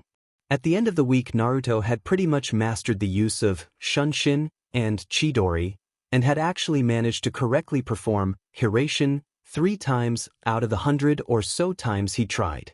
And then the week was over. He found out that Lee was already released and was slowly trying to get back to his brutal training regimen, and that Lee was actually eager to help him train against Niji. Something which he politely declined, saying that he couldn't accept the offer for another week at least, lest he aggravate Lee's injuries. This seemed to deflate Lee slightly, but he quickly bounced back up, declaring that he would be better than ever after 1 week, and if he wasn't, then he'd. Naruto sighed. Some things never changed. Other thing that changed during the week was that Hinata was released from hospital but restricted from doing anything strenuous for at least 2 weeks. She then did something she considered daring, and brought Naruto and herself lunch the following day, something which Naruto readily accepted. Jiraiya didn't complain either. His policy was that there were never too many women around, especially adorable girls like Hinata. This went for another week until the damnable pervert asked Naruto to share some details about his cute little girlfriend, something which resulted in a seriously set-off Naruto and painful beating by 2 chakra-composed tails. The question itself wasn't the only thing that had set him off. It was the frustration on whether or not he actually felt any affection to Hinata as a person, or did he feel something for her because she knew about Kyuubi and had accepted him. Naruto was so entangled in the layers of this question that he didn't even notice Hinata until he heard a soft, "Ano." Naruto and I brought lunch. Letting out a sigh, Naruto turned around and decided that he really needed to talk about this with Hinata right now, well after the lunch anyway. The Hokage rubbed his temples. The last 2 weeks, since they found about the Sound Sand Alliance, and their plan to wipe out Konoha during the Chunin exam finals, had been stressing. Finally, though, there was some release from the tension. The Sanjounin Baki was standing before the Sandaime and was giving his report. I successfully delivered the plans to the Kazekage, and judging from my observations, they do not suspect that we know about their intentions. The old man sighed and began to fill his pipe. And they didn't suspect foul play then? Cast a cursory glance at the smiling Jounin and then observed his pipe mumbling something under his breath and lit the pipe with an academy-level katan jutsu. Baki scratched his chin. Toha. His voice changed its pitch. While it was not easy to maintain a triple-layered henge, I'm not called a genjutsu specialist for nothing.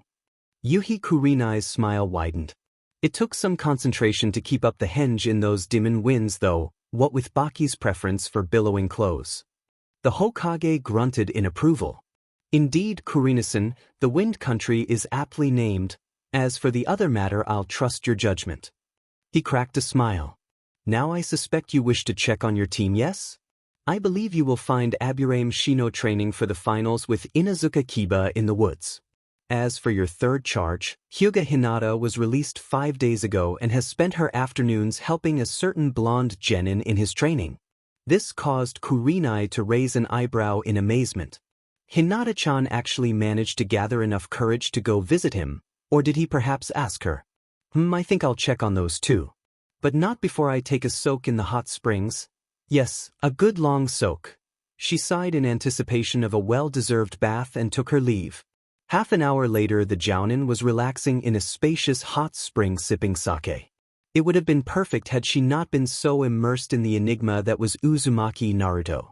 The dead last of the academy, someone who had been unable to create a viable bunshin, was now in the finals of the Chunin exam.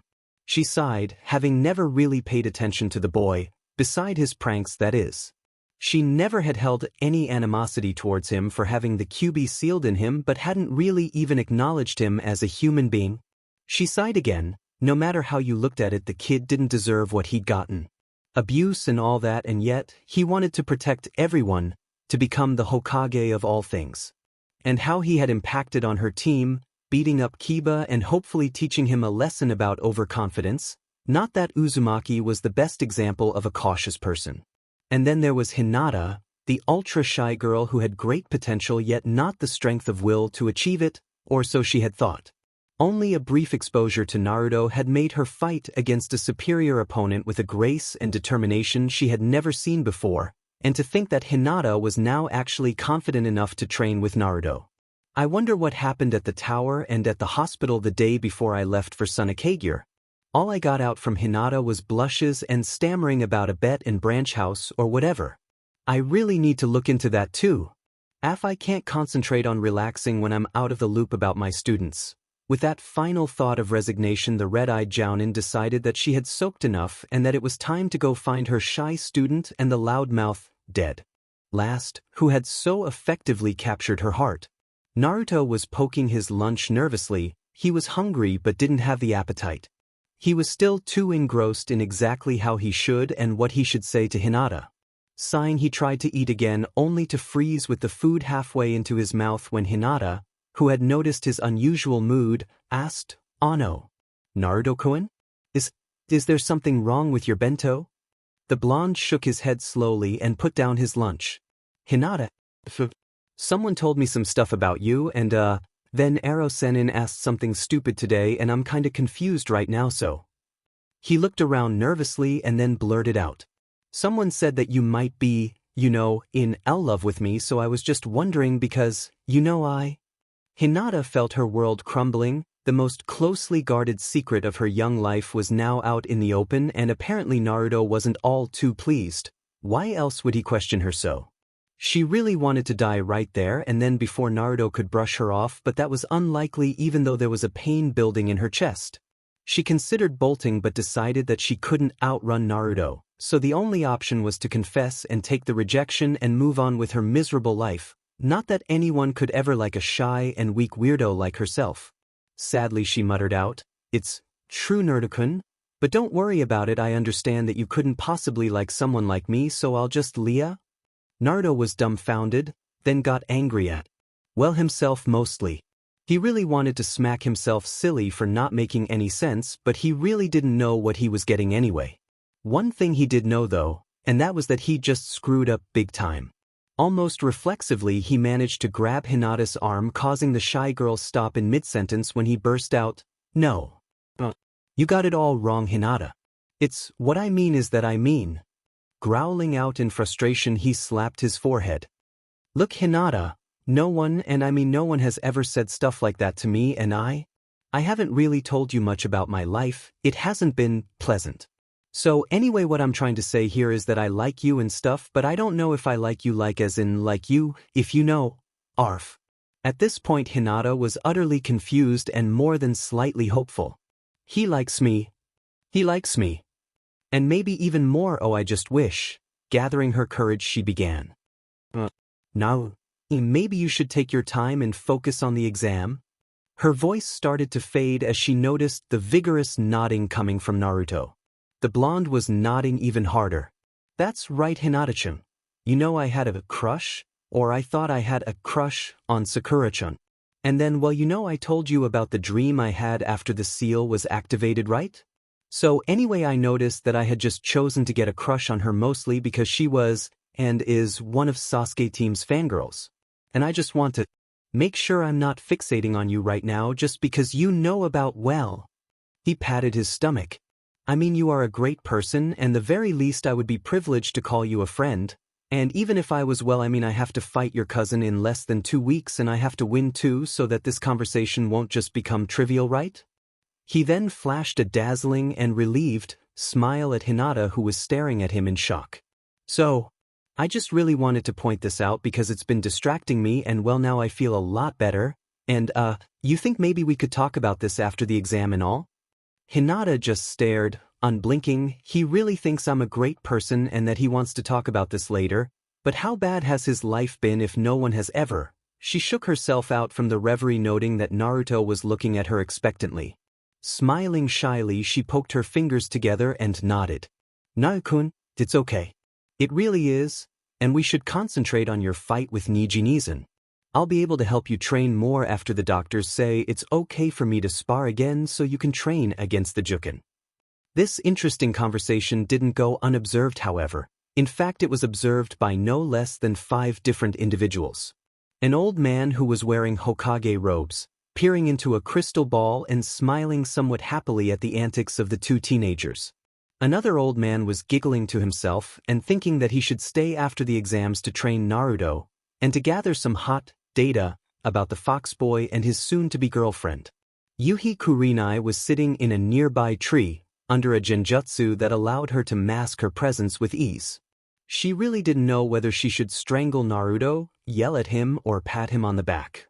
Or maybe I should explain to Hinata that he is a baka who doesn't know jack about girls. Then again, maybe she already knows that, and if she knows about the Kyuubi, then she might actually appreciate the concern of finding whether. Now I just wonder what that DMN bet is. Her thoughts about the foolishness of youths was cut short when she suddenly noticed that there was someone in the tree with her. 2 someones actually. Whirling around in a rush, she came face to face with 2 foxes, both apparently under a similar genjutsu as herself. She blinked. Why were there foxes in the tree with her? And then promptly lost her balance and fell to the ground when the smaller of the 2 foxes stated in a cutesy voice. "Now, Kurenai-san, it's not nice to eavesdrop on private conversation." Needless to say, both Naruto and Hinata jumped up in embarrassment when they heard a loud cracking sound followed by a rather painful-looking and sounding landing of Hinata's Jounin-sensei. Both were actually happy to get away from the awkward subject they had been discussing, both incidentally wowing to get back to it after the exams, but rather embarrassed at the possibility that someone had heard their discussion. Hinata was the first to stammer out a quiet, "Kurenai-sensei, what happened?" Naruto already knew what had happened, or could very well guess. He had immediately, after having recovered from the shock, begun scanning the tree from which the Jounin had unceremoniously dropped from and had soon enough noticed his Imuto-chan and her trainer for the day, Kasakumur, Kashoku is brown, a brownish-red kitsune summon, who was supposed to instruct her in the finer points of scouting and hunting. Shaking his head ruefully, he motioned them both to hop down from the tree and then pointedly asked if they had done with the lessons and shooed them back to the forest. He watched as the two foxes turned around and headed back to the forest, only to blend in the environment a few steps, and in Akai-chan's case a last glance and a mischievous wink later. Naruto then turned about to face the inevitable questions and glances or whatever that would come from the down Jounin. He wasn't disappointed. As soon as Kurenai's red eyes locked with his blue ones, there was a demanding, "Did that fox just speak?" He didn't even have time to start when another question was fired at him. "And what's this bet I heard about, on your fight against Hyuga Niji?" He tried again only to be foiled by. "And where did that huge brown fox come from?" Naruto was now sweating slightly but decided to cut in before there would be any more questions. No Kurina-san. Maybe I should explain things from the start. You see, we were in the wave country and..." He began explaining it all, leaving out only the extent of his current abilities. From wave country, through the exams and finally into the bet he'd made with Hayashi. At this point Kurenai had to fight yet another internal struggle as to whether she would strangle Naruto or pat him on the back. Taking the middle road seemed to be the best bet right now, so she simply raised an eyebrow and said, "Well, I've got only one piece of advice to you, don't lose." The insinuation was not lost on Naruto, "Win or else." Naruto, feeling somewhat slighted, burst out, "Hyuga genius or not, no stuck-up snob like him is going to beat me. Besides, even if there was no bet, I promised I'd take that BSRD down and I never go back on my word." This naturally made Kurenai smile slightly. She'd seen that same attitude when Naruto went against Kiba. The thing was that Niji was in an entire different level than Kiba. She shook her head and decided that maybe she should just let the two be for now and focus on prepping Shino for the exam. Bidding her goodbyes and wishes of good luck with the training, she left them for their own devices. After she disappeared in the woods, a silence descended on the clearing. Both teenagers were alternating between staring at the ground and stealing glances at each other. Surprisingly, it was Hinata who, while playing with her fingers, stammered out, "Anon, I have my doctor's checkup tomorrow just before lunch, so I was wondering if you could take a pause in your training and, come with me because hospitals." The rest of her sentence would have been inaudible to most anyone but not to Naruto, who smiled happily at Hinata. Hinata, I know what you mean. Never been to a hospital really before I came to check on you, but I can definitely see why that place would make someone nervous. The smell of sickness there." He made a face and waved his hand in front of his nose. Seeing her blink in confusion, he continued, These kitsune senses are all well and good, but still, I'd wish some places would stink less. The hospital, for example, stinks of disinfectants, sickness, blood, and, well, death." Hinata was torn between being elated and mortified. She'd forgotten about Naruto's superhuman senses and had blurted out that she was afraid of hospitals. Then again, he was more than understanding and didn't scold her for being such a baby. Hopefully she glanced at the boy and asked, "No, so tomorrow at 11 then? I'll bring lunch." Naruto waved her off. "Nah, let's go to Ichiraku's after your checkup if that's all right. I mean, that place is probably in destitute because their best customer has been up here training for the last 2 weeks."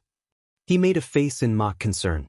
"So let's take it upon ourselves to save the old man from poverty." Hinata couldn't do anything but smile. She even let out a small giggle which faded away quickly when she noticed Jiraiya-sama, or Ero-senin, as Naruto called him, emerging from the woods. The pervert made his way towards the pair and said, "Hate to break you two lovebirds up, but if your lunch is over I need to teach, or at least try to teach, this baka a few tricks." Hinata blushed badly and began to gather up the remnants of their lunch while Naruto, also blushing, cast a sharp glare that promised pain towards the old pervert. After he bid Hinata goodbye and yelled, "See you tomorrow," after her while madly waving at the departing girl, he turned to glare at Ero-senin. "So what was so important that you had to break our lunch session? I mean, aren't you supposed to be gathering data, or getting pummeled by the women who catch you gathering your data?" or whatever. You haven't showed your face after lunchtime since day one. He crossed his arms in a huff. And what the hell were you calling us lovebirds of all things? We're just friends. The last part came out somewhere between a yell and a desperate growl, something which Kyuubi and the old man both found quite amusing and thoroughly unbelievable. The old man smirked in amusement and ruffled the irate boy's hair. Well no, I actually heard your little discussion, so that's why. And as for why I'm not gathering data, something came up. He sat down. There's something that requires my involvement and thus I won't be able to oversee your training too much in the next few weeks. However, I wasn't planning on teaching you any bujutsu anyway. I actually think you should now focus on mastering the ones you know. Kirigakur no Jutsu, or Shunshin, won't work against that Hyuga. Doton, Shinju Zanshu no Jutsu, Earth Release, Inner Decapitation Technique, might work, but then again the Hyugas tend to train their own to anticipate attacks from underground. Jiraiya began to fill his pipe. Your best bet would be to swarm him with clones, though even with your recent taijutsu training he'll tear through them unless. He lit the pipe and began to nod to himself. Yes, that might actually work. Naruto was getting agitated. The old pervert knew some super way to kick Nijis and wasn't even telling him. Swiftly he decided on the course of action and bonked the old man on the head while yelling, "Oi Aoyaji, just spit it out already." Jiraiya simply shook his head and muttered something about impudent brats or the like before continuing. Well, from what you told me, you favor using your clones when you fight. The problem with them is that they aren't as durable as you are, right? One strong hit, even if they manage to block it, is enough to destroy a clone. So, Naruto was getting really impatient. Kyuubi's fits of giggles and baka kit comments weren't really helping either. Shaking his head again at the stupidity of the blonde, the old man continued, "Look, moron. Just learn to dodge instead of blocking. Now I'm sure your friend Guy has some funky ideas in that regard. Just don't start wearing that green spandex of his or I'll have Gamabunta sit on you." He stood up and dusted himself a bit. "Now I'll be checking on you every few days, so if you have any questions I'll answer them. Other than that, just train your taijutsu and try to work on that dodging and you should be fine. Also, you might want to keep on practicing the Chidori, especially you should try using it in conjunction with your clones. 12 or so of you each with his own Chidori probably would make even Orochimaru team to back off real quick." He smiled at the boy and ruffled his hair again. "Anyway, I'm off now, so you take it easy and don't overwork yourself for the last week before the finals, and seriously, take your cute girlfriend out someday too." Naruto threw a stone at the hastily retreating back of that demon pervert and mumbled a few choice curses at perverted hermits and meddling demons. He thought about Jiraiya's idea on learning dodging. Sure, he could dodge some but preferred blocking as it usually put you on a better position to retaliate. He has a point though. Lee tore through my clones like nothing and it was one hit one clone, even if they managed to block. And if that Jukin is anything like Hinata-chan said it would be. So, I guess I'll have to go see Guy and Lee and ask if they know a quick way to learn dodging. If they do, I just know that it's going to hurt a lot. Next day, after a brief visit to the Konoha hospital, Naruto and Hinata were eating at the Ichiraka ramen. Between bites, or in Naruto's case bowls, of ramen, they were discussing Naruto's upcoming Dodging 101, as Guy had called it. Hinata was somewhat dubious as to whether or not it would work, but if Naruto was willing to try it. "Guess I'll have to study some more medical jutsus tonight. Poor Naruto-kun is bound to get hurt pretty bad." She nodded shyly to the loud boy who was at the time slurping down his 15th bowl of ramen and agreed to meet him and Rock Lee the following day at their usual location. Around noon the following day, Hinata arrived to Naruto's usual training spot laden with enough food to feed a small army. She stopped at the edge of the clearing, hiding behind a tree almost instinctively, and watched as Naruto did some light warm-up exercises. That was when she suddenly realized what was different. "I don't need to do what I've always done. I don't have to hide here and watch from distance. I can just walk right up there and join the practice." Though watching him without his vest on is, she blushed at the thought and mentally hit herself with a newspaper while yelling, "Bad Hinata. Bad." Thankfully, she managed to get her blush down just in time, or she would have been caught red-handed, and would probably have died from shame, as Rock Lee came running from the woods with an enthusiastic smile. Adjusting a large and heavy bag on his shoulder, he shouted of a loud greeting to Hinata-san and Naruto-kun, managed to inquire about Hinata's health and spout his usual about the passion and flame of youth and such, all in one sentence. Hinata just smiled shyly and nodded to the Green Beast Jr., as they both walked up to Naruto, who was now smiling happily at them. After a light lunch, Hinata had really brought a lot of food because she surmised Naruto would need the extra energy. They began dodging 101. Several hours passed and finally the lesson was over for the day. Lee offered to help Naruto home, but he waved him off, saying that he was just fine and they should continue the next day. The spandex-clad Genin nodded happily and did his nice guy pose, promising to be there the same time tomorrow, and then vanished in a blur of green. Naruto, on the other hand, simply collapsed. He was bloody, bruised, and felt like he'd gone through a ringer. "Oh man, this is worse than I thought it would be. Seriously, I can understand the idea, but why the hell do you have to use fist-sized stones in this exercise? Wouldn't rubber ball or something be better?" Then again, stones are easier to come by, and Guy said something about this toughening me up or whatever. Ugh, I'm too tired to even think of using any medical jutsus. Maybe if I tap into Kyuubi's chakra, that has always made me heal faster. His ponderings were interrupted by Hinata, who had initially been rather reluctant to throw stones at the boy she loved, but had at Naruto's prompting put some more strength into the throws. Naruto, I studied some medical jutsus while I was at the hospital, and if you want, I could try and heal some of those bruises. Seeing the relieved look on Naruto's face and hearing an encouraging, "It would be great practice," from him, she flicked through the hand seals and put her hands on Naruto's chest. Naruto began to feel better almost instantaneously. Warmth was flooding into his sore body from Hinata's hands that were gliding over his chest, and there was also a slight tingling sensation from when the medical jutsu began to work on his bruised flesh. He couldn't help it, he was way too tired and the feeling of warmth was overwhelming. He yawned, and then promptly fell asleep on the ground he was lying on. This, however, went unnoticed by Hinata, who was concentrating on healing the bruises and desperately trying to control her blush, at least to the point where her hair was not in danger of catching fire, as she gently moved her hands across Naruto's bare chest. After 15 minutes of healing, and not so slight blushing, she was done and looked at Naruto expectantly, only to finally realize that the blonde had fallen asleep at some point of her ministrations. She blinked several times and on impulse did something she would never have dared to do.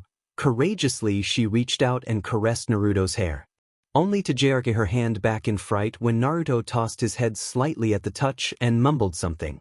The shy Hyuga was torn. She knew that lying on ground after a hard workout was far from being healthy, but on the other hand, he looked so peaceful just lying there with a hint of a satisfied smile on his face. Again the urge to touch his face overcame her, and she reached only to hear a voice that nearly made her jump out from her skin. "Hinata-nichan, did Naru-nikan fall asleep?" She quickly scampered on her feet and looked at the now amused Akai, who was in the process of poking Naruto's torso with her forepaw. Hinata was again blushing. "I hope Akai-chan doesn't think I'm some kind of weirdo because I touched him when he was sleeping." She began to play with her fingers again before stammering out, "Ano, Akai-chan, do you think we should wake him up?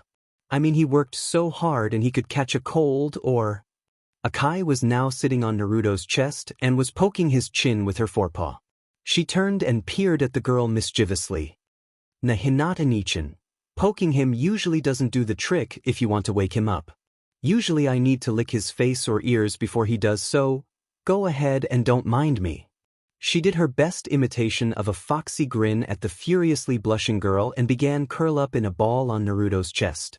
Burying her nose into her bushy tail, she said, "Though I think it would be best to let him sleep until it's dinner time. Judging by the smell of sweat that on him, I'd say he's had a exhausting few hours, and he won't catch a cold, I think, what with Kyuubi-sama being merged with him and all." With that, the little kit closed her eyes and let out a small purr of contentment, leaving Hinata to stare at the sight. She blushed again at the suggestion that she lick Naruto's ear to wake him up. "I can't just leave him here either. It would look really odd if I just vanished, so maybe I'll just read little more of that medical scroll." She nodded to herself and sat near Naruto and began to read her scroll, casting occasional glances at her sleeping hero. As Naruto was slowly making his way towards wakefulness, he became aware of two things. First, there was someone softly nibbling his ear. And second, there was a faint scent of jasmine. Hinata, is she? Still less than half awake he ummed out, "Ah, Hinata-chan," eliciting a gasp from the Hyuga girl and a triumphant, "See, I told you he would have liked it if you did it," from Akai-chan. Snapping his eyes open and bolting upright, Naruto surveyed his surroundings. There was smirking Akai and beet-red Hinata. He began to back out frantically while blushing and trying to stammer something frantically, only to be cut off by Akai's, "Ha Naiken, did you think it was someone else?"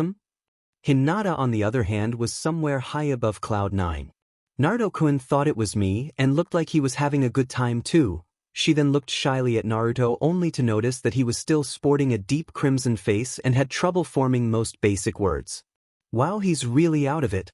I wonder, did I or do I act like that when I try to talk to him? Suddenly she threw herself beside Naruto, twiddling her fingers and trying to stammer out words.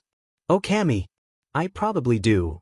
The image was so hilarious that she couldn't stifle a slight giggle, which opened a floodgate of giggles, and soon she was laughing so hard that she actually had tears in her eyes. Naruto, after some initial confusion, realized just how stupid he probably was acting and began to laugh too, albeit embarrassedly. After a good few moments of laughter, they both began to calm down. Hinata was first to smile shyly at Naruto. "Ah, Gomen Naruto-kun. I didn't mean to laugh at you, but it was just that you looked so. The blonde was scratching the back of his head somewhat sheepishly. That was kinda embarrassing and everything. But you know, this is one of the few times since I was a kid that I actually managed to make someone laugh without deliberately goofing off." He cast a mock glare at the little kitsune that's still rolling on the ground making little yapping sounds. "Anyway, I didn't mean to fall asleep or anything, but I have to say that, your medic skills are good at least." He flexed his arms a bit and glanced at the sky. Well, anyway, we should probably be going, seeing as it's getting late and everything. So. The next day was pretty much the same. Naruto was jumping and dodging around a continuous hail of stones and was steadily improving, although he still got hit just as much, seeing as Lee increased the tempo gradually to match his progress.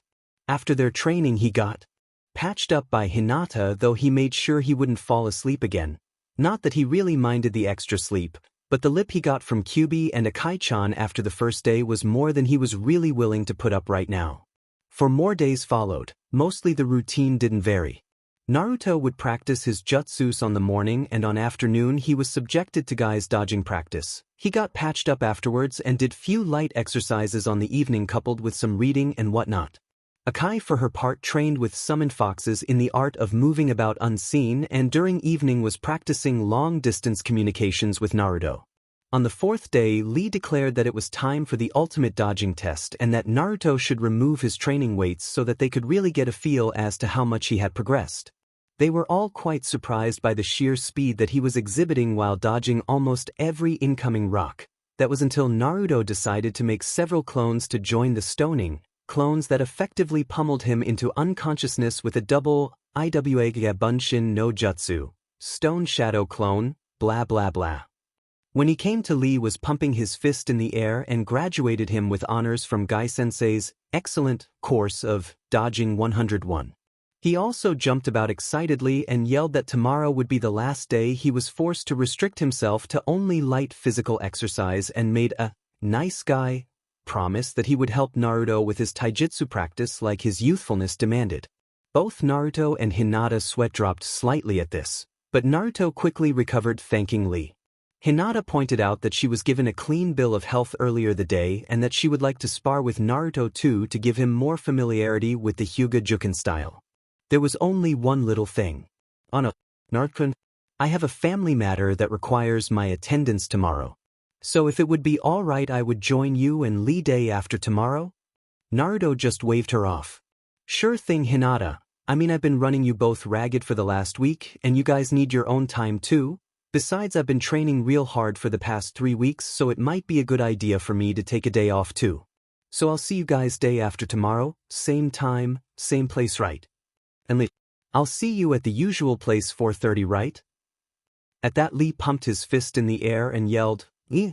Truly the flames of youth burn fiercely in you, Naruto-kun, And together we will prove that genius of hard work can overcome a mere genius. With that he took off in a blur of green, leaving Naruto and Hinata blinking at his antics. Grabbing Hinata's hand, Naruto began to lead her towards the town. Hinata, how about we get some ramen to celebrate?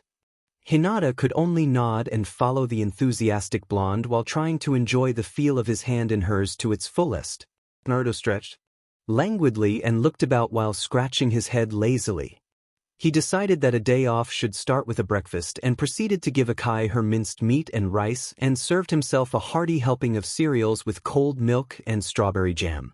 2 bowls of cereals, some 15 minutes and a cold shower later, he was heading towards Team 7's training ground on an intent to do some light exercises and test his clone's dodging abilities. Much to his delight, each clone lasted from half a minute up to full 2 minutes against him in single taijutsu-only combat.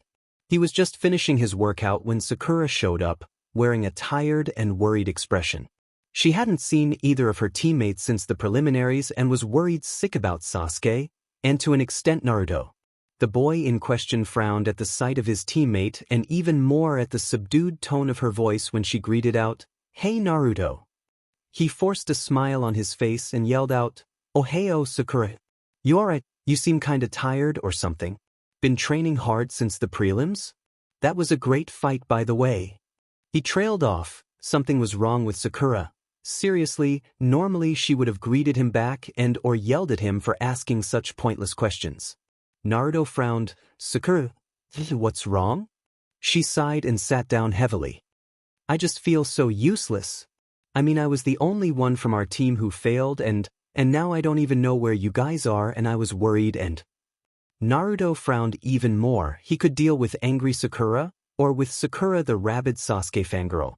But Sakura, who was totally dejected, with eyes brimming with tears, was something out of his experience. How are you a failure, Sakura-chan? I mean, out of what 170-something Genins from all the ninja countries, you were one of the 20 who made it to the prelims. Still no response, and you didn't even lose. You fought your opponent to a tie, so there's nothing to be ashamed of." He cringed slightly at the pain that was to come. "I've been training in the woods over there and Sasuke team is with Kakashi-sensei so that he won't lose too badly to Gaara." He smirked, almost there. "You know, because that team is just a weak loser who thinks he's all too cool." There, that did it. He wheeled around and took off like a bat out from hell with a raging Sakura hot on his heels. After about 10 minutes of chasing Naruto around, it became obvious that she was running out of steam, so it was time for the next phase. Naruto ducked around a tree and quickly produced a clone to take his place as he hopped into the safety of a nearby tree. From his vantage point, he was mildly impressed in the clone's ability to dodge and evade Sakura's blows. However, all things came to an end and the clone vanished in a poof of smoke when a fist of doom impacted on its head. The look of bewilderment on Sakura's face was too much for Naruto, and he made a fatal error of judgment. He fell from the tree while rolling in laughter. After a brutal beating followed. Not really, Sakura was feeling too good to really pound the baka, so she just smacked him around a few times. Soon after, they were both sitting on the ground. "So Naruto no baka, you've been training? And do you know where Sasuke-kun is?" Naruto just shrugged at this. "Yeah, well, I know that Sasuke is off with Kakashi because I was going to ask Kakashi to teach me some stuff, but it's because of the Sharingan and all. I think the team is doing just fine." The blonde rubbed the back of his neck. "I was actually here because it's my first day off since the prelims, so I just figured I'd do a light workout and all that. As for training, you won't believe who I got stuck with. Bro Senin. He's the super pervert who writes those dirty books that Kakashi-sensei reads, you know, Aika Paradise." Sakura blanched at this. "Anyway, he's pretty strong, and also I learned a few jutsus and then I've been practicing taijutsu mostly, and learning how to dodge so that my clones stay alive a bit longer." He stood up and pointed a finger at Sakura. "Anyway, Sakura-chan, you should start training too. It's only half a year to the next Chunin exams and it's possible that neither me nor Sasuke get promoted in rank, so you need to start preparing. And besides, with too much time on your hands you get all moody and stuff. Training always works for me if I have too much time on my hands. You could try running up and down trees or ask someone who knows more about this stuff." Naruto waved at the gaping Sakura. Well, I'll get going and see if I can dig up some trouble or something. Make sure you come to cheer for us in the finals. See you there. Sakura just sat there watching as the baka left to find trouble. Since when did Naruto start making sense? He's right though, maybe I should start training harder. Maybe Sasuke-kun would like me more if I was stronger.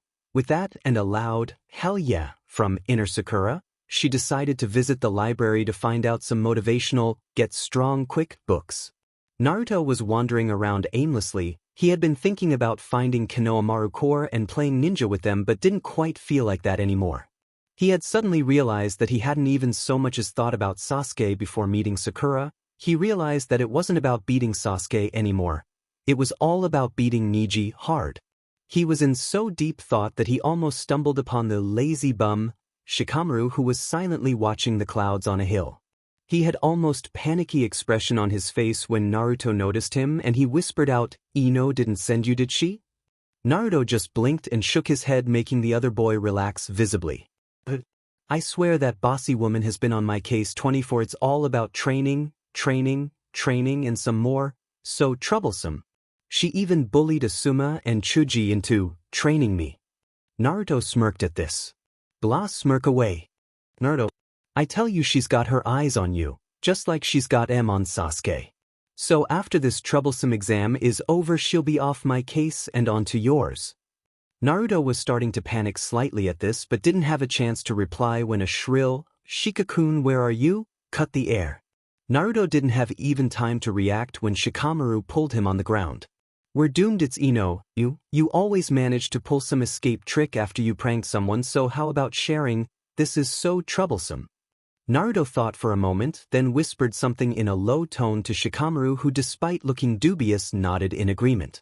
Only moments later Yamanaka Ino came to a spot where 3 kids, she recognized them as the Hokage's grandson and his friends, were playing. Putting on a cutesy smile she asked, "Hey Konomoen, have you seen a lazy genin hereabouts? One with a ponytail, sour expression and fishnet shirt." Ino's smile faltered little as Kamu flashed a grin and said, "Maybe, but that info will cost you." She was about to torture the facts out from the little blackmailer when an ANBU member made his appearance. Quickly patting Kano on the head she backed away lest the ANBU think she was going to attack the Hokage's grandson. The raven-masked just stood there for a moment and then said, "The Hokage has demanded your presence." This confused Ino somewhat, but then the Kenbu continued, "That goes for you too, Uzumaki."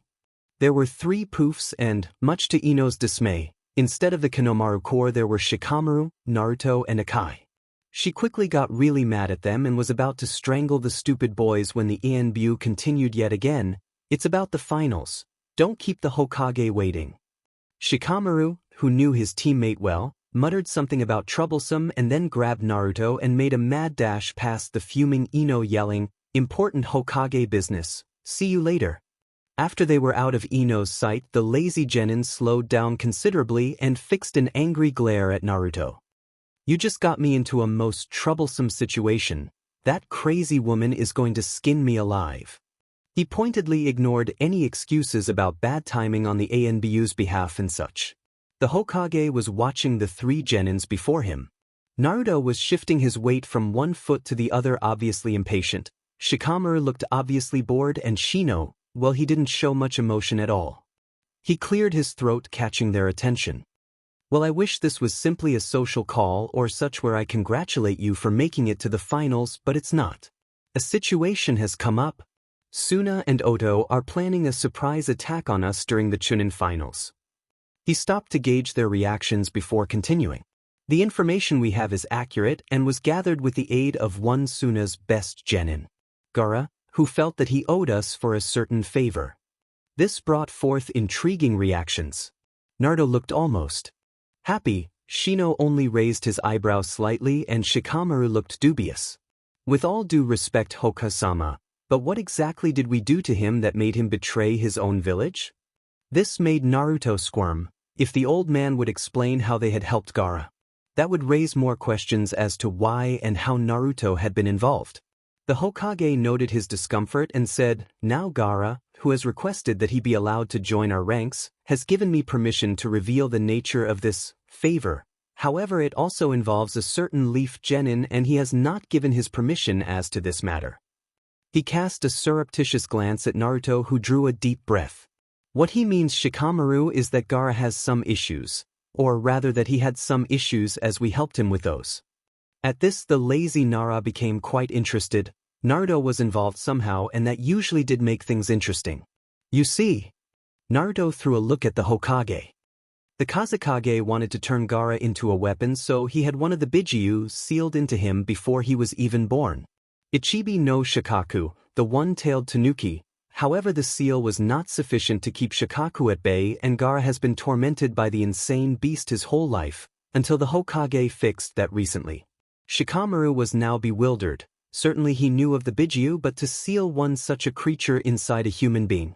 You see, Shikamaru, they didn't seal Shikaku fully because they wanted to make Gaara as powerful as possible regardless of the price. They did this because they were afraid that Konoha would use their own Jinchuriki as a weapon against them. They were afraid that I would be used against them. Shikamaru paled and took several steps back. You have one of those things in you? He stopped to think. It made sense really if thought about it. How everyone acted so coldly towards him and how the older people would whisper when he passed. Who is sealed in you then? At this, Naruto's smile opened to show menacing fangs and his eyes turned crimson. If this wasn't enough, Akai chose the very moment to poke her head from her carry bag. A kitsune, but there was only one kitsune among the Bijuu and he was killed. And Naruto was born October the 10th, the day that Kyuubi. Kemi. He looked from the blonde to the old man and said in an almost fearful tone, Kyuubi, but how? He was killed, was he not? The old man cleared his throat. Well, Shikamaru-san, we were unable to kill Kyuubi and the Yondaime chose to give his life in order to seal the beast inside the newborn Naruto.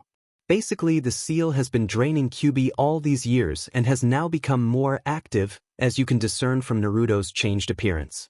Any further details you may grill out from Naruto if he wishes to speak of it.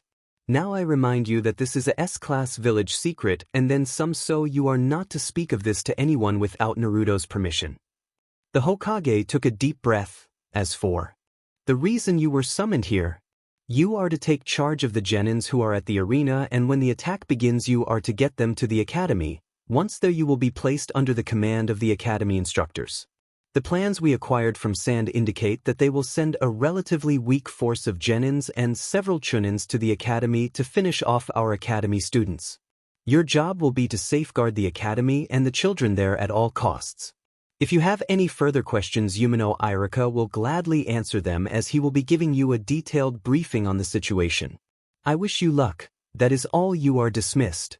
It was nearing sunset and Naruto was sitting on his favorite thinking spot, on top of the Hokage monument. After they had been briefed by Irika-sensei on their role in the upcoming fighting, he had dragged Irika to Ichiraku's for some ramen and to brag some, or he had planned to, but the bragging was rather subdued. He had on Kyuubi's insistence asked Irika for some advice regarding Hinata but had only received a shrug and "follow your heart" from the older man, something which was enthusiastically echoed by the meddling demon. He shrugged and decided that it would be best to go home and try to catch some sleep, although he had a feeling he wouldn't be getting any. Next morning Naruto wasn't exactly on his peak performance when he met with the ever-energetic Lee, who incidentally was blissfully unaware of the impending war. Stealing his resolve, Naruto decided to tackle the day the best he could and lost himself into intricate taijutsu patterns as he tried to fend off the relentless Lee. After grueling sparring matches, thousands of push-ups and the miscellaneous calisthenics, he was so beat that once he arrived at their next meeting place he fell asleep and didn't wake until Akai bit him rather ferociously on the ear. The hour or so he had managed to nap did wonders though, and Naruto was back to his usual, if slightly less enthusiastic, self and got a several-hour workout from Hinata that convinced him that learning to dodge was a good idea if he was going to fight Niji. After few hours he had managed to isolate Juken's only real weakness. It relied entirely on the use of hands to deliver the blows. As it was, he was too tired to even feel happy about the discovery and managed to be only half polite when he declined Lee's invitation for a light evening workout before or after dinner. 2 days passed with the same routine. He would wake up early in the morning and have his workout with Lee, then he would rest a bit and head out to spar against Hinata to get a better feel of Juken.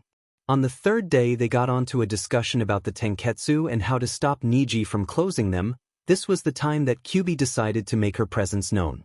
Kid think. You have learned that by closing your tenketsu the hyuga can shut down your normal chakra flow. She waited for this to sink in. The chakra that flows through the seal could be defined as abnormal, as it is, so I would surmise that by using my chakra you should be able to negate any damage done to your tenketsu. Naruto nodded after listening to the Kyuubi. Hinata-chan, please close the tenketsu on my arm if you would. When Hinata seemed little reluctant he added, It's okay Hinata. I should be able to reopen them again. This bold statement caused both Hinata and Lee to look at him in disbelief, though Hinata understood when Naruto patted his stomach meaningfully. She nodded and activated her Byakugan and then slammed Naruto's arm repeatedly with pinpoint precision. She observed as the chakra flow diminished into nothingness in the said limb and nodded, It's done Naruto-kun.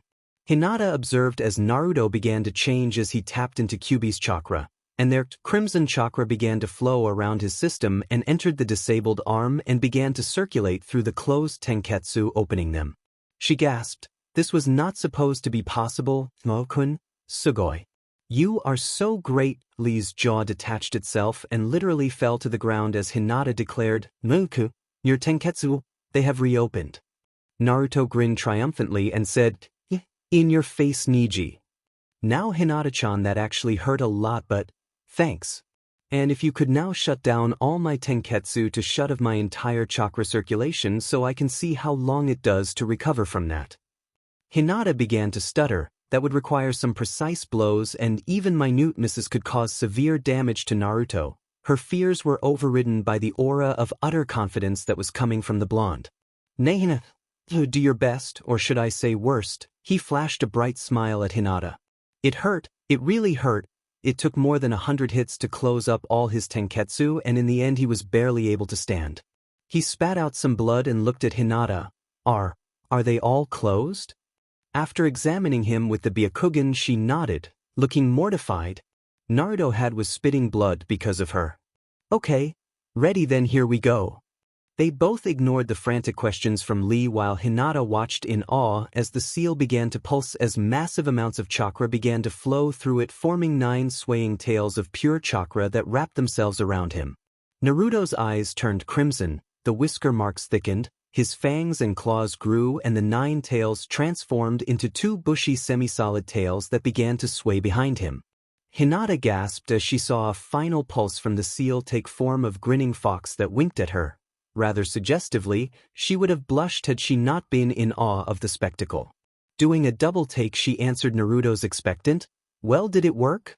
With a squeal and run up to hug Naruto. He certainly wasn't expecting anything like that to happen, but decided that it would be polite to hug back, not that he really minded, not really.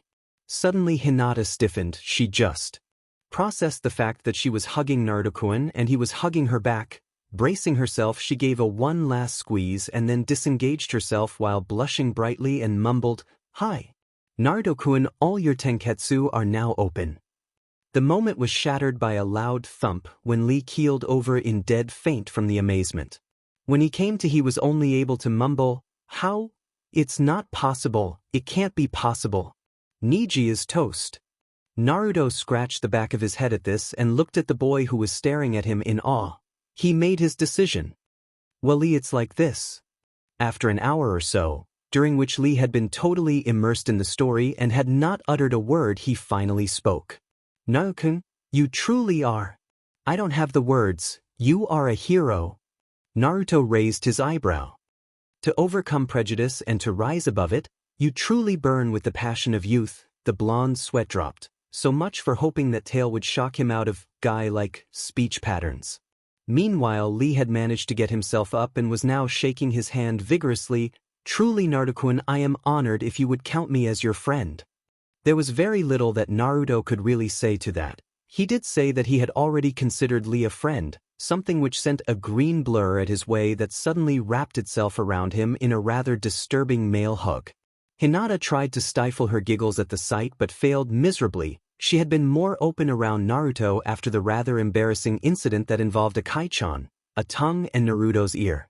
And the few remaining days passed in the same fashion, training, and then more training until there was only one day remaining, a day that they simply spent plotting strategies, going through strengths and weaknesses of various other contestants and such. Finally, it was time to start the finals of the Chunin exams. Lee and Hinata accompanied Naruto to the gates of the stadium where they were met by Kiba, who gave Naruto rather venomous glare, something that the blonde returned in full force. When he bid them goodbye, he, much to Kiba's disdain, gave Hinata a warm hug before heading through the gates to the contestants' area. It wasn't until he took notice of Kyuubi's amused snorting that he realized what he had just done. Blushing slightly, he decided to forget that for now and headed to the arena. He was looking around in awe. This was nothing like the prelims. So many people, and they were all there to see them fight. He could almost smell the excitement in the air, but there was one thing missing. Sasuke's team was nowhere to be seen. Then again he was with Kakashi, so Naruto's awestruck gaping was rudely cut by a Sinbon chewing pretty boy. "Hey kid, stop looking around and face the customers. In this main tournament you guys are the stars." Soon the Hokage had officially declared the start of the Chunin exam finals, and everyone aside from Neji and Naruto had left for the competitor. Akai had been somewhat agitated when Naruto had handed her earlier to Hinata asking that she take care of the kit for the duration, but had been mollified when Akamaru made his presence known. Now both of the animals were enjoying a relaxing petting in the hands of Hinata. Down in the arena, Neji was trying to get a rise from Naruto, who only calmly stated that, "I told you, a-hole, you are going down." Without wasting any time after the match was called, he made half a dozen or so Kagebunshin that began to swarm against Neji, who was smirking confidentially. The Bunshins really didn't last more than a moment, but then they weren't really trying either. Neji launched into a speech about how everyone's destiny is decided at birth and such, or he would have but had to stop short when Naruto only stood there looking totally uninterested. "Hey Neji, you stupid bastard, did you know that fate helps those who help themselves?" This naturally enraged the Hyuga prodigy, and he was about to go against Naruto when the blonde produced a large swarm of Kagebunshins that rushed against Neji. "Ha, I'm not stupid. I have already seen through your attack pattern." He dodged several blows. "The true body. I know where it is." Neji began to run through the swarm of clones. "It's the one doing least attacking, and it's apparent that you are here." He slammed his stiff fingers into the blonde's chest, making him cough up blood, until Naruto disappeared in a poof. Neji had only time to yell, "What?" when several more Narutos appeared from behind, their fist poised to strike. Just as Naruto was preparing to strike, Neji began to spin, creating a veritable cyclone of chakra that demolished the clones and tossed Naruto several yards away from the Hyuga. That's the Kaiten, divine whirl, but how it's supposed to be restricted to main house members only? Could he have learned it on his own? Naruto didn't really have time to dwell on that, as Neji blandly stated, "It's over. You are in the field of my divination." Hakurokujian Sho, divination field, 64 strikes. Naruto cringed. This was going to hurt like hell, and tried to get out of the way, but it was too late. Blow after blow landed on Naruto, and with the final yell of 64 strikes, Naruto was sent tumbling across the arena floor. Neji walked over to Naruto, who was curled up in a ball. "I have closed of your tenketsu. You can no longer stand nor use chakra. Painful, isn't it?" He sneered in contempt. "Now stay on your knees before a power you cannot challenge and realize that you are worthless and that your dreams will never come through with hard work." His lecture faded when Naruto, albeit wobbly, rose to his feet and smiled confidentially. "Hey you, shut up already, you stuck-up bastard. You go on about how nothing can be changed and all that. Let me tell you, that's all just a load of bullshit. If you are so DMN strong and all, then why'd you have to try and put Hinata down in the prelims, and when you failed? That you tried to kill her. And I already told you that I'm going to put you down, so stop acting so high and mighty and let's get this DMN fight on." Neji narrowed his eyes. "You know nothing. I'll tell you about the Hyuga's destiny of hat." He got no farther when Naruto cut in, Yeah, you are a member of the branch house and all that. You have a curse seal on your forehead and everything. Big deal. It's not Hinata's fault, you know, so just cut the crap and stop relying on fate like it's some sort of a crutch or whatever." Niji just shook his head and sprinted forward, planting his hand into Naruto's chest, sending him catapulting backwards. He turned to the examiner and said, "It's over." The examiner just shrugged as Naruto's confident voice said, "Don't you run away from me, you BSD. You are just a coward who's blaming everything on fate and destiny. How the hell do you know what's possible and what's not if you don't even try to accomplish them first? And you know what?" He was now cut off in turn by an enraged Niji who was yelling, "Shut up! You can't understand what it is to be burdened with something you can never get rid of."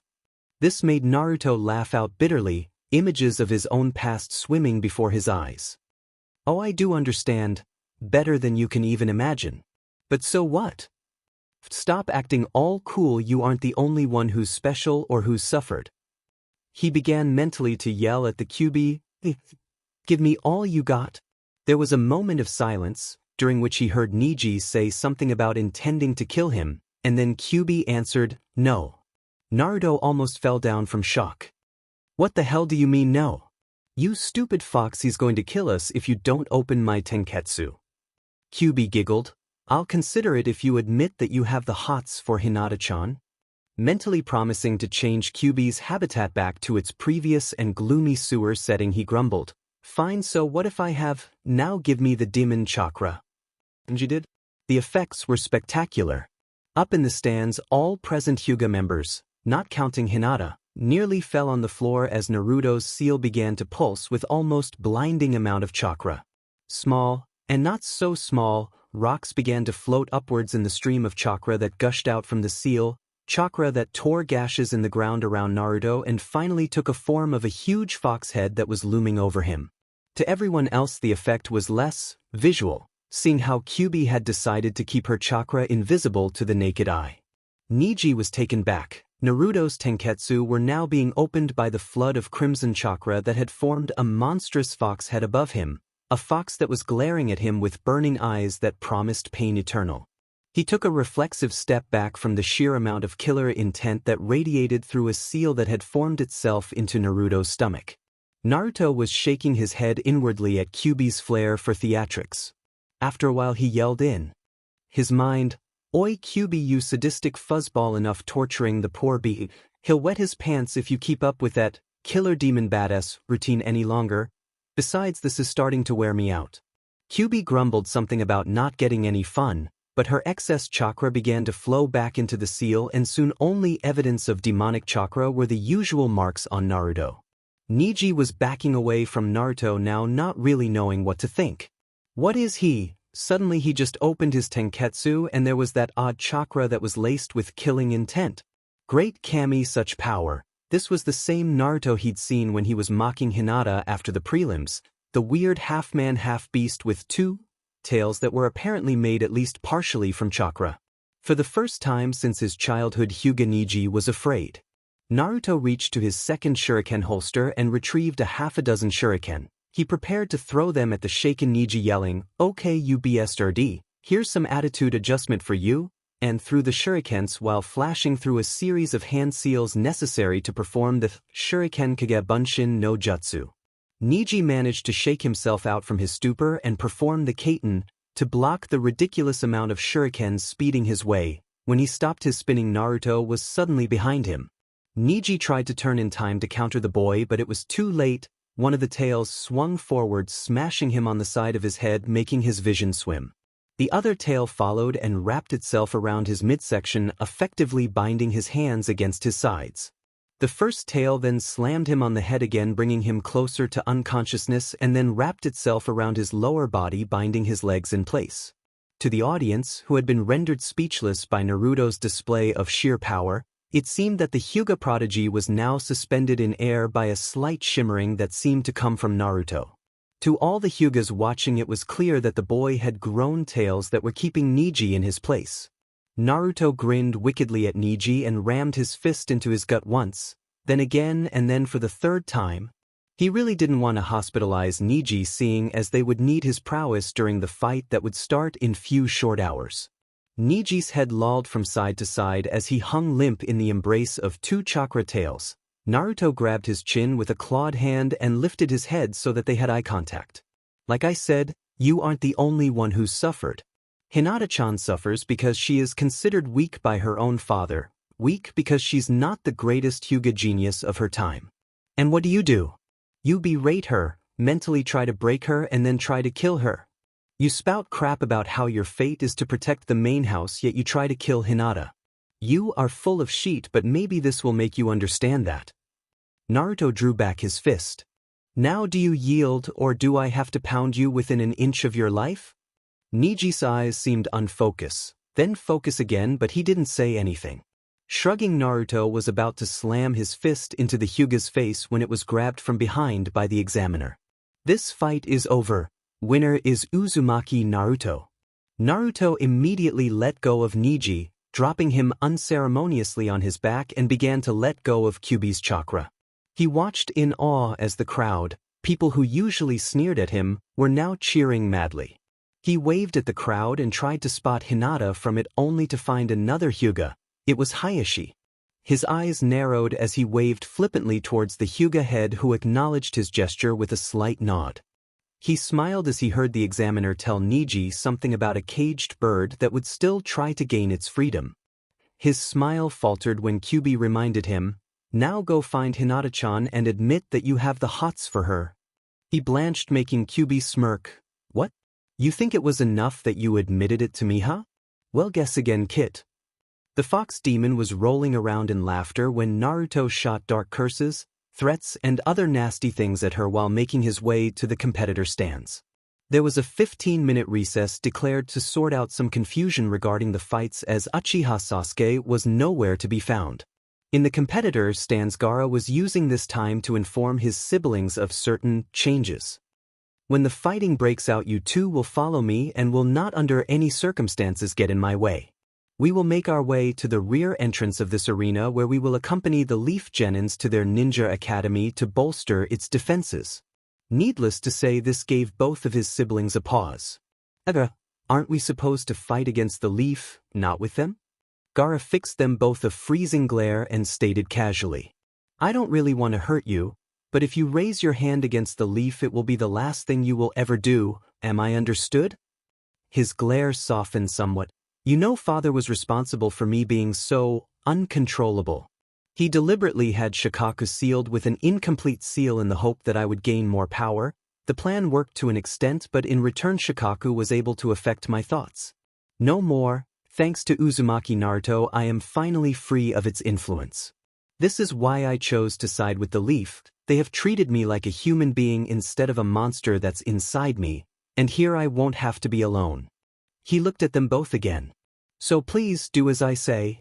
I really would hate to kill you before I really got to even know you." Temari and Kankuro could only stare at their brother and then turn to stare each other. They shrugged, and then Temari did something she never would have considered before. She hugged Gaara and whispered, "We'll do as you say, brother." Gaara stiffened for a moment from the unfamiliar gesture and then relaxed, giving her a slight smile, a smile that was gone almost as soon as it appeared, but a smile nonetheless, one of his first genuine smiles. In the infirmary, Hyuga Hayashi was on his knees in front of his nephew, begging that he believe him about the day Hyuga Hizashi had died. After the Hyuga head left Niji to his thoughts, he began to go through a paradigm shift that was rudely interrupted by a certain blonde genin. Niji was somewhat confused. Why is he here?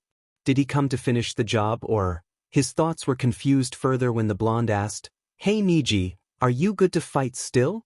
The medics will be here soon to look on you, larger bruises and whatnot." Naruto leaned on the door. "Anyway, when you are feeling better, go find that 10-10 girl from U team, and then Lee, Hinata and Kiba. Also find Sakura, Choji and Ino, and when you do, gather everyone to watch the matches from a location near the back door. There will be trouble, and when there is, get your butt to the rear entrance with best speed and don't get caught up in the fighting. Shikamaru will be in overall command, followed by Shino and me, so you'll do what we tell you to do." He tossed Niji a small bag. "Here's some soldier pills, distribute them among the genins if they run out of chakra. And Niji, this is by the Hokage's orders, so don't screw this up." He opened the door and let himself out, leaving a confused Niji behind. What the hell was that all about? In the Kage stands, a decision was made to postpone the fight between Sasuke and Gaara, and so the next match was called, It was Kankuro against Aburame Shino. Now Kankuro was initially about forfeit the match but a soft, "Do you really want to make them think we are pushovers?" from Gaara made him change his mind. It took only a moment for them to begin their match after that. The match proved to be rather even, with Kankuro using Karasu to attack Shino, who in turn used his bugs to crawl along the chakra strings that were used to control Karasu. The match ended when Shino's bugs managed to eat enough of Kankuro's chakra to make him fall unconscious from the exhaustion. The examiner was about to announce Shino as a winner when he too fell to the ground, having inhaled some of the poison gas that was released from Karasu. The match was then declared a draw. The next fight was Nara Shikamaru versus Temari, who eagerly jumped to the arena and was yelling happily at a chance to pound some hapless Leaf Genin. A Leaf Genin who was quite reluctant to join the fray and needed some help from Naruto, namely he got pushed down to the arena by the hyperactive blonde. As Shikamaru landed on his back to the hard arena floor, he could only think, "Geez, how troublesome, and why does it have to be another crazy chick? Like dealing with Ino on a daily basis isn't enough." Temari's enthusiastic charge cut his lamentations short though, and the fight was on. When Naruto watched the fight, he began to understand why the old man Hokage had chosen Shikamaru as the overall command position of the attending genin. The lazy Nara that he dubbed as a lazy dumbass bum was actually a bloody genius. He used multitude of diversions and finally managed to snare the otherwise superior Suna genin with his Kagemain no Jutsu, only to end the fight with a rather anticlimactic declaration of "I give up." In Naruto's mind Kyuubi sighed, "It would certainly have been interesting to fight against him. Oh well, I must badger the kid to challenge him for a game or two of shogi or go." At this point majority of the audience was getting restless. They had come expecting to see the fight between Uchiha Sasuke, the survivor of the Uchiha clan massacre, and some genin from Suna. The problem was that Sasuke was nowhere to be found. Just before the examiner, Shiranui Genma, was about to declare Gaara winner by default, Sasuke and Kakashi made their appearance. Gaara shrugged to Naruto as if it was a minor inconvenience and appeared in the arena in a whirl of sand. As Kakashi made his exit from the arena and into the stands above, he briefly greeted Naruto and then proceeded to where the other genins were watching the fight. And the fight was on. Sasuke vanished in a blur and tried to break through Gaara's sand using speed that made Naruto raise his eyebrows. So Kakashi-sensei had him use the genjutsu weights. He's still slower than I am, but that taijutsu is without a doubt Lee's. I almost hoped that he wins so I could beat the crap out of his high and mighty, but that doubtful, and Gaara will be more interesting to fight against. He watched in interest as Gaara's sand tried to keep up with Sasuke's speed but couldn't do it with great efficiency, and soon Gaara was forced to retreat within a sphere formed of sand. Naruto grinned at Sasuke, who tried to hit the sphere only to have several spikes of sand protrude from the sphere and cut his hand. Sasuke then tried another tactic by withdrawing to the wall and flashing through a series of hand seals to form the Chidori. Naruto scoffed. The vaunted Uchiha genius had spent a month and had gotten himself new darker look, learned Shunshin no Jutsu, gained little speed, copied one taijutsu style and probably copied the Chidori too, and it was low power one when compared against the power of his own Chidori, even without Kyuubi's boost. He watched in glee as Sasuke dashed forward making beeline towards the sphere and then rammed his hand into it. His hand sunk and was stuck. Naruto smiled. The fun was about to begin.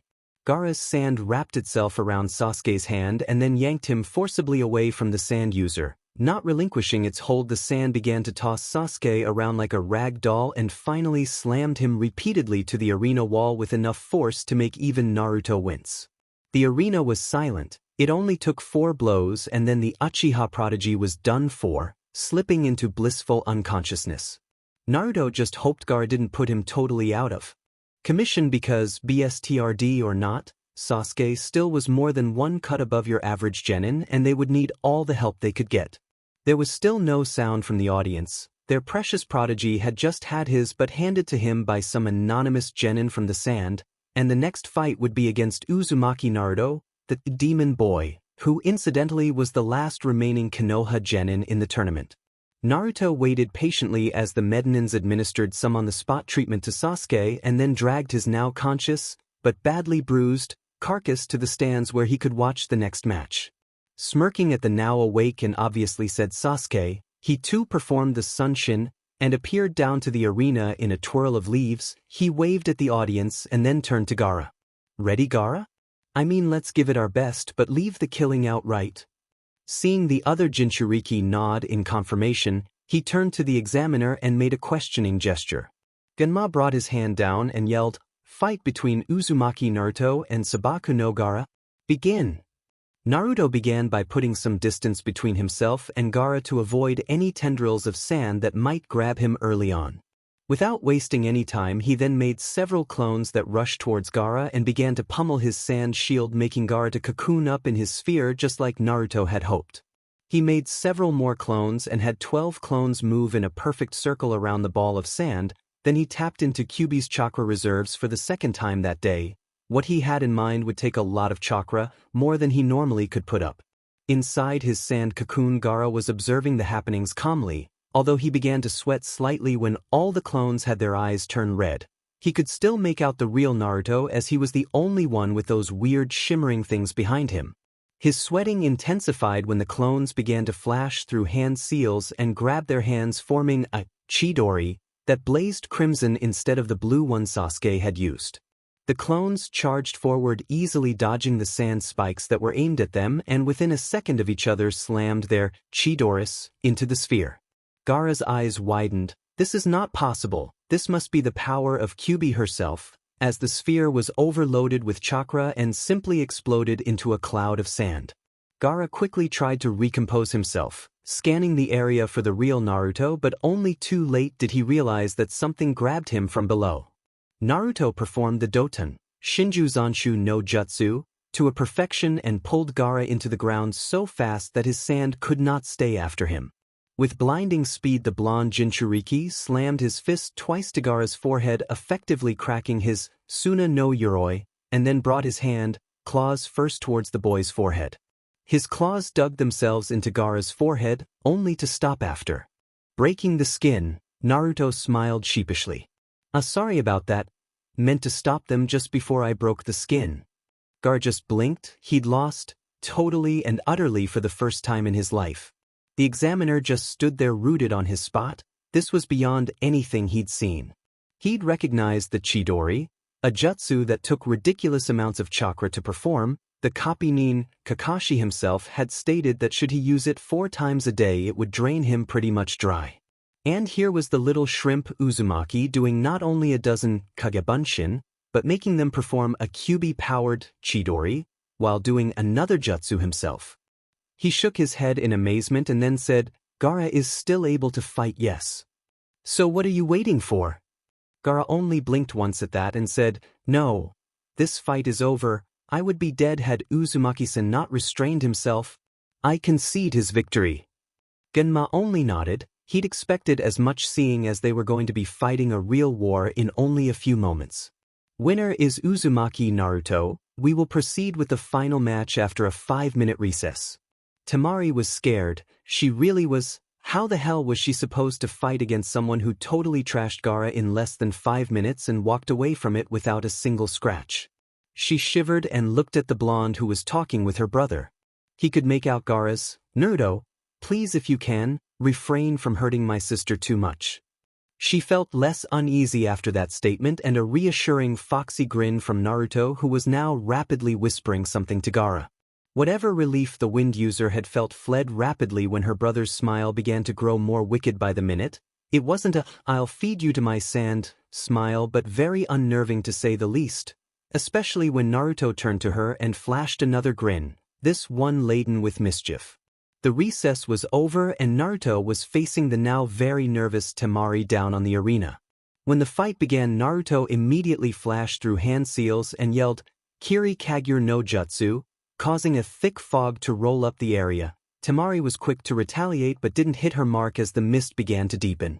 She heard some rustling from behind her and quickly turned, waving her fan to perform a Kamaitashi no Jutsu, cutting whirlwind technique, towards the sound.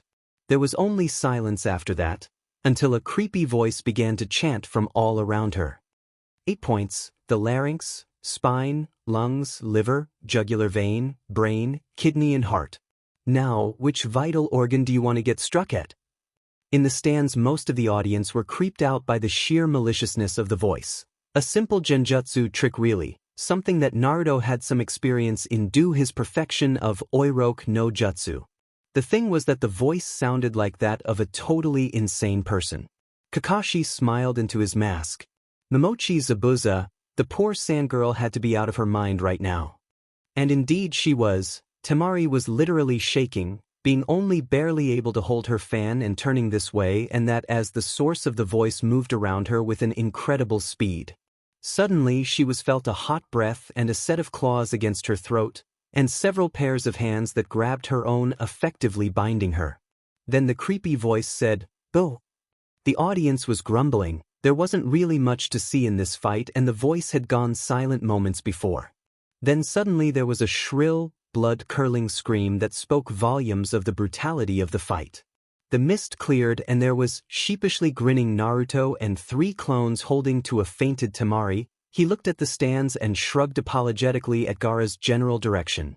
The examiner only shrugged, cataloging this as yet another quirk that seemed to characterize Uzumaki Naruto. He faced the Kages and the audience and yelled in a loud voice. Winner of the final match and thus the Chunin selection exams.